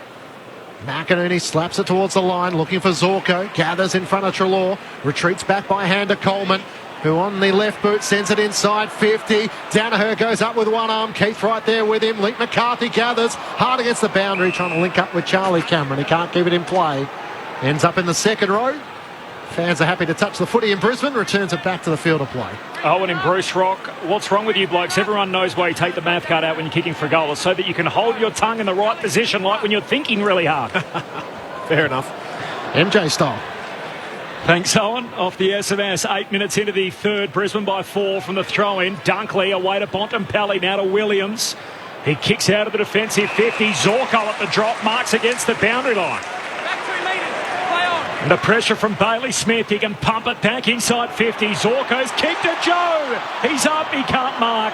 Falls down to McCluggage. Slapped out of his hands by Bontempelli, who's bowled over. 15 out from Brisbane's goal. Keith tackles. Ball held to him. And a ball up. 15 out, top of the goal square for Brisbane. And an almost moment for Joe Danaher. He'll do the ruck here against English, tries to clear space, can't gather the footy. Bailey Smith with a hand pass back to Dale. Enormous pressure as Leicester laid the tackle. Got the hand pass away to Ryan Gardner. Your problem, kicks a high ball to half-back. Johannesson's there, couldn't gather. McCarthy lost it, and Daniel comes up with it for the Dogs. Hand pass to Vandermeer at left half-back. Kicks up to the wing as they're on the break, and Hannon takes the mark. Darcy Gardner filling the hole at half-forward, so he can't just blaze away long. Turns and kicks back into the corridor. Mark taken by Liberatore.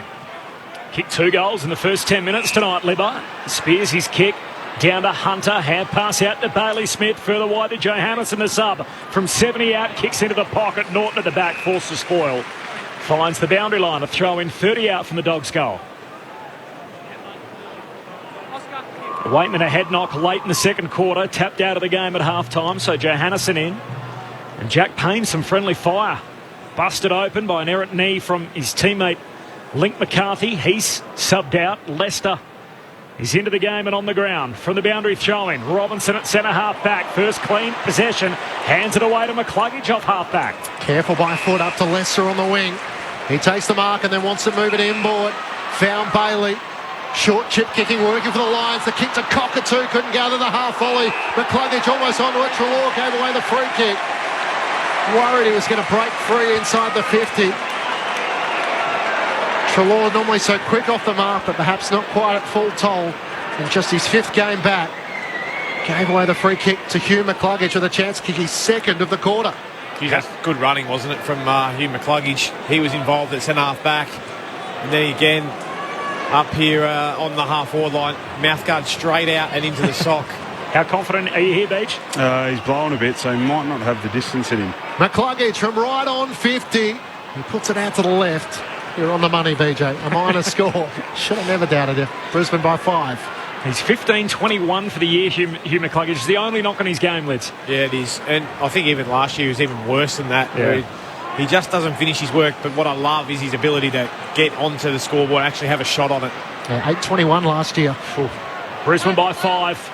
Bailey from the kick out to half-back. Neil gives it over to Cockatoo here. Hand pass to Starcevic. Pokes the kick inside 50. And a mark taken. Left half forward. Starcevic has got it again. McCluggage. Hugh McCluggage has got it. Left half forward for Brisbane. He's got his breath back because he didn't move after he really kicked it that play. He's having a red-hot quarter here, though, isn't he? Oh, yeah. 3rd shot on goal. So he's had 2 looks at the sticks already in his 3rd term, and Hugh McCluggage to shoot goalward. He's got it left. It was touched on the way through, as you can hear from the umpire. So out it goes to the left, and lucky to sneak through for a score. 7-7 to 6-7. Brisbane with the momentum, a 6-point lead for the Lions. 12 played 3rd term. So is that the only 3 shots so far of this 3rd quarter for a goal and 2 behinds? As Liberatore takes the mark at right half back, the kick in from Daniel. Goes short and Bailey Smith has it at right half back. Bulldogs will be keen just to hold some possession. 7-3. The inside 50s Brisbane's way in this 3rd term. All the way back to Keith, who can chip it over the top to the ever hard working Bailey Smith. His kick was not the cleanest, and it did get over the hands of Leicester. Now all of a sudden, it's Hunter's problem. Leicester comes up with it, chips it into the right forward pocket. Charlie Cameron thought about playing on. He might have taken a step. The umpire gives him the benefit of the doubt. In the right forward pocket, Charlie Cameron will shoot for his 4th. He's done the typical small forward. He's like, tempting. Should I look for the quick secondary? Pass this off. There, mate. They're just there. Oh, he's done it. He's going to give it off. Comes in, finds Zach Bailey. Probably the right option, but if I was to put my cash, I'd prefer it on Charlie. That being said, did kick one after the siren. He's usually pretty reliable. His one earlier today was rank. He hit the inside, the old instep, but usually very reliable in front of goal, Zachy Bailey. 29 goals, 16 for the season. Knows all about delivering in big moments. Brisbane have the momentum. Can Bailey strike from 50? Beautiful kick. The Gabba is roaring. And Brisbane open up a 12-point advantage. 8-7-55 to the Western Bulldogs, 6-7-43. They've had 4 shots on goal to 1 in this third quarter. Well, I'm not sure. It's fine by Bailey Smith to miss the kick. It wasn't like a terrible kick, but his decision after that, I think he's just literally continued on thinking or trying to influence the next bit of play, which is where he kicked the ball. And it was Charlie Cameron that applied the pressure to him when he first kicked it. Got to check your mirrors. Check your mirrors and stay. I understand your chances of influencing the next play is pretty slim. And then 2, that you're actually in a really vulnerable position in terms of the ground and who you're standing next to at the time. So got to show a bit more respect that and just make a better decision when you get rid of the ball. So Brisbane by 12. It's an equal game-high margin. They've kicked the last 3 either side of half-time. Back in the middle, Fullerton and Young doing the ruck work. Young palms it down, but McCluggage at the drop, who's having a big quarter. Hands at the lines, kicks inside 50. Out on the bounce, collected by Cameron, trying to wrong foot Duray. Hand pass to Lester. Floats a kick into the pocket, turns out okay. Pitches just inside the boundary line and out it goes. So a throw-in next to the behind post. Jared Berry being taken out of the game too with concussion after laying a tackle on Bontempelli and smacking his head on the turf. So very interesting. Let's see how they'll cover all that. So 3 guys out of the game with suspected concussion. Payne and Waitman both subbed out, and now Jared Berry on top of it. And the boundary throw-in. Here's Bailey, the goal kicker, who's wrapped up. Ball comes out the back of the pack. The Bont to Daniel from the back pocket for the Bulldogs. Kicks towards the back pocket. Rourke Smith under enormous pressure from Dev Robinson. Swooping onto it, Neil. Hand pass too slick for McCluggage, and Bontempelli gathers. Hand pass to Keith. Kicked off the back of Dev Robinson and goes out of play. Up and about this quarter, Brisbane, their pressure in their front has been really, really good. That didn't get out of 50, but when it has been coming out, it's been under real pressure. 9-3, the inside 50s Brisbane's way in this third term. Over 25 minutes since the last Western Bulldogs goal came back at the 19-minute mark of the second term through Cody Waitman, who subbed out. Fullerton wins down the tap for Brisbane, straight to Daniel though, the Dogs. Kicks up to Johannesson, ricochets out to Bailey Smith, kicks up to the wing, Darcy Gardner underneath it. Hannon just got into his back late and gave away the free kick. Brisbane will take the free kick on the wing. Michael Price on the boundary.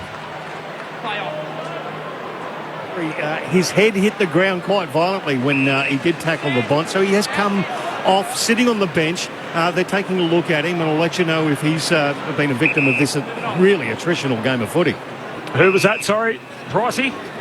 Jared Berry. Jared Berry.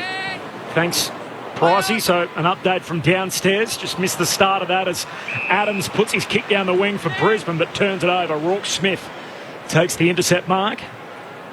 Brisbane by 12. 17 played third term.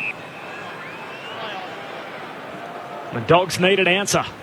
Smith kicks down the wing. Norton flies. Spills to McRae. Jack McRae kicks it deep inside 50. Shackney running back downhill. Drops the mark. Hands it to Hannon. Snaps but misses. A 2-on-1 for Harris Andrews, and he was able to get out of there with a behind. Not a bad result. Deep in defence for Brisbane. And a minor score. The Lions lead now 11 points. 8-7 to 6-8. 17 played third quarter. Just felt like a big moment in the third quarter there for Shackey. Just perfect kick from McRae. And literally just dropped the sitter. Birchall into McCluggage. Got it back. Works it in the middle of the ground. Leicester for Brisbane. It's all straight down the highway to Ray. Good body work against Charlie Cameron. Worked him underneath it.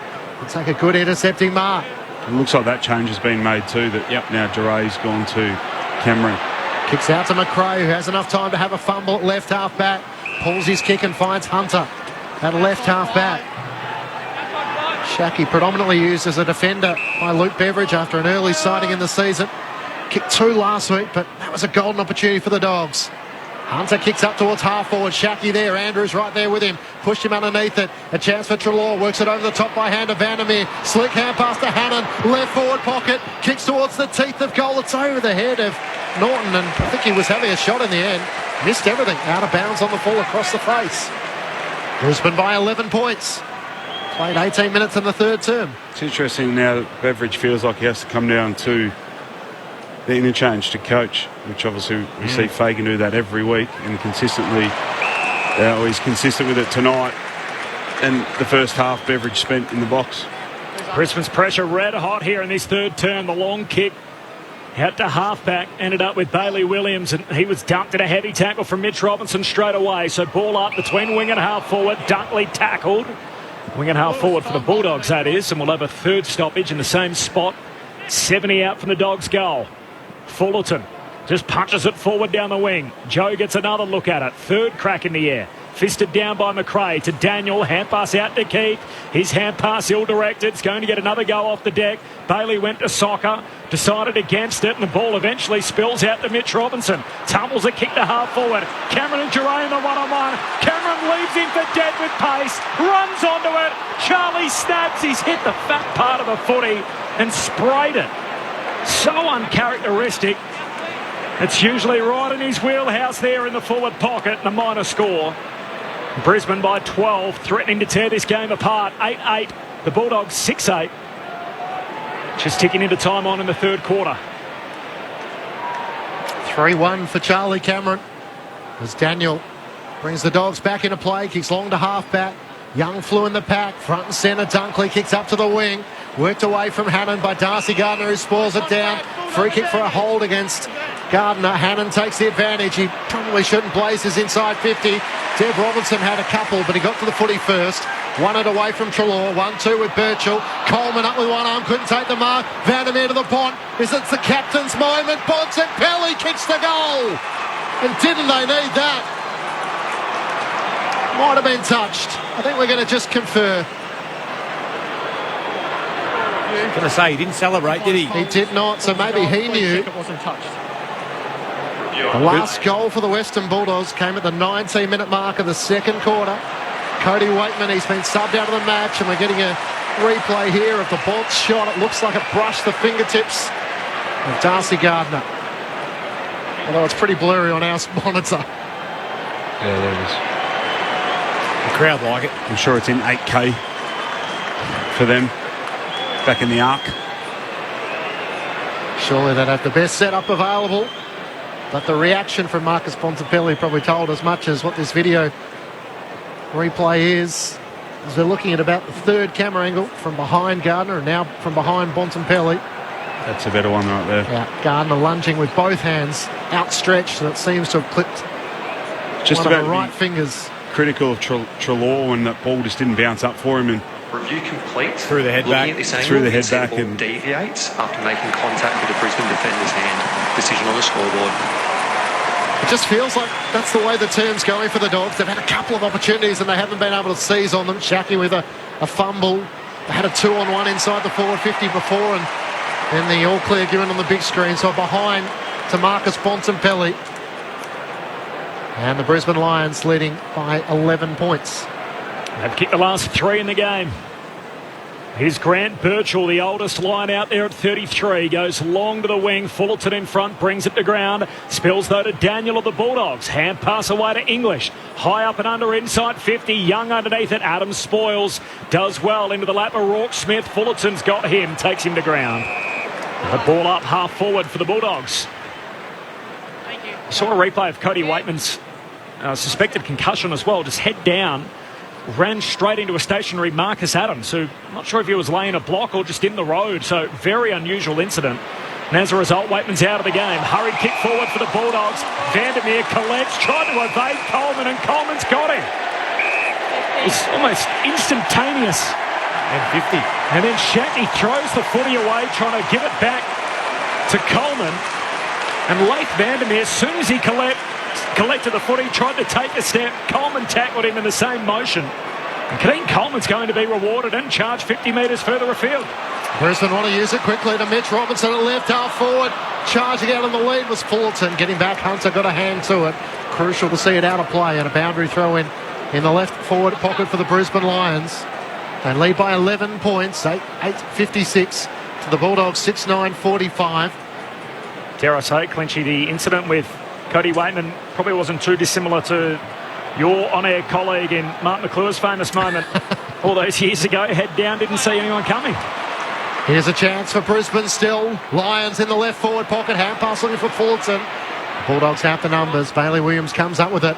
Long relieving kick out of defence to half-back. Shaki and Andrews there. Lewis Young tries to knock it clear. Andrews gets it to Coleman. Hand pass to Zorko into the middle of the ground. Cute kick inside 50, and Leicester takes the mark. Didn't blaze away.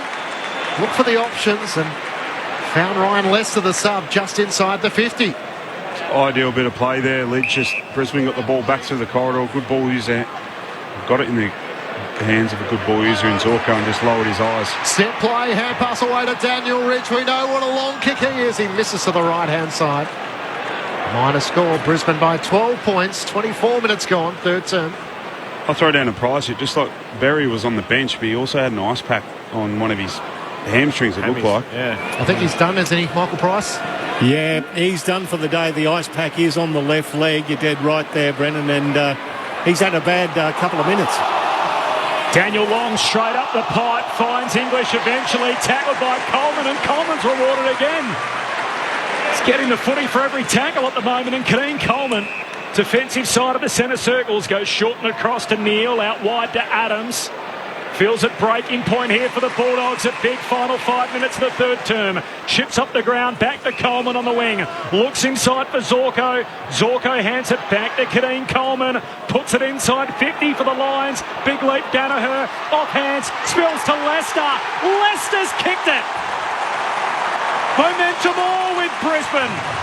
The Lions are rolling in the third term. And all of a sudden it's out to 18 points. An unusual sub, Ryan Leicester, swung forward with Jack Payne going out, and he's got a goal. Just his 46th in his long career, now 158 games old. Brisbane by a game high 18, 26 played in the third, 9-9 to 6-9. It's funny how maybe the least conventional forward tends to get into good spots and get used. We saw Zorko just drop one off, and I wonder whether it's a lack of accountability from the defenders, saying, well, he's a defender by trade. Usually Ryan Leicester, he won't get into good spots. Just allowed to come into the side of the contest all by himself. It was Bailey Williams, actually, that just left him. Yeah, just left him. I think he misread the ball or didn't have eyes on the ball for long enough, and the ball nearly landed on his head, which he thought he was in an aggressive or strong position on Leicester. Sorry, Beach. He played the last 6 games of the home and away season, Ryan Leicester, before being dropped for the first final. Not as a forward, though, right? No, more as a defender. Half back. Another 6-6-6 warning. Back in the middle, Liberatore. The Dogs desperately need one. Kicks towards 50. Rich couldn't take the mark. McRae with a hand pass. Johannesson inside 50. Fires on goal. Got it! Something out of nothing. And JJ, the medical sub, finally breaks the duck, although we're going to check it didn't graze the post. Nothing is easy for the Bulldogs at the moment. Can you please check to see whether it hit This would be really flattening if this is grazed the post. Just deflating. Last goal, 19-minute mark of the second quarter. Marcus Bontempelli had one which was touched off the boot, and we're checking to see if it grazed the inside. Looks like there's a gap there, doesn't there? Left post. We got Snicko tonight? Surely. It's a final, surely. Mandatory on all the goalposts in the AFL, I would have thought. There it is. There we go. And flat line. Looking at these angles, there is no deviation as the ball passes the post and no spike on edge. Decision on the scoreboard. What's this deviation thing they keep talking about? Well, I think the ball changes its access or whatever after it came off the boot.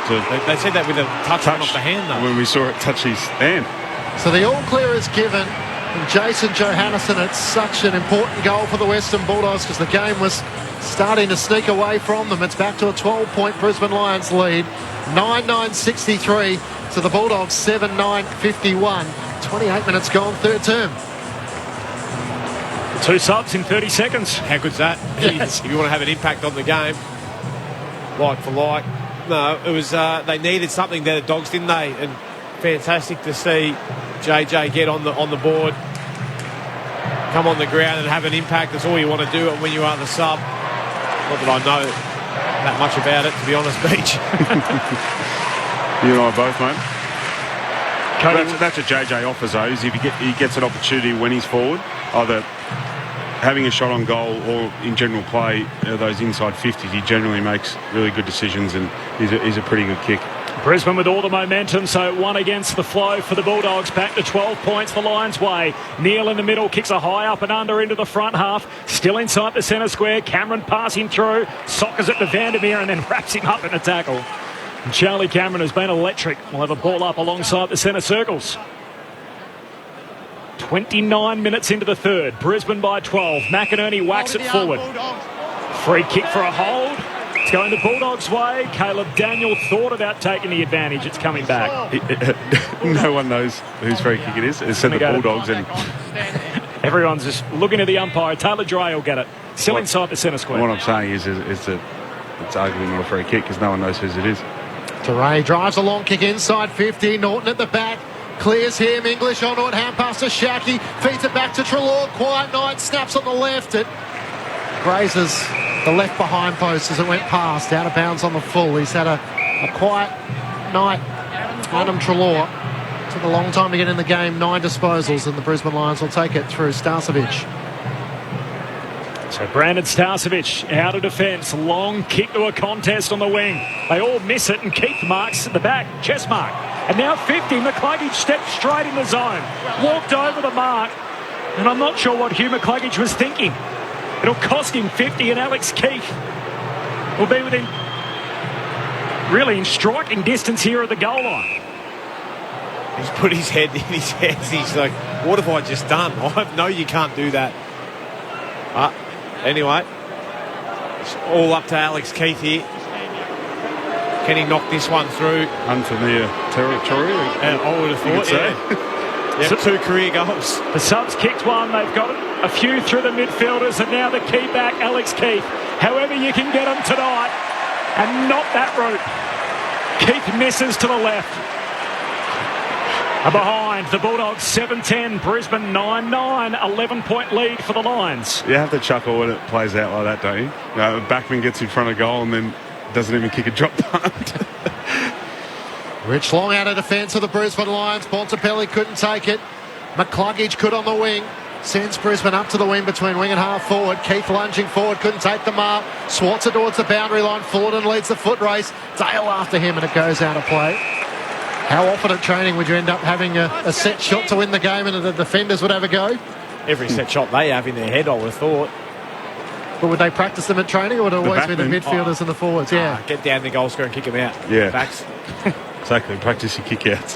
The goalkeepers in ice hockey, not required unless desperate times call for desperate measures.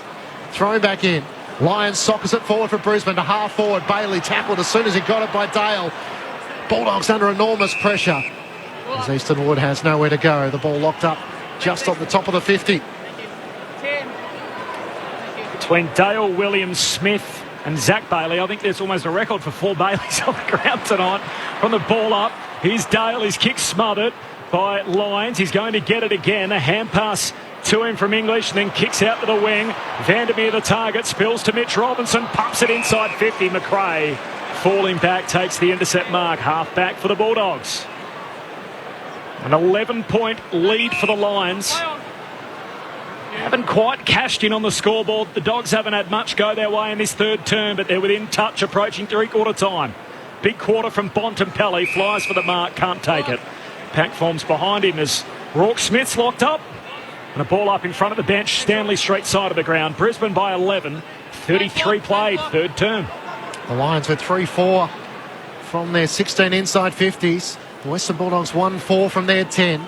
Quickly hacked forward for the Western Bulldogs.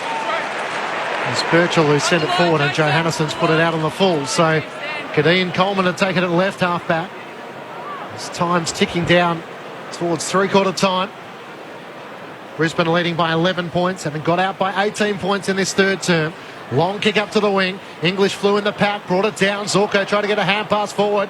Big O ended up with it. He tried a hand pass to Robinson, sent it straight out of play. Mitch Robinson. And it's going to be paid deliberate. Goodness me. Ruckman should just never hand pass. He should have just waited for players to tackle him. So here's the kick from Liberatore down to half forward. Norton flies, had a fair piece of it, but no mark. Hand pass comes out to English from Dunkley. Socked by the Lions, back down the other direction. Liberatore over the footy, paddles it out. Dale has a fumble, lost possession. Greasy footy out there on the Stanley Street wing. McCluggage rolled over the footy underneath him, and he's caught by holding the ball. Gee, that was a stiff one. He never really took grasp of the footy. And in the end, Norton tackled him as he was lying on top of it. The ump said that's holding the ball. Norton almost coughs it up. Eventually gets it to McRae in the centre square. Kicks inside 50, JJ. And the sub, Johannisen, marks at centre half forward with the seconds ticking down towards three-quarter time. You know what makes it worse is we're sitting here and everyone at home had the same angle as the umpire, and none of us thought that's holding the ball. And he made that decision. He saw what we saw, and we saw what he saw. Ridiculous. He's got one already. Jason Johannisen from 50. Set shot, sails goal, and it's right. It stays there. Behind. And really, it's a quarter of what might have been for the Bulldogs. They've kicked 1 goal, 5 in the term, and that includes a goal overturned on the video from Bontempelli, a missed set shot there to Johannisen, a spilt chest mark to Shaki. The Bulldogs 1-5 in the quarter, Brisbane 3-4 at the other end. They were running hot at one stage there, having kicked 4 straight goals in the game, either side of three-quarter time. The Lions, after trailing at half-time, lead by 10 as we turn for home. Brisbane 9-9-63, the Bulldogs 7-11-53. The goal kickers to three-quarter time. Charlie Cameron has 3, 1 each to Danaher, Robinson, McCluggage, McCarthy, Bailey and Lester. While for the Bulldogs, 2 to Liberatore, 1 each to Smith. That's Bailey, Waitman, Hannon, Norton and Johannisen. Berry and Payne are done for the day, both injured for the Brisbane Lions, and Waitman out for the Bulldogs, so both running a little thin. The thoughts of our analysts coming up next. Brett Delidio and Brendan Goddard. 1 quarter left in the season for either the Bulldogs or the Lions. Find out next on ABC Radio, ABC Sport Digital and ABC News Radio. This is Grandstand AFL. Hi, I'm Kurt Fernley. Wait, I'm Kurt Fernley. All right. You're Kurt Fernley. I'll be Georgie Dunny today. We've got a podcast and it's everything you'd want to know about the Paralympics and probably a little bit more. We talk to so many of our wonderful athletes and we have a fair bit of fun along the way. You Little Ripper, your ultimate Paralympic podcast with Kurt Fernley and Georgie Tunny. You Little Ripper! Download for free from the ABC Listen app.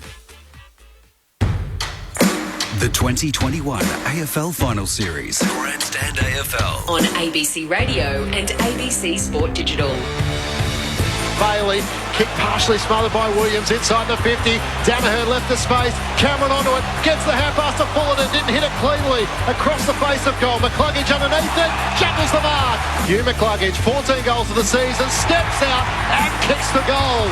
The Brisbane Lions are the first of the second half, but takes them back in front by 4 points. Leicester comes up with it, chips it into the right forward pocket. Charlie Cameron thought about playing on. He might have taken a step. He's going to give it off. Comes in for finds Zach Bailey. Bailey strike from 50. Beautiful kick. The Gabba is roaring. And Brisbane open up a 12-point advantage. Final 5 minutes of the third term. Chips up the ground, back to Coleman on the wing. Looks inside for Zorko. Zorko hands it back to Kadeen Coleman. Puts it inside 50 for the Lions. Big leap, Danaher. Off hands, spills to Leicester. Leicester's kicked it. Momentum all with Brisbane. The Lions are rolling in the third term. Back in the middle, Liberatore. The Dogs desperately need one. Kicks towards 50. Rich couldn't take the mark. McRae with a hand pass. Johannisen inside 50. Fires on goal. Got it. Something out of nothing. The 2021 AFL Finals Series on ABC Radio and ABC Sport Digital.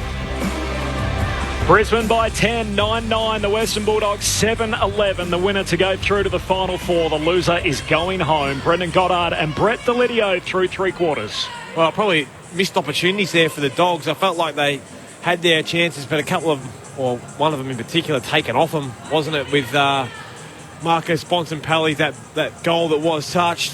JJ had that chance late on the siren to get it back again, but just wasn't good enough. And then the Shaki drop mark. And the Shaki drop mark, yeah, that was... You spoke about moments. He had his other one in the second quarter where just that little fumble, didn't quite take it clean. He had his chance to take that mark running back with the flight. goes back and maybe knock one through. He's a very reliable set shot on goal, but the Lions are just doing enough, aren't they? I thought 2/3 of that quarter, the first 20 minutes, were dominated by Brisbane. Yeah. And it was that Shaki had that moment, and that was when the momentum was all with Brisbane, just to take that mark. And I'd say he goes back and kicks that, and then it would be a different story now. But then Bulldogs, I felt like, did a pretty good job then in the last 10 minutes just to wrestle and just halt that momentum that Brisbane had. Just do enough. Yeah, and then they just had a number of re-entries inside 50s, a couple of 16-11 inside 50s Brisbane's way in that quarter, but clearances 16-7 to the Dogs. Yep. So that's why I feel like the Dogs probably had some opportunities, but they just weren't able to get through. I think it was more the intercept possessions, particularly that quarter. Brisbane on top, 17-12. We've seen Harris Andrews; he's been the star in that area all night. But yeah, I just feel like the Dogs, they need to get the first one, start to get a bit of a run on. They can start to really capitalise. But if it's the Lions, crowd get behind them, a bit deflating for the Dogs. Both teams got their injury concerns though, which is will that play a part? Will that play a part today? Brisbane with 2 and going forward. 1 down on the bench. There's only 3 rotations left. Home ground advantage. So that's why. It's easy to say the start's really important, as Liz alluded to, but one, because you're playing in a state and you are, 11 points down. 10. And Brisbane have got 3 on the bench, so if they manage to peg it back and get in front, Brisbane are going to be, you'd fair to say, probably the last 5 to 8 minutes going to be hanging on for dear life with the players out there. So it's so imperative that the Bulldogs literally just focus all their energy in these first 3 minutes. And it's not about talking about let's kick a goal. Let's literally win the clearances, win the centre square bounce, because we've highlighted a number of times how important that's been, and both teams have been so efficient off the back end of that. So this first centre square bounce and then the first 3 minutes is so important for Bulldogs here. It was a breath between them to decide who made the top 4 and who missed out. They got a quarter to decide things here. Who's going through to the last 4? Final term underway. The Lions by 10 points. English wins it down. Hand pass from Lever out to McRae. Tumbles a kick to centre half forward for the Bulldogs. The Bon overruns it at centre half forward. Dunkley scoops it up at the back. Hands it to Joe Hannison. Kicks inside 50. Shaki skids in to meet it. Hands it out to Vandermeer. Gives it back to Hunter. Kicks across the half forward line. McRae falling down as Neil dropped below him. And McRae, falling back on top of Neil, takes the contested mark at centre half forward. Oh, love the hands of young Vandermeer off the deck. Nice and clean. It wasn't the greatest handball from Shaki. His hands were clean. Got it to Hunter. It was a real risk it for the biscuit, wasn't it? Kick from Lockie Hunter. It's not the one I would have been going for. Playing the percentage probably top of the square, but Jack McRae good enough to hold on. What a year he's had, all Australian again. Jack McRae, they need it for the perfect start. He's got it. McRae puts it through, and the Bulldogs within a straight kick. The dream start to Q4. The Brisbane Lions lead it by 4 points, 9-9-63. The Bulldogs move to 8-11-59, and Jack McRae with his first goal of the night. Michael Price on the boundary. Yeah, Corbin, some body language lessons here from the Western Bulldogs. They're sitting there keen, ready to go. They are right in this game. Just having a look at Caleb Daniel getting a little bit of a rub down to, looks like the left knee to start off this final quarter, but the Doggies bench, they're up and about. Don't worry about that. Thanks, Michael. It was that perfect start we asked for. So Brisbane, I don't think, have touched the footy yet. So McRae involved in that first centre square bounce stoppage, got the clearance, follows up. Hunter involved. Bontempelli just had one of his ankles where he nearly got involved. Again, it was really good offensive spread from the Bulldogs, but perfect start. Under a goal early in the final term. McInerney gets the clearance out of the ruck, kicks to half forward. Now, Fulton had his arms around giving away the free kick. And Ryan Gardner's going to take it. Feeds the hand pass wide. Taylor DeRay for the Dogs at left half-back. Kicks up to the wing. English is there. McInerney as well. Spoils to the front. Coleman's quick hand pass to Mitch Robinson. To Lockie Neal hard against the boundary. Blazes away. Turns it over. Bailey Dale takes the intercepting mark. couple of years ago, I remember calling a semi-final, the Brisbane Lions and GWS, 3-point ball game. I was building to that, Lids. You stole my punchline. One man featured in it. Here's a chance for the Dogs to strike again. McRae kicks inside 50, over the head of Shackey, charging out. Hannon down low. All locked in underneath him. Harris Andrews onto it pretty quickly. I was a supporter that night, up in the box, but rode home that Brent Daniels goal. My goodness. Brisbane by 4. The Bulldogs were the last 2 of the game. Inside their forward 50 here from the stoppage. McRae out to Rourke Smith. He goes to ground. Coleman keeps his feet. Paddles it back to the advantage of Mitch Robinson, who drags it in. Dunkley tackles him. Hump gives them a moment. Coleman grabs it. And he and Liberatore share it as the pack forms around them. Ball up. 45 out from the Bulldogs goal. Seeing some runs here. The Lions kicking 3 in a row in the opening quarter. The Dogs did it in the second. Brisbane did it in the third.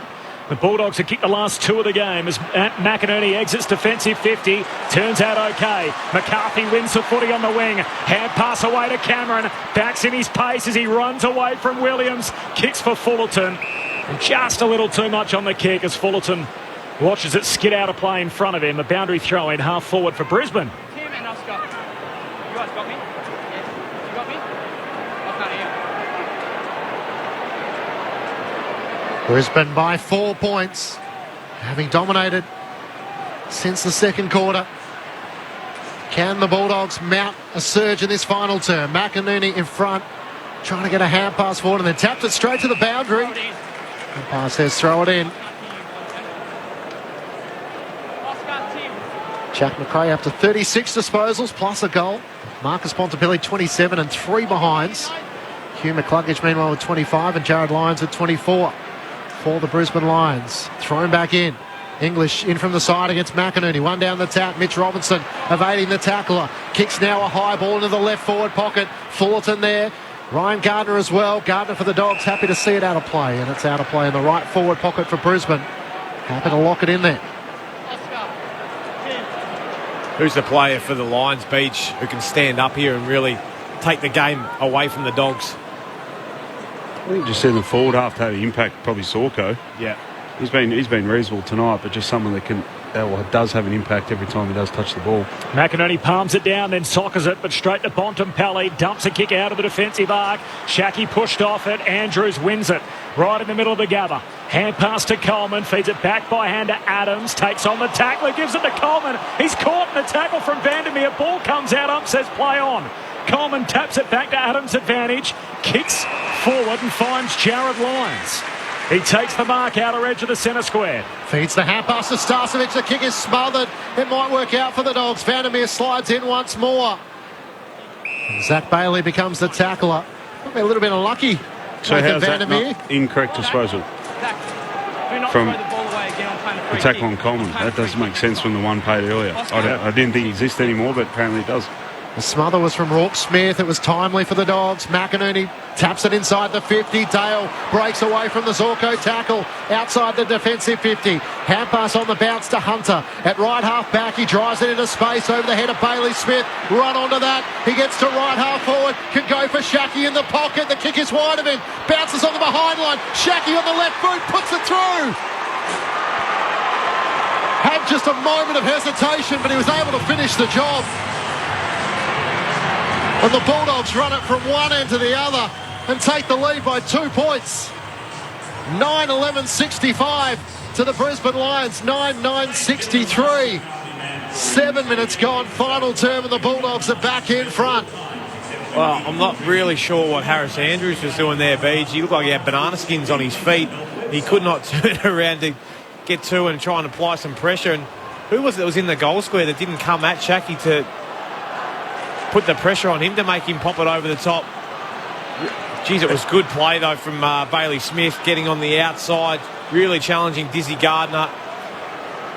We're watching Shackey just over the top. Harris Andrews taking the... Marcus Adams didn't decide to come across. He had no one else there. Needed to come and support. Just a poor decisions. The one, Andrews, yes, he's playing aggressive, but then turn around, put your head down and literally run as fast as you can to try and find Shaki. I'll give him the benefit of the doubt and say there's probably something wrong with him, but if there's not, that is an absolute disgrace. The Dogs get the centre break. The kick inside 50 from Hunter is marked by Darcy Gardner, so it takes the intercept mark for Brisbane. Has it at half back. Fourth lead change, one in each quarter. Bulldogs back in front by 2 points. Long kick down the wing. McInerney spills it, but into the lap of Neal. Brisbane retain possession. Threads a hand pass to Bailey. Kicks down the wing. McCartney climbs, no mark. Spills to Daniels. Spun around, dispossessed. Dogs win it back. Liberatore hooks his kick to half forward. Treloar in the box seat. Can't complete the mark. Falls to Vandermeer on the attacking arc. Hand pass to Johannesson. Short kick inside 50, not 15. Bailey Smith spins onto his right boot. Floats a kick goal and puts it through. Bailey Smith with the goal. It wasn't perfect off the boot, but it was the result he was after. The Dogs are now up by 8 points. They've kicked 4 in a row. 8 played, final term. The Bulldogs 10-11, Brisbane 9-9. Well, it looks like the Bulldogs are all over in a minute. Just their ability to outnumber again, come back to the contest. It's good pressure initially from Brisbane, but then the ball hit the ground. It was Liberatore. There's a number of Bulldogs that managed to clean it up, and then the representation forward of the ball. There was a contest from their tall forwards, and it was Vandermeer that was ground level off Rich.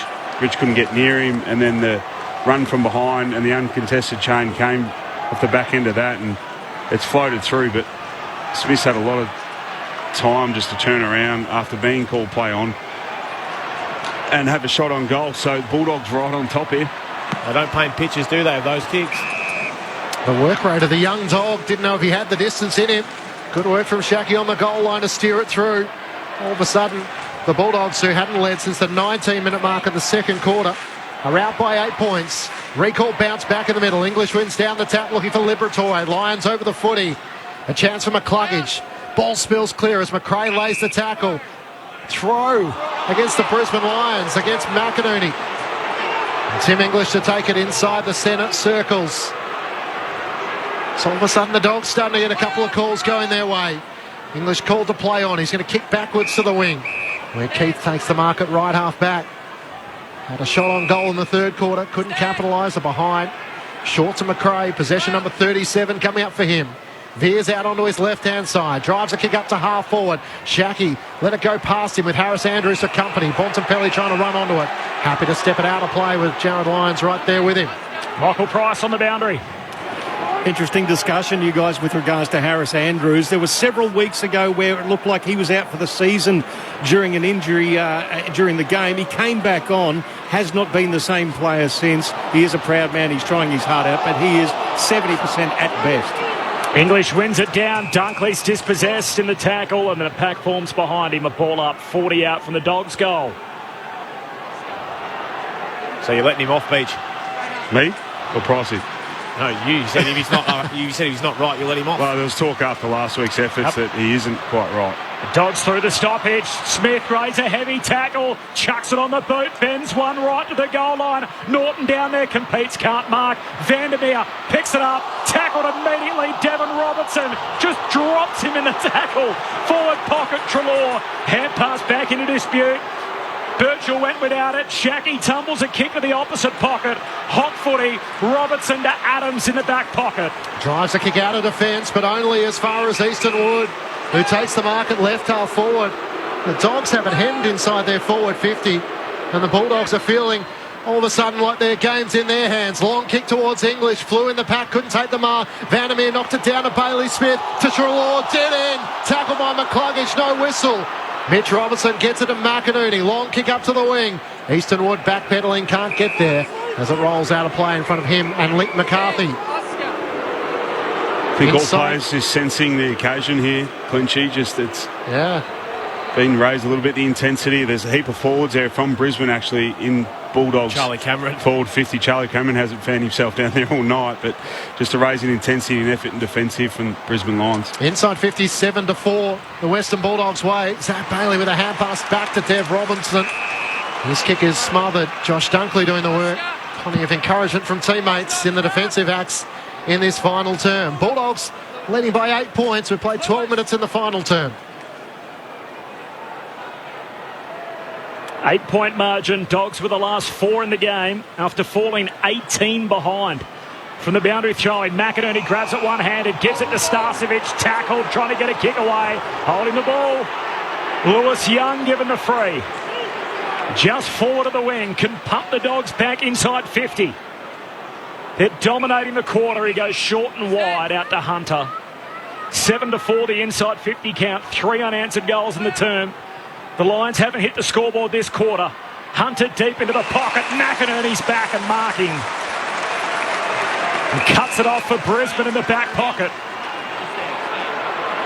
Bulldogs by 8 points, 13 played, final quarter. McInerney called to play on, drives a long kick towards half-back, Fullerton in the back. Front position, Dev Robertson couldn't get it, Zach Bailey can. Hemmed in against the boundary line as Young corrals him. Hand pass looking back for Dev Robinson. Can't take it. Zorko, quick hand pass to Fullerton, all under pressure to Robinson and now to Starcevic. That was Mitch Robinson. Kicks towards half forward. McCluggage there. Link McCarthy from behind. Just inside 50 out to the right. Thought about moving it quickly to a short option and now he'll take the moment himself. Kicked a goal in the first quarter. You spoke about Beach, the forwards from the Lions getting right up the ground. We saw Zach Bailey trying to break away from that stoppage. He had no one to kick to, and then it pans out, and we can see Joe Danaher's on the other side of the ground. I'm not really sure. His work rate's not up there. He needs to be giving his teammates an option. Get it down the line, mate. Give us a contest, get the ball out of bounds, start again. For so long he had to watch from the sideline as a cat. Into the action as a Lion. He fires on goal and misses to the right-hand side. A shake of the head as he didn't quite make the contact he desired. The Bulldogs leading by 7 points. 14 minutes gone, final term. So Caleb Daniel on kick-out duties. It's been the semi-final we all wanted. 4 lead changes, 18 points, the biggest margin either way. Currently the Dogs by 7. Daniel long to the wing. Off hands Hannon. Jams it on the boot. Surge kick to half forward. Unkind bounce for Andrews. Numbers with the Lions. Andrews holds out Johannesson. Taps it to Starcevic. Hands it to Birchall. Hand pass to Mitch Robinson. High long kick down the wing. Bailey Williams climbs. Spoils to the boundary line. Link McCarthy won't let it go out. Turns and kicks it deep inside 50. Danaher one-on-one with Keith. And the ball skids out of play in front of him. And a boundary throw in forward pocket for Brisbane. 15 played, final quarter. Bulldogs by 7. The loser's done tonight. The winner goes through to the final 4 to play Port Adelaide next Saturday night. Every stoppage so important. Thrown back in. McInerney and Young. Clears to Bailey Smith. Kick off the outside of the boot.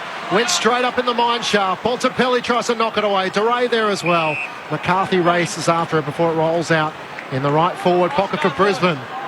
Chris Fagan animated as always on the bench. Love it. He's got a bit of the nutty professor about him as he watches on, trying to encourage his team. Thrown back in, 50 out from the Lions goal. McInerney punches it inside 50, looking for McCarthy. He's had a couple of good moments. Hand pass back into the field of play. Bailey hard against the boundary. Kick touched by McRae. Fullerton with a hand pass to Zorko as he held when not in possession. Still a chance for the Brisbane Lions. Young with a hand pass to Dunkley, and the Bulldogs are up to the middle of the Gabba. Can the Dogs get something going on the counter-attack? Darcy Gardner hangs on to Hannon, no free kick. Starcevic collects, took on one too many. Trelaw lays the tackle, ball comes out, Dogs with it.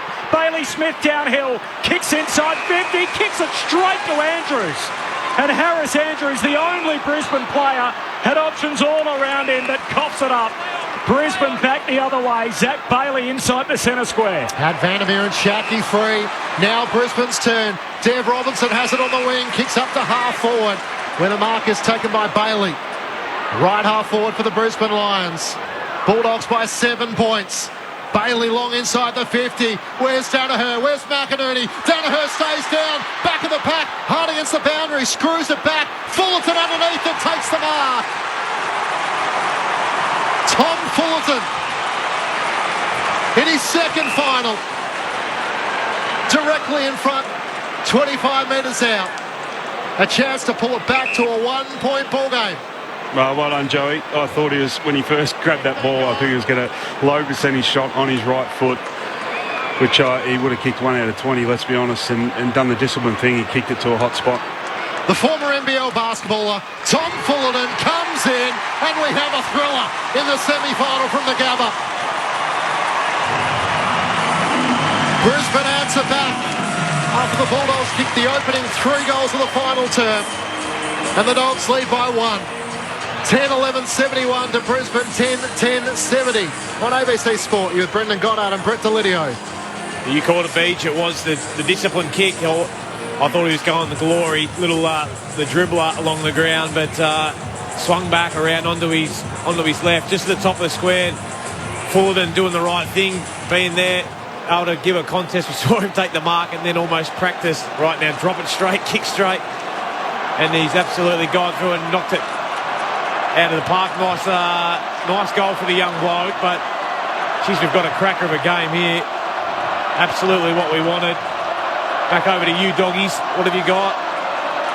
Lions are coming at the moment. Yeah, as long as Brisbane maintain this pressure intensity, now that it's got them back into the game, but now they have to continue on with it, and the question mark is whether they can sustain it for the rest of this quarter. The momentum shifter in Brisbane out the middle. McInerney down the lines, kicks to centre half forward. Andrews. Hello, Harris. At centre half forward, if you don't mind. What? And the All-Australian defender has been swung forward in a throwback to his junior days, and he's now having a set shot 50 out, dead in front. Well, if he knocks this through, I want him to walk straight up to Alex Keith and say, that's how you do it. He's had his chance. But we'd spoken this before the game. It's more likely to happen in-game because... Last trick, final quarter. Yeah. Well, it's just not out of desperation now because there's only 1 point in it, but we want to know when he could have been there for 4 minutes. All-Australian calibre back. Forward as a junior to roll back the clock. Harris Andrews misses out to the left. A little drag on the kick late and a minor score. All locked up at 71 apiece. Dale quickly brought it in to Rourke Smith at half-back for the Bulldogs. They want to move it quickly. They work it back. Easton Wood back to Caleb Daniel at right half-back. Mitch Robinson down and slow to rise. Daniel drives a long kick around the wing. Hannon didn't fly in the end. His cockatoo was there with him and the ball goes out of play. So we've had Alex Keith at one end, Harris Andrews at the other, and neither could take their chance. Michael Price on the boundary. The crowd is absolutely on the edge of the seat here. Great call, gentlemen. This game is on fire and the crowd are absolutely loving it. Scores level with 8 minutes and time on to go. From the restart, Jared Lyons was pushed in the back. Lever's not happy, but Brisbane have taken the free and they're going forward. The Brownlow medalist Neil Marks on the wing. Kicks it deep. McCartney flies. Chance for Andrews. Taps it to Dev Robinson. The youngster can't collect. He spills it. And Daniel fumbles over the boundary as well. The throw in forward pocket for the Lions. 71 apiece. Scores level. We've had 4 lead changes, 3 goals, the biggest margin either way. And with 20 minutes elapsed now in this final term, the result far from decided. Brisbane deep in attack. McInerney tries to drop it to the front to Ray and Dunkley. Lockie Neal, the meat and the sandwich. Ends up with a footy underneath him and the umpire will throw it up. Liberatore alongside Neal. Lions in there as well. Ball spills clear. Bailey's kick smothered. Chance for McCluggage. Throws it on the boot. Surely not. It's offline to the left and it just... No, it other side. Hit the post. Righto. Out of bounds on the full. So I think that's Hugh McCluggage just kicked 1-3. Maybe a 1 out on the full. He's had his moments. Hasn't been able to capitalise. 1-2 and 1 out on the full. Scores level. Giray out to half-back. Norton with Velcro for hands, leaps up and takes it at half-back. Big pack mark. He's had a few almost moments tonight. And a big mark in the pack there. He goes out wide to Bailey Smith against the boundary line. Long kick to half-forward. Safety of the boundary line. Leicester whacks it out of play. So Andrews forward with the game on the line. Leicester deep in defence. Their Medi sub gives them another option down back. Well, Lids alluded to it that the time Bailey looked up to kick long down the line, there was only Joe Danaher as their tall forward. So with Payne going out earlier in the game, that they arguably needed another tall, and there's your answer. McInerney down to Jared Lyons. He fumbles and Bontempelli sees it out. So a boundary throw-in between wing and half forward for the Bulldogs. They're coming home to the city end. Scores level, 22 and a half minutes played, final quarter. High-stakes semi-final. Winner in the prelim, loser home tonight. Thrown back in, McInerney got rid of English. Good smother from Rourke Smith. Spills out to McCluggage to Coleman. Hunt's a great tackle, holding the ball. Rocky Hunter to taking it right half forward for the Dogs. He's got Norton deep at the goal square. Sends it in that direction. One-on-one with Adams. Bontempelli flew as well. Darcy Gardner in the back. Out past the Cockatoo. Brisbane carefully out of defence. It kicks to Joe Danaher. Joe Who is in defence. They're all in defence. Cockatoos down there. So I think structurally it's more sound. So they're making it hard for Bulldogs to actually score when it goes inside 50. Joe with a 60-metre drop punt down the wing. Andrews flies at it. Free kick off the ball. Illegal block against Charlie Cameron. So it'll be a free kick for Ryan Gardner. He just set the screen like you're used to seeing in the NBA. And the foul was caught on the offence. Free kick for the Dogs. Ryan Gardner to Caleb Daniel. Kicks to half forward. The Bont. The MVP reaching from the back. Clunks it. Strong mark from Bontempelli. Over the back of McInerney. And the Bont will have a look at the sticks. 50 out left half forward. You hear a slight boo that Bont definitely had more of it than the big O, but that's a concerning matchup too with Bontempelli sitting forward, who we saw compete for the last kick in the goal square, but he's got Coleman. Bontempelli's kick offline, right to the behind line, and off the hands of McInerney it goes through. A behind. The Dogs lead by that score. 25 played final term, the Bulldogs by 1. So he's kicked 4 behinds, Marcus Bontempelli. It's almost become a battle as to who will take their moment when it comes. That's what it comes down to in cutthroat finals, mate, because you've got two great teams, and teams that make mistakes generally get penalised, and the teams that really take those half opportunities win, as I've been aware of a couple of times. A nervous Dan Rich almost turned it over to Robinson. They find a way out through Richard, kicks up to the wing, and Harris Andrews, the new time forward, takes the mark. Just a bit indecisive as now he drives a long kick inside 50. Danaher sets himself, flies from the back against 3. Eastonwood gathers, knocked on by Link McCarthy. Daniel kicked it out of fresh air and it bounces in front of the boundary line. Don't you surely not to lift it is. He's off. Beach is off. I'm done. It's a massive call, and Lachie Neale has the free kick. Or does he? Oh, my God. So Daniel socketed that, a volley out of midair, slipped off his boot, out of bounds, and they pinged him for deliberate. Under pressure, getting pushed whilst doing it. That's not the biggest decision or the noise of affirmation I've ever seen in my life. That is so ridiculous. So Lachie Neale, he's 45 metres out. He's going to try and kick across his body, gives it everything he's got. It's left all the way, and a draw scores level. 26 minutes gone, final term. Get comfortable on the edge of your seat. No intent. What was he supposed to do? We had an extra time game in a semi-final. Famously, the Eagles and Collingwood back in 2007. Eagles Port Adelaide. Yes, Luke not that long Shuey. ago. Luke Shuey, of course, kicked the winner. Nick Davis played a big moment inside regulation in a big-time semi-final, which he'll remind you about. The Bulldogs up to the wing. Bailey Williams knocks it out in front of himself, keeps it alive, tumbles a kick down the wing. Rich chops it off. Brisbane kick it back over halfway, and Adams takes the mark. Marcus Adams rolls, puts the Lions inside 50. Charlie down there. Wood tries to outmark him, can't. Wood whacks it on. 50-60 out from Brisbane's goal. Mitch Robinson won't let it go out. Sockers it forward. Still at half forward for Brisbane. McInerney collects, tackled, helped out of play. Boundary throw in after all that. 55 out from Brisbane's goal. 27 minutes travelled final term. Scores level in the semi-final. 24 games, and it comes down to the last 4 minutes of a match. Who will go through to a preliminary final to take on Port Adelaide? Thrown back in. McInerney and English. McInerney out of the ruck. Hand passes inside 50. Fullerton tries to tap it down. McCarthy after it. Fires the hand pass wide. Danaher spinning through traffic. Hand pass to Zorko. Up behind will be handy. It's right to the behind line. It's the wrong side. Out on the full. Scores still level. 27 and a half minutes gone. Brisbane know this scenario. It was for top four. This is to advance on. Oh, it's the perfect showdown. It took 14 seconds left in the regular season for their top four positioning to be split. And now they're not split here with 3 minutes 20 on the game clock. Long kick out to halfback. Rich wanted the mark. It was touched on the way through. And a ball up, 70 out from the Brisbane goal at right half forward. Umpire Williamson chucks it in the air. Both rucks miss it. English ends up with it. Hand pass to Liberatore. Fumbles it towards the boundary line. Keeps it alive. No, he didn't. Out of room and a boundary throw in between wing and half forward for Brisbane.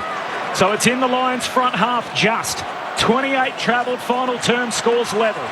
We talked about it before though, why is the umpire waiting for the ruckman to run in from so far away? Just throw the ball up. They want to clear congestion, stop a restoppage, throw it straight up. Thrown back in, bounced off McInerney's head towards Neil. Almost left it behind, hand pass to McCluggage. Neil has another go at it. Liberatore, the tackle in the back. So Brisbane to take it centre wing. Scores level. 29 minutes gone, final term. They're having a say, and it's unfortunate. Yeah. Neil, who drew them level. Oh, a downfield free kick. Massive call. Over the shoulder. No, it's Bulldogs. Yeah, been reversed. So it's in the back pocket, but it's going to be a Bulldogs free kick against Link McCarthy, who dragged down Alex Keith. Link McCarthy copped the backhander in the face for a start, and there's not much in that. So the umpire ran down the field into the defensive 50. It kind of suggested it was going to be down there. Instead, it just goes from the hands of Neil to Liberatore. Bulldogs take it back on the wing. Crazy. Scores level. Liver sends it to half forward. Where's the Bont? He's up against three here. Spills to the front. Zorko through traffic. Bailey, little toe poke forward. Dale over the footy. Rich over the top of him. They all turn to the umpire and ball it up. What is going on? Madness. Oscar King. And Bontempelli, massive story developing in the hands of the trainers. He's a little slow to get back to his feet. So the Bont on the ground and hurt in a waning moment. Scores level from the stoppage. Johannesson jams it on the boot. Kicks inside 50. Norton in a 2-on-1. Hannon out to meet it. Lends a hand. Hand pass to Bailey Smith. Bailey Smith, be the hero. Smith kicks it on the run. Ice water in his veins. He points to the Brisbane fans and says, how about that? What a finish. And Bailey Smith, the 20-year-old, puts the Dogs in front at the 13-minute mark of the final term. The Bulldogs 11-12, 78. Brisbane 10-12, 72. Wow, how good was that? You called it, Corby, and he went to the crowd and gave it the old tap on the arms. Ice in the veins, but not too many times I get up and out of my seat, unlike Brendan Goddard, but that has got me out of mine. Left foot running towards the boundary. He's already kicked an ugly, an atrocious ball that's floated through earlier in this quarter, but that one, as good as you'll see, left foot, wrong side, running towards the boundary, drop punt to put your side up.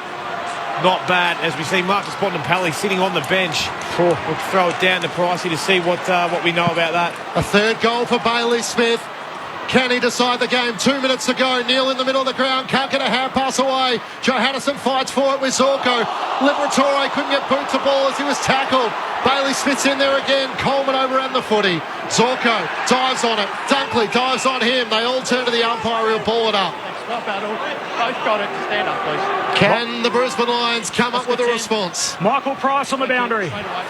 Just wanted to let you know that Marcus Bontempelli, they checked the structural nature of the knee. It seemed okay. He's back on the bench and he's going okay. McRae kicks inside the forward 50. They all compete. Out the back, Darcy Gardner mops it up. To Brisbane have something left. Kicks out to McCarthy. McCarthy marks. Hand pass inside to McCluggage. Brisbane down to half forward. Two Bulldogs go up. Williams can't take the mark. Paddled out to Zach Bailey.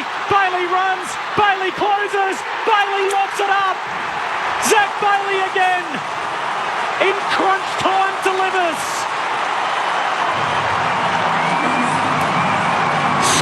level with 74 seconds on the game clock. 11, 12, 78 apiece. And Zach Bailey, not for the first time this year, steps up when they need it most. Brett Delidio, Brendan Goddard. Well, it was actually a clash in the air from the two Bulldogs. It was Duray and Williams. But then the Bulldogs were outnumbered at ground level, and then from there it was, you had Bailey at ground level, Cameron, and I think, who was the other one? There was another small. Oh, it was Cockatoo. So 3v2 with those guys around, you're up against it. So good luck catching him. Bailey, great agility, little feint, or little, I wouldn't sell the candy as such, but little shimmy, back on his right foot, and a great finish. 2 minutes is a long time in footy. 74 seconds to go. Free kick shepherding. Bulldogs free kick English's way in the rough. You can't pay that. Big call late in the game. English just sends them long inside the 50. Where are the Flyers? Hadn't got underneath it. Running onto a Bailey Smith. He couldn't again, could he? Darcy Gardner knocks it on Vandermeer. It's rushed through by Leicester. The Bulldogs lead by a point. They're trying to get Norton back behind the ball, so he was back in that last bit of play. Brisbane need to go coast to coast to save their season and to send the Dogs home. Into the middle of the ground, McCarthy whacks it. Charlie Cameron one out the cage. One-on-one with Duray. Can Charlie win it? Duray inadvertently soccers it out of play. Didn't bounce up for him. And a boundary throw in forward pocket. Dr. For Ray the Brisbane Lions. would have been the most nervous man in the world. One out with Charlie Cameron, the ball bouncing in front, and the ball just wouldn't bounce up for Charlie. Bulldogs by a point, 35 seconds left. Boundary throw in deep forward for Brisbane. These guys are riding the script right now, and you couldn't ride it any better. From the throw in, McInerney palms it down. Back pocket, Daniel chucks it on the boot. Lands in the lap of Rourke Smith. Smith takes the mark for the Bulldogs at halfback. And then they've got possession safely through Rourke Smith with time ticking down. Marcus Bontempelli on the bench. Sends it long towards the wing. English underneath it. Adams punches it down. Link McCarthy to Zorko. Long to the pocket. Puts it out on the full. And that'll do it. The Western Bulldogs, having spent 19 weeks in the top two before losing their double chance in the final round of the home and away season. Duray sends it long. The Bulldogs are going to win. They'll take on Port Adelaide in a prelim final. What a heart-stopper at the Gabba.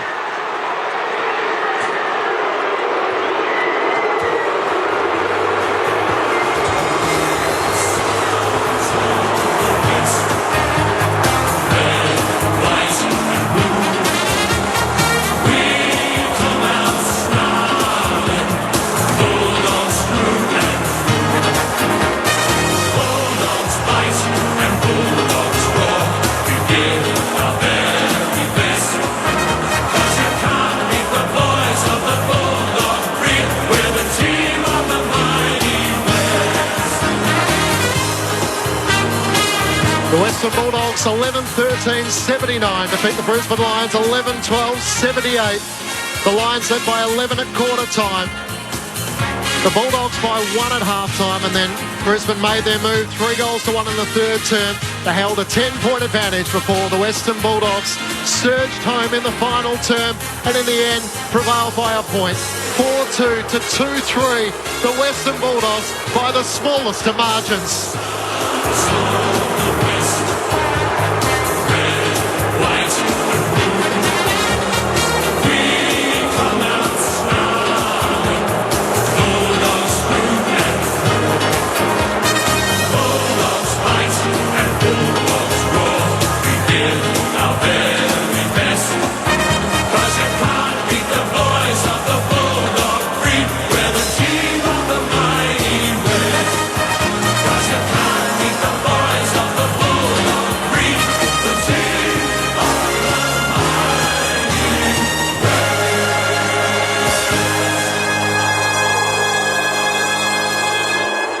The Western Bulldogs by a point advance through to a preliminary final to take on Port Adelaide. The first time they've been there since 2016, and they went on to win the premiership. A rush behind was what separated them in the end. Ryan Lester knocking it through, and The Lions trying to take it coast to coast in the last 30 seconds. Couldn't come up with the answer. For the Dogs, 3 goals to Bailey Smith, 2 to Tom Liberatore. Individuals to McRae, Sharkey, Waitman, Hannon, Norton and Johannesson. For the Brisbane Lions, 3 goals to Charlie Cameron, 2 to Zach Bailey. Individuals to Danaher, Mitch Robinson, McCluggage, McCarthy, Fullerton and Lester. What a thrilling semi-final. Got it. There'll be talking points that'll take all week to work our way through. But the Western Bulldogs, they lost their form. They lost their spot in the top 4. And then they found it when they needed it most. Brendan Goddard and Brett Delidio sum it all up. Well, they delivered in that first 10 minutes. So we talked about how important the first 3 was, but it was the first 10 minutes of the last quarter. I think they kicked 4 goals on the trot from the end of the third to that first 10, 12 minutes into the last. And that was great. Brisbane, again, that you literally could see it. Any viewer out there could see the intensity and the Brisbane Lions players sense the occasion, knowing that we need to step it up here to get ourselves back into the game. They did exactly that. The pressure intensity, Bulldogs are up for it too, don't get me wrong, but there was definitely just a switch from the Brisbane players, and then it had everything then, didn't it, in the last 3 minutes? It's some controversial. You didn't know where to look. The umpires were involved. Bontempelli came limping off the ground, getting his knee looked at. Grimacing whilst on the ground, he grabbed getting his knee. His hammy. I think he must have copped the knee in the back of the hammy. He was on the bench for the last minute. That was amazing. And then Leif Vandermeer, so smart. I mean, I almost thought he was going to collect it and handball it through, but he managed to get his boot to it, socket it through, and it probably went in, half a metre inside the behind post, so it never looked like it was going to be a goal. He was definitely just trying to get a score, and he did so with 50-odd seconds left, and they were able to hang on from there. Yeah, and that's showing that he's involved in the game and thinking about everything, because I've seen blokes make mistakes before where they're not thinking about what is actually at play at the right time of the game. But the bloke I want to highlight, Bailey Smith, wow, what a last quarter from the kid with the mullet. Well, how good did he start the game too? Well, exactly right. Well, what's his stats in terms of his final inside 50s? That's what I'd love to see. Bailey Smith, he's ended up with 9 inside 50s. Jack McRae's had 10, just to pip him at the post. But, geez, he's talking about testing the opposition out at the right time in that last quarter. Got on the outside on the wing, kicked that goal that floated through, but then the next one, it was almost a chance to be involved a couple more times. Just kept willing himself to be involved in those dying stages, and that's what you want from, especially your young players, your young stars coming through. They put their hand up when it's a real telling time in a game, and he certainly doesn't shy away from the moment, which is fantastic, and fantastic for the Bulldogs. But another wasted season, I guess, essentially for the Lions, finishing the top 4 and finishing at the top end of the ladder, but not being able to go on with it, and unfortunately just left another one on the table. I don't know what to pick apart first, but I mean, the Zach Bailey goal, he was able to weave his way through traffic, and then from the centre bounce, obviously the Bulldogs got some go forward there, and that's what's underpinned their whole year. They were able to get an inside 50. Vandermeer scores as a result of it. Of course, the ball pings from one end of the ground to the next. And let's not forget that free kick to English which set up that point. But there were free kicks all over the place in that last 3 minutes. Talking about players sensing the occasion and the moment. But respectfully, surely the umpires say this is a time now that those 50-50 free kicks, because legitimately that's what they were. A couple of them were, like the Caleb Daniel one was an absolute disgrace. But it's just like, no, I've got to let the best team win here and not have. Like you just said, sadly, the umpires had an influence, so they were having influence both ways, mind you. But it just felt at the end there that Bulldogs got the rub of the green in terms of a free kick that gets them an inside 50, which leads. Well, that one that got completely reversed, where they're about to go inside 50, and then Lincoln McCarthy copped a backhander. And Alex Keith, and then. So, yeah. That you lose all sorts of field position there. You're about to kick it inside 50. And we see the replay, and it's like, oh, really? So, anyway. It's just. And the little things. I noticed that the Bulldogs player, the 2 guys fly for that mark in the marking contest. It's just little things, but, that's generally a rule of thumb you talk about. If if you've got a guy that's got the sit, which was Bailey Williams, they both had eyes on the ball, but just a bit of talk around one another just to say, no, it's mine, or someone off the ball saying, yeah, Bailey, you're in, it's yours. So little things like that as players, you just go, jeez, just... But I notice those little things, and essentially in finals like this against two really good oppositions, it hurts. I want to come back to you, Beach. The Western Bulldogs are through to a prelim, first time since 2016. Let's listen in downstairs.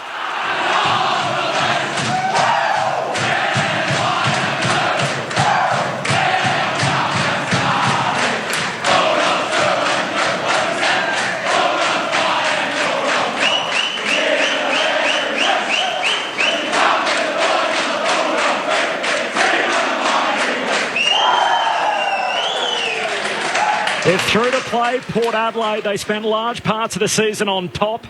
They lost their place in the top four essentially by 14 seconds when Link McCarthy kicked that behind against West Coast. But they win a place in the final four here in the most dramatic fashion. The Bulldogs by a single point in a heart-stopping semi-final, 11-13. The Brisbane Lions, 11-12. So Port Adelaide on Saturday night, the team they played in round 23. This looks like really good form now. They lost by 2 points in that game. It was a Friday night game at Docklands in front of no fans. This one will be at the Adelaide Oval.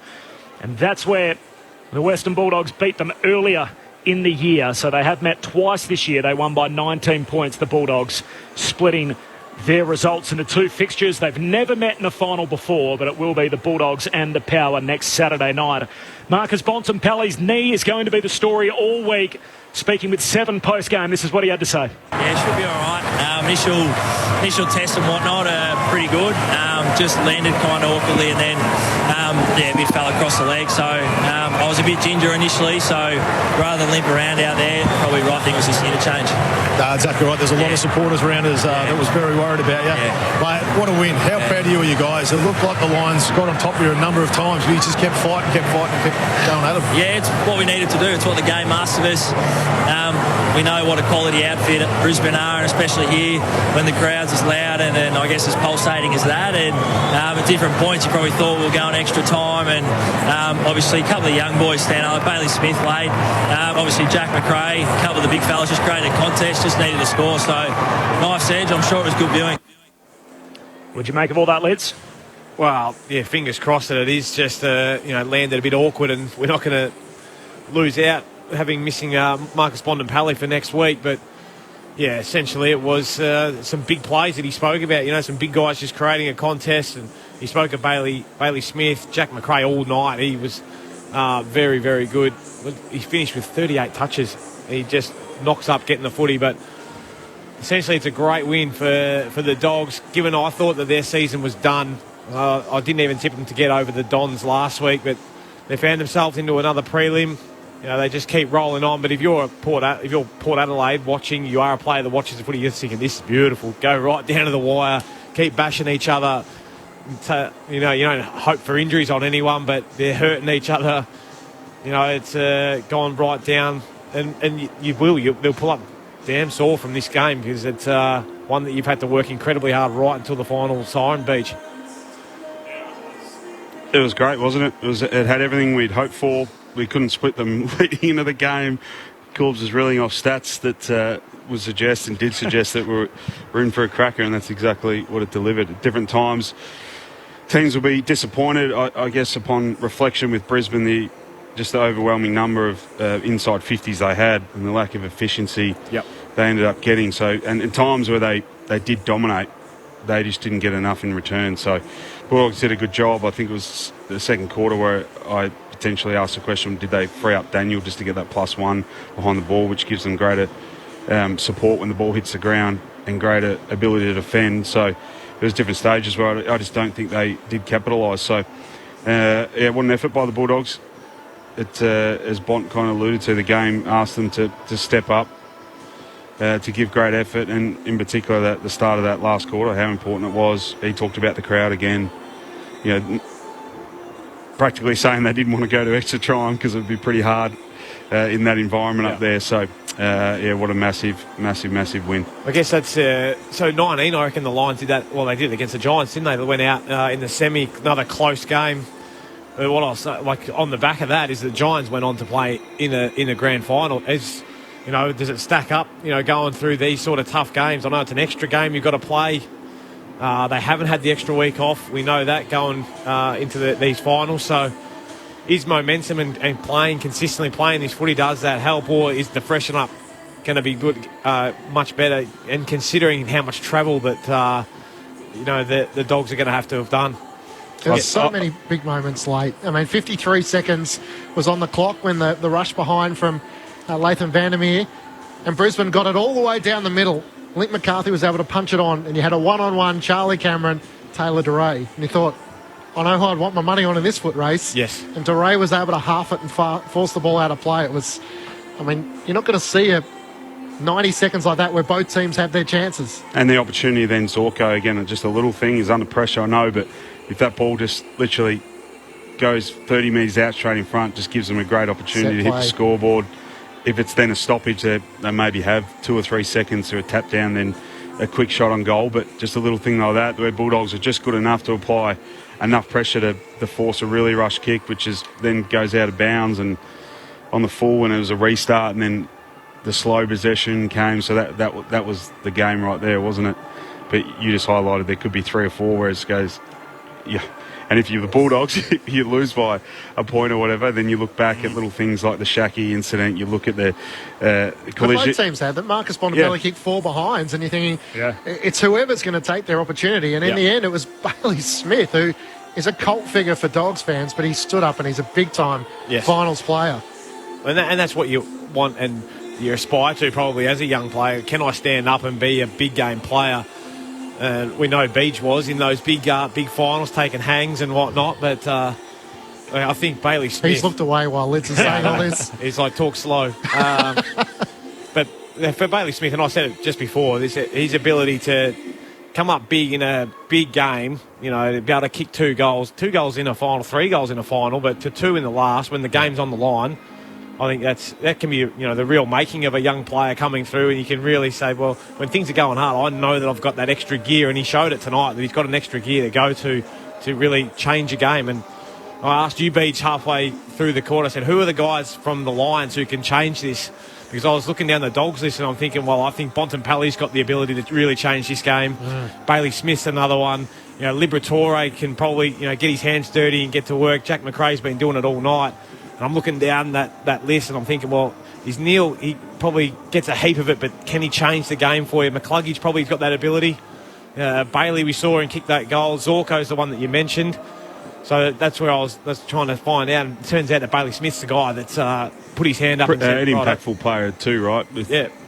On the left foot too. So unlikely circumstances running to the boundary on his left where he's just kicked a wounded duck through on his right where he had all the time and space in the world. But the finish is the last part, isn't it? It's the work rate in which he was able to show at various times to just continually get himself into those positions. Yeah, well, that's right. It's the work rate prior to that. And I think that's seeing what he's been able to do on his left foot. I think that's left down to a bit of luck, but it's the execution.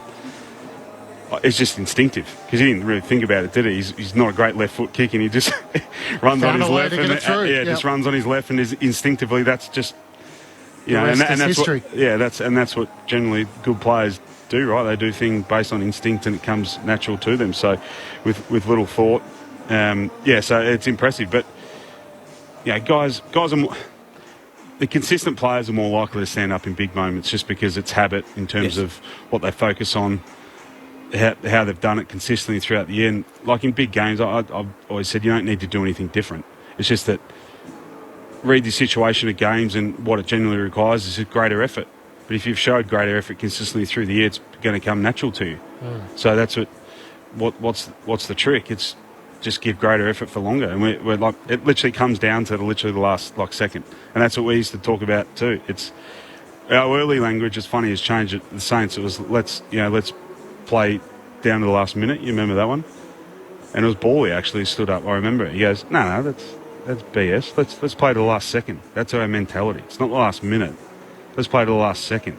And we literally used to talk about it and wrote off the back of that, and that's what we used to talk about all the time because at times like these, that's legitimately what it comes down to. Yep.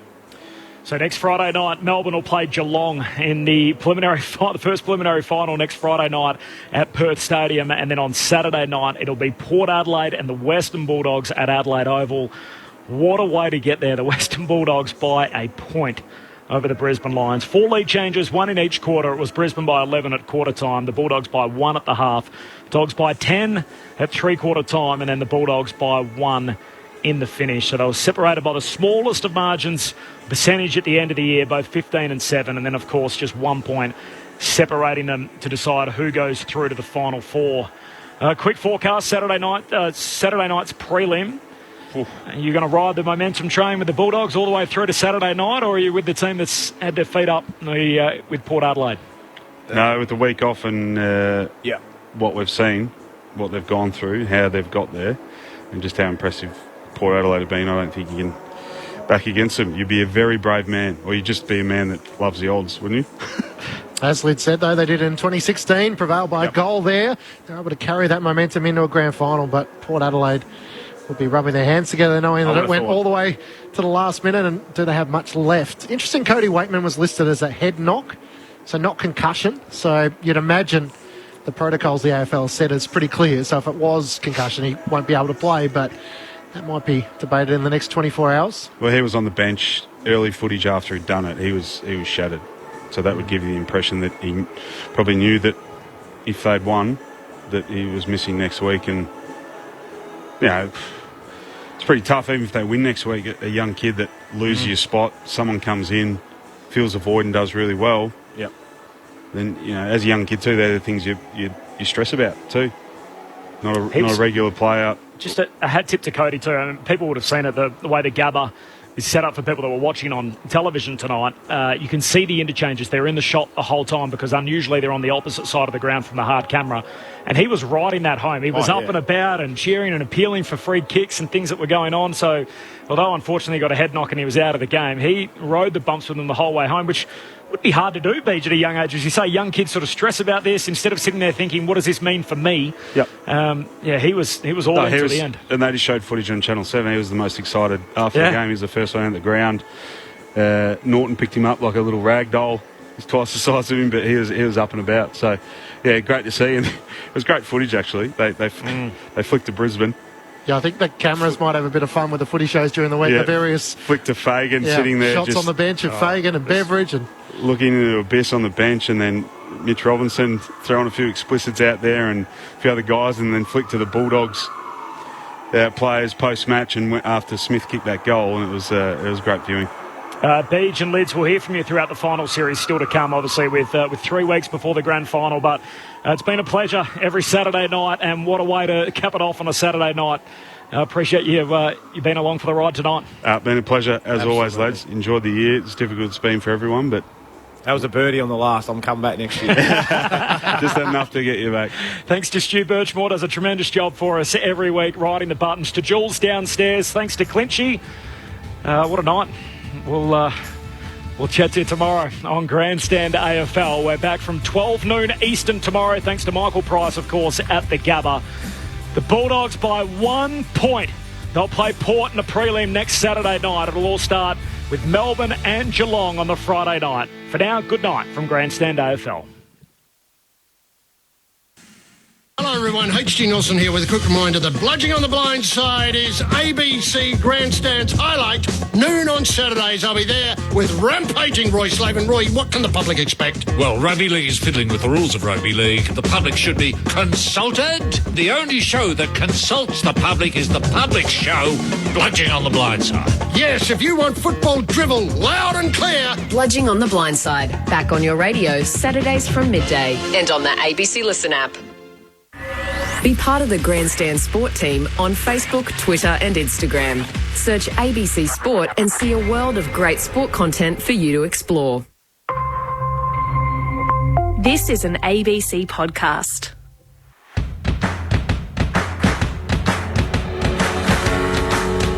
Hi and welcome to You Little Ripper. I'm Kurt Fernley, former Paralympian, and on today's show, Dylan Alcott. We spoke with him before what may be his last Paralympic tennis match. But what sport could he be turning his hand to next?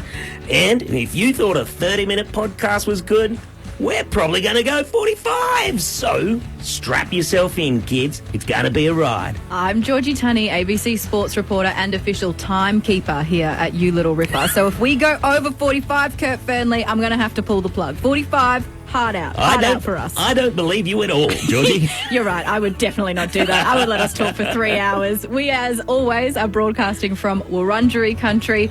Kurt, we're getting down to the pointy end of the Paralympics now, the penultimate day of action. But before we preview what is ahead, let's get reflective. Let's look back. My You Little Ripper moment in the past 24 hours happened on the water, not in the water. It's not the Dolphins. Happened on the water, and it's Curtis McGrath, the gold medal. What an absolute legend. He is just becoming the symbol of the Paralympic movement. Yeah. The way that he speaks, the way that he holds himself, he really does have a special place in the Paralympic family itself. But I think externally he is going to be one of the faces, one of the names, one of the stories that the Australian public really attach to this movement. Mm-hmm. And they already do. They're already resonating with him. Again, yesterday, watching his final in the 200-metre KL2, everyone stopped who I was around, everyone watched and everyone cheered, and he won. I'm going to say convincingly, because 200 metres isn't it's a long distance if you were canoeing and if you were kayaking and going your absolute hardest. But in terms of the distance, 1 metre may as well be 100 metres. Look, if we scale it, he won very convincingly. Well, 1 inch is 100 metres. Yes. When you're talking about a Paralympic gold medal that's on the line. It was an amazing event. And considering the drama-filled qualification rounds, he came out in the semi, he smashed it. He broke a Paralympic record. He came back out and he just performs again and again. And it's exciting that we get to see him one more time. But that's for later in the show. That's for later in the show. So we're going to touch on that. But also just a really quick shout out before we get your You Little Ripper moment, Kurt. Susan Seipel. She won silver yesterday as well in the VAR 200-metre VL2 final. My You Little Ripper moment from the last 24 hours, it goes to the men's 4x100-metre relay team. Timothy Hodge, Timothy Diskin, Will Martin and Ben Popham. But we did find Timothy Diskin lost his mother in the last 72 hours. Yeah. I can't imagine processing that. I can't imagine going through that so far away from the rest of his family. But it was so beautiful to see his Paralympic family almost holding him up. Yes. Will Martin with his arms around Disco's back, and you could see he was rubbing him on the back, consoling him as he was speaking about his mum, Jenny. And that is what we see, It was a bit of movement. I've got you. I'm here. I'm here. Keep going. Yeah. It was literally holding his teammate up, holding his friend up, so he could speak about the loss and speak about the moment that he was in. That was amazing.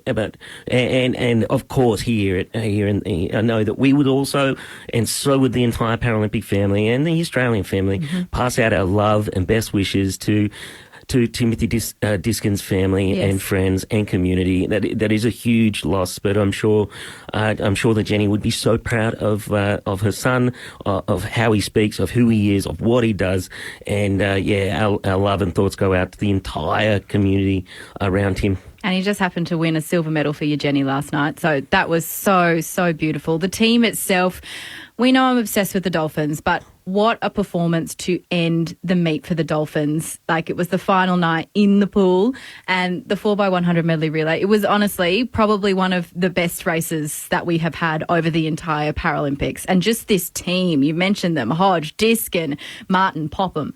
Superstars. And they're going to be household names, which I love. And a huge part of that team, I think Disco's the oldest, and he's like 25 years old. Oh, really? The best of the rest. I'm going straight to James Jimmy Turner. Oh, yeah. He was amazing in the heats of the men's 100-metre T36. He got out of the blocks in the way that Jimmy does. He's amazing start. He has an incredible start, and then he accelerated all the way past the rest in his heat, and then he just switched off. I was talking to you, Kurt, and I do liken Jimmy Turner, the enjoyment I get watching Jimmy Turner race, to what I get when I used to watch Usain Bolt race, because they just have that style that you can't look away from. And halfway through this race, you can see the moment where Jimmy just goes, I'm just going to start cruising now. Like, I'm just going to chill for a bit, and then just like crosses, still first, still Paralympic time. But by his own admission in the post-race interview, he was jogging for 50 metres of that race. That was amazing. When he got asked how do you think and what do you think about getting a Paralympic record, he goes, seriously? He's like, really? What? Oh, I was jogging. Like, I love him so much, and he meant it. Like, he wasn't there joking. He was like, oh, I was jogging. Oh, okay, great. This means the final's looking good. He won't have it all his way. There was a second heat that also went really fast, but not quite as fast as Jimmy, the Usain Bolt Turner. Yes. He nailed that race. I can't wait to see him in the final today. But there wasn't the only action at the track. Rhiannon Clark made it through to the women's 400-metre T38 final. And that, again, her finish in the last 50 metres where she just chased down her competition to qualify. It's her first Paralympic Games. She's a silver medalist at the Commonwealth Games. She's a bronze medalist at the World Championships. But now she is a Paralympic finalist. And I just love her because, again, her making the final is the biggest achievement for her. She was so ecstatic after the race, and there was a noticeable kick, probably the last 30 metres, where she just chased down everyone in front of her to finish fourth, I think, in that heat to progress through to the final. But again, in the post-match interview, like, how'd that go? And she's like, well, I did think in that final straight, you better start running a bit faster here. Better start running a bit faster. And then she bloody did. Like, to be able to think that, but then actually do it, that blows my mind, because I'm always like, you better just keep running just for a little second here before you take off. And then I'm like, I can't breathe anymore. I have to stop.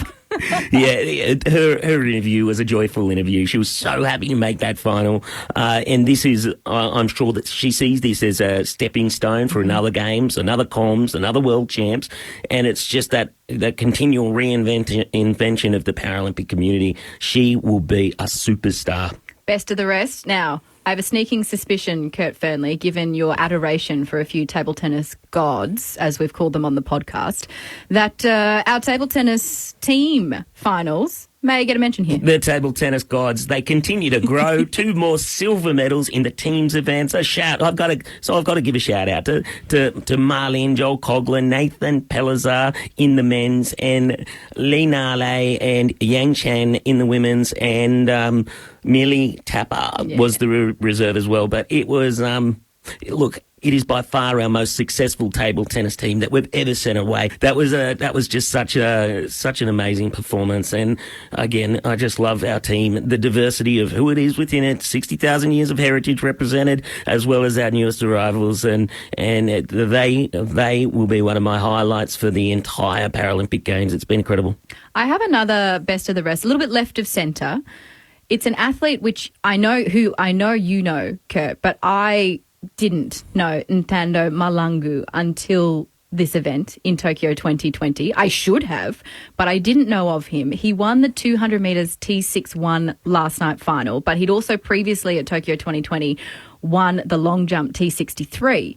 Now, he's a double amputee. He runs on blades, and why I loved him, yes, the race itself was amazing. Again, kicks in the last 20 metres because it's wet conditions, remember, as well. So it can be a little bit extra tricky, especially on blades, to make sure that you do have that sure footing. But in that last 20 metres, he just ran over the top of Richard Whitehead, who is a star for Great Britain. He won gold in the 200 metres in this event in London. He also did in Rio.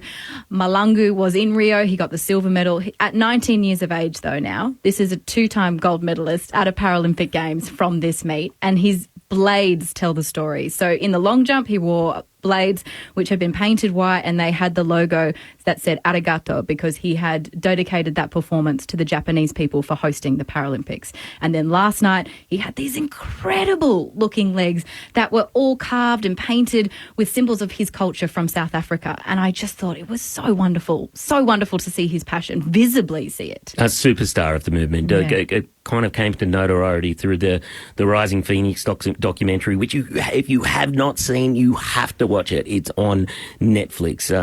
Look, there are a thousand amazing stories. He's one. He's beautiful, and his gratitude to the Japanese people, to the organising committee who have actually been able to nail this. It is touching. It is amazing.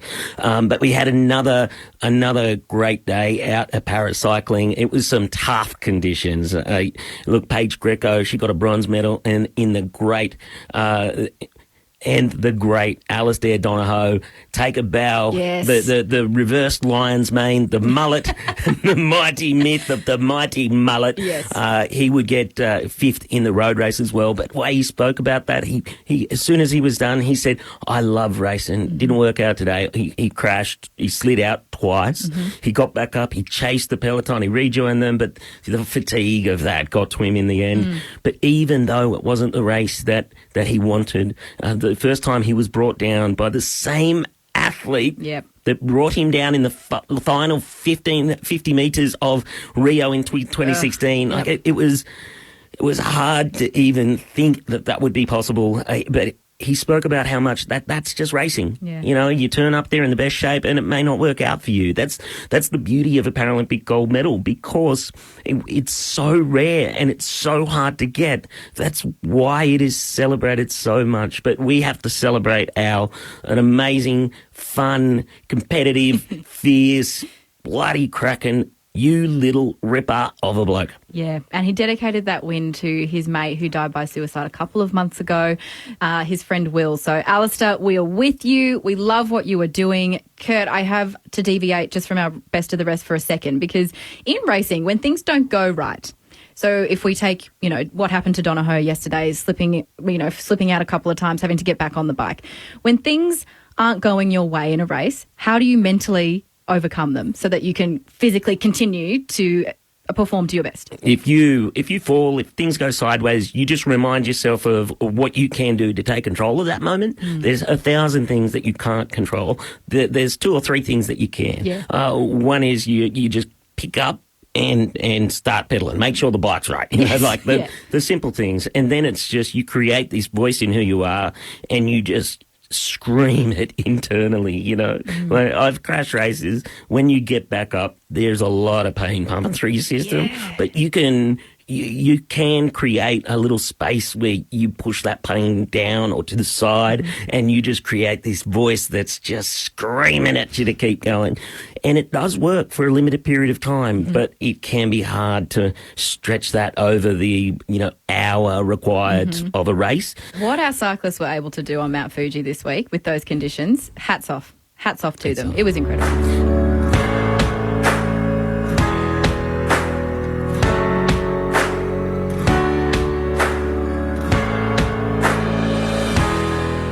The wheelchair tennis god, the winner of everything, the gold, the silver, the everything in between, Dylan Alcott, welcome to the show.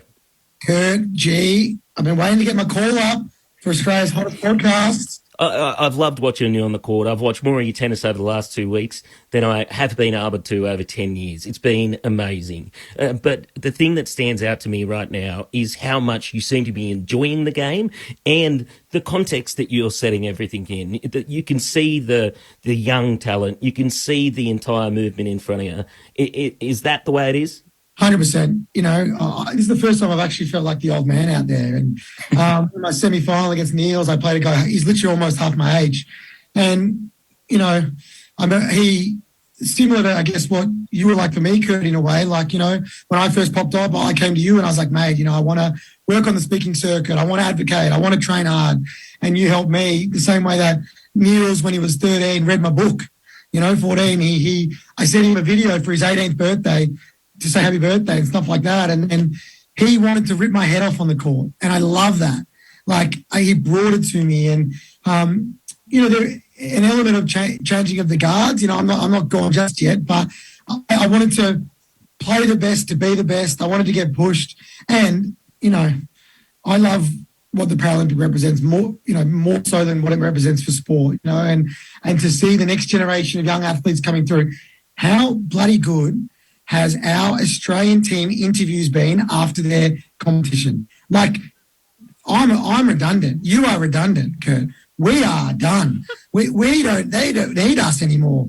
Every single winner, from bronze to gold to people who don't medal, what they're saying on TV, I'm like, this is incredible. And I'm proud, mate. I'm just proud. I'm proud to be part of it. I'm proud to be a very, very small cog involved in it. You know what I mean? And just where the sport is, the Paralympics is going, the eliteness of the competition, but also what is getting said afterwards has blown my mind, mate. And yeah, just a privilege to be part of it. Look, I'm going to jump in before Georgie does and just say, to clear this up, I am clinging to relevancy with my fingernails. So don't write this old dog off. I'm clawing my way to the glory that what they're doing over there. But I'll be there with you in Paris. We'll be on the desk together, and no one will know what we look like. Who's who? That's really going to blow some minds. Then don't worry about that. It'll be like a convention. Everyone will be like, wait, I understood there were one, but now there's two. What is this? What is this? Exactly. Yeah. Hey, Dill, what do you actually put that change and that growth of the Paralympics movement, but also recognition in the wider community here in Australia, and how has that then helped the younger generation of Paralympians that you're seeing? What are you putting that all down to?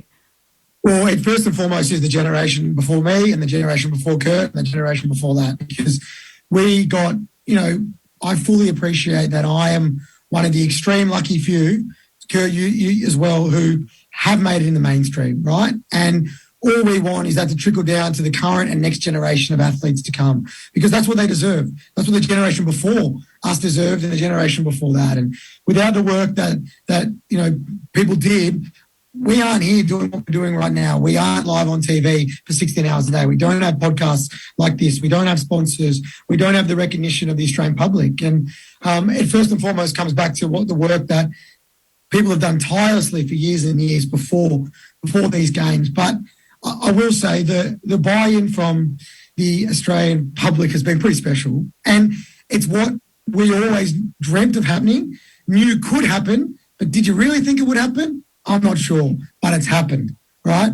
And I get goosebumps talking about it, because the day that it happened for me personally, 2017, I was like, this is all I ever dreamt of, because it gave me personally the platform to talk about what I'm most passionate about, which is not sport. It's changing perceptions so people with disability can live the lives they deserve to live, right? And sport gave me that platform to do it. And the Paralympics was the biggest factor of that. It wasn't Grand Slam tennis. It was the Paralympic Games. And, to be honest, the younger generation of athletes who are here, who I'm learning about the same way that you guys are learning about right now, what they are saying is blowing my mind. Like things that I wish I had in my back catalogue that I was saying. I might steal some of the stuff that they're saying. Do my gear. You know what I mean? Like, Maddie De Rosario won her race, and what she said about, obviously the Paralympics is great, but not every person with a disability can be a Paralympian, right? And everybody deserves the right to not have to advocate for reasons why they deserve to be who they are and why they deserve a space in the room. And I was like, that is unbelievable words, what she said, right? To normalise our whole community, not just if you're a sensational sports person, right? And that's what is special to me, is that, of course, we're seeing elite sport and it's changing the perceptions of athletes with a disability. But what I want is to change the perceptions of all people with disabilities, because there are so many people out there with incredible skill sets who are not getting the opportunity to do what they want to do, whether they are lawyers, doctors, mums, dads, teachers, educators, politicians, whatever it is, right? And hopefully the Paralympics is a bit of a beacon to change perceptions for the wider community of people with a disability, not just in Australia, but all around the world, And we have it pretty lucky in Australia, in some areas, to be honest. And you see some of the other athletes from other countries who have it really tough. Look at the work that we did to get the whole community did to get the Afghanistani athletes here. Like, I almost cried when I saw that. I did nothing. That wasn't me. That was Kurt, you, and the board and everybody else. And, I just almost swore. I just effing love the Paralympic Games. I can't tell you how much I love it. And you saw me tear up after my semi-final win because I just almost swore again. I just bloody love it. I love it so much. And I almost lost and I was almost gone.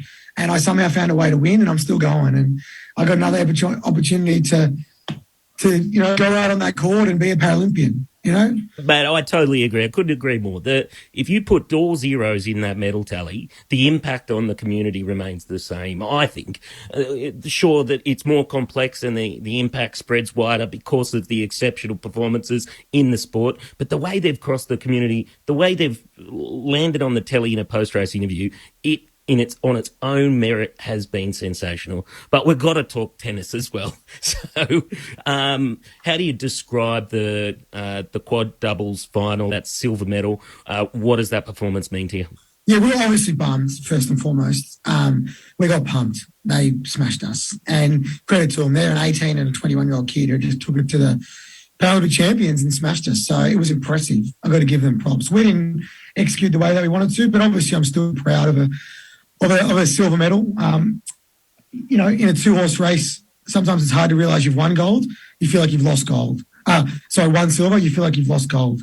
But I will be proud of it for sure one day. It's still a great achievement, that's for sure. And I'm just really proud that I get to play with my best mate, Heath, as well. And, we probably didn't have the best day. And afterwards he said, sorry. I said, mate, you got nothing to apologise for.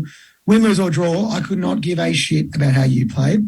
You're still my best mate. And it was just an honour to be able to play Paralympic tennis with my best mate. You probably didn't get the opportunity to do that with your best mate, Kirk, because you don't play a team sport like that. He's literally my best mate. Like, who gets that? No one. Nobody ever. So win, lose or draw, I'm so bloody proud of him. And he's had a tough life, Peter. And, tennis saved his life the same way that it saved mine. We met when I was 10 years old. He was 14. I was sponsored by Doritos. I was so fat. And he was sponsored by Macca's. So we were both these kids who hated ourselves, and we found sport, and it was so cool. So, still a great experience. I'll tell you what I am. I am tired and I am sore. I am an old man. I am cooked. So, the singles final was supposed to be, last night after the doubles. It was going to be at midnight because they had a scheduling issue. I was like, what are you doing? You can't put us on at midnight. And they came to their senses, which is now 10 a.m. local time Saturday morning here, which is 11 a.m. in Australia, Australian Eastern Standard Time on Saturday morning, which is prime time, lockdown time, I've been told. So, very excited to get out there and hopefully make everybody proud. There's a possibility that this is your last game in the green and gold, the last game as a Paralympian. What's going to be going through your head when you take the court? You're trying to get the scoop. You work for the Daily Mail now, do you? I've trained him well, Dill. I've trained him well. I'm going to enjoy it for what it is, which is an opportunity that I've trained my whole life for, right? And I am the luckiest guy in the world to live the life that I live. And the Paralympics has been a special place in probably the reason I am who I am. And it saved my life. It did. I hated myself so much as a kid, and it gave me everything. And so I'm going to sit there, look around and think to myself, how bloody good is this? Because, I'm so lucky. And I think if you are grateful for those moments, you can perform better, right? And you know what? I want to win more than anything. But if I don't, the sun will come up. I'm pretty sure my girlfriend will still love me. You'll both still be my friend, and I'll be all right, But I'm going to try and win. I'm going to try and do my best. But the only expectation I can have on myself is to be the best version of Dylan every time I go out there. And you know what? I'm going to do everything in my power to do that. And if that means winning, well, that's incredible. But what I will do, I'll look down at the holes on my shirt and think about how bloody lucky I am to be here at the moment. And, hopefully it turns out the right way. But win, lose or draw, mate, I'm going to absolutely have a crack and looking forward to the opportunity. We'd expect absolutely nothing less from you, Dylan. And we've been saying on the podcast the whole time, I know it's taken us a few episodes to get you on, but we have been saying every single show, make sure you're watching Dylan every single second you can, because we're not sure how much longer we're going to get to see him.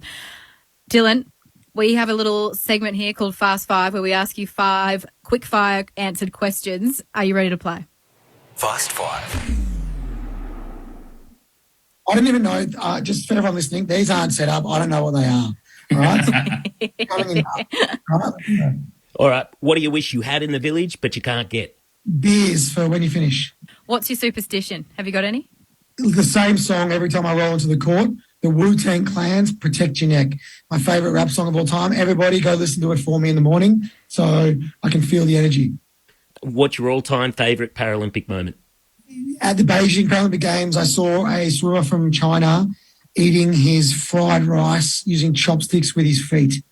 He also swims the 100-metre backstroke in just over 1 minute and 20 seconds with no arms. It absolutely, to this day, was the coolest thing I've ever seen and changed my own perception of how I view people with disability. I didn't take that as inspirational. I just thought that it was the most impressive thing that I've ever seen. I want to know, because I've quizzed Kurt about this before too, what are your feelings about being called an inspiration or being called or referred to as inspirational? How do you take it? Roger Federer is inspirational because he won lots of Grand Slams. If you're calling me inspirational because I'm good at tennis, very lovely. Go for it. If you're calling me inspirational because I'm in a wheelchair and I've happened to have myself a life, a pretty good life, that's bogus, right? Higher expectations on us than just living. So the sport accolades and that can be inspirational, but me having a, awesomely talented, good-looking girlfriend is not inspirational. That's just me being me. If that makes sense. Totally makes sense. Love it. And that's exactly what Kurt said too. Question number 4. Who's your favourite teammate? I have a sneaking suspicion we know who it is, but who's your favourite teammate?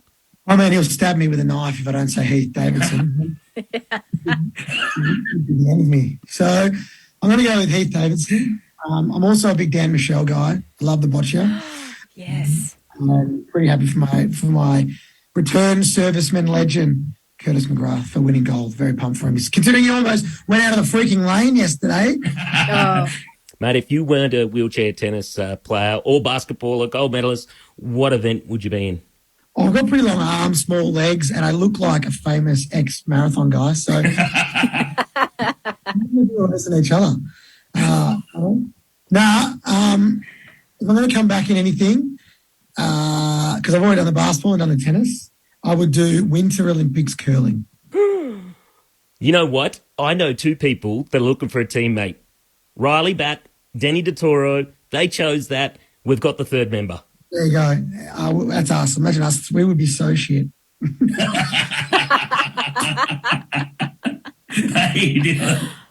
I was just going to say, if you guys had a curling team, whenever they were like, okay, quiet please, because the competition's begun, quiet please, between you, Danny and Riley, there would never be any silence on the curling arena.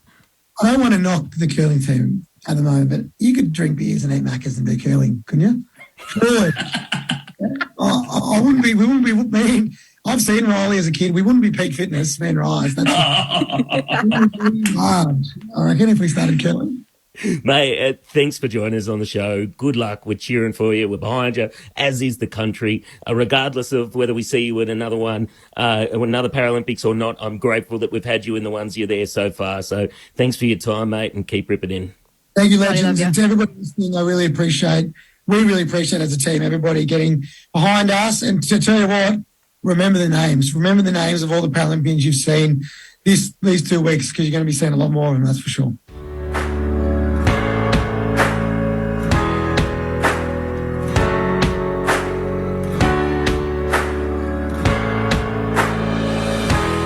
Nobody wears this green and gold as proudly, as fiercely, with as much determination as our next guest. We all had our heart in our mouth where we saw Carol Cook in the road race slip and fall. I don't know how to explain it. The entire nation gasped. Yes. Carol's already got a silver medal in the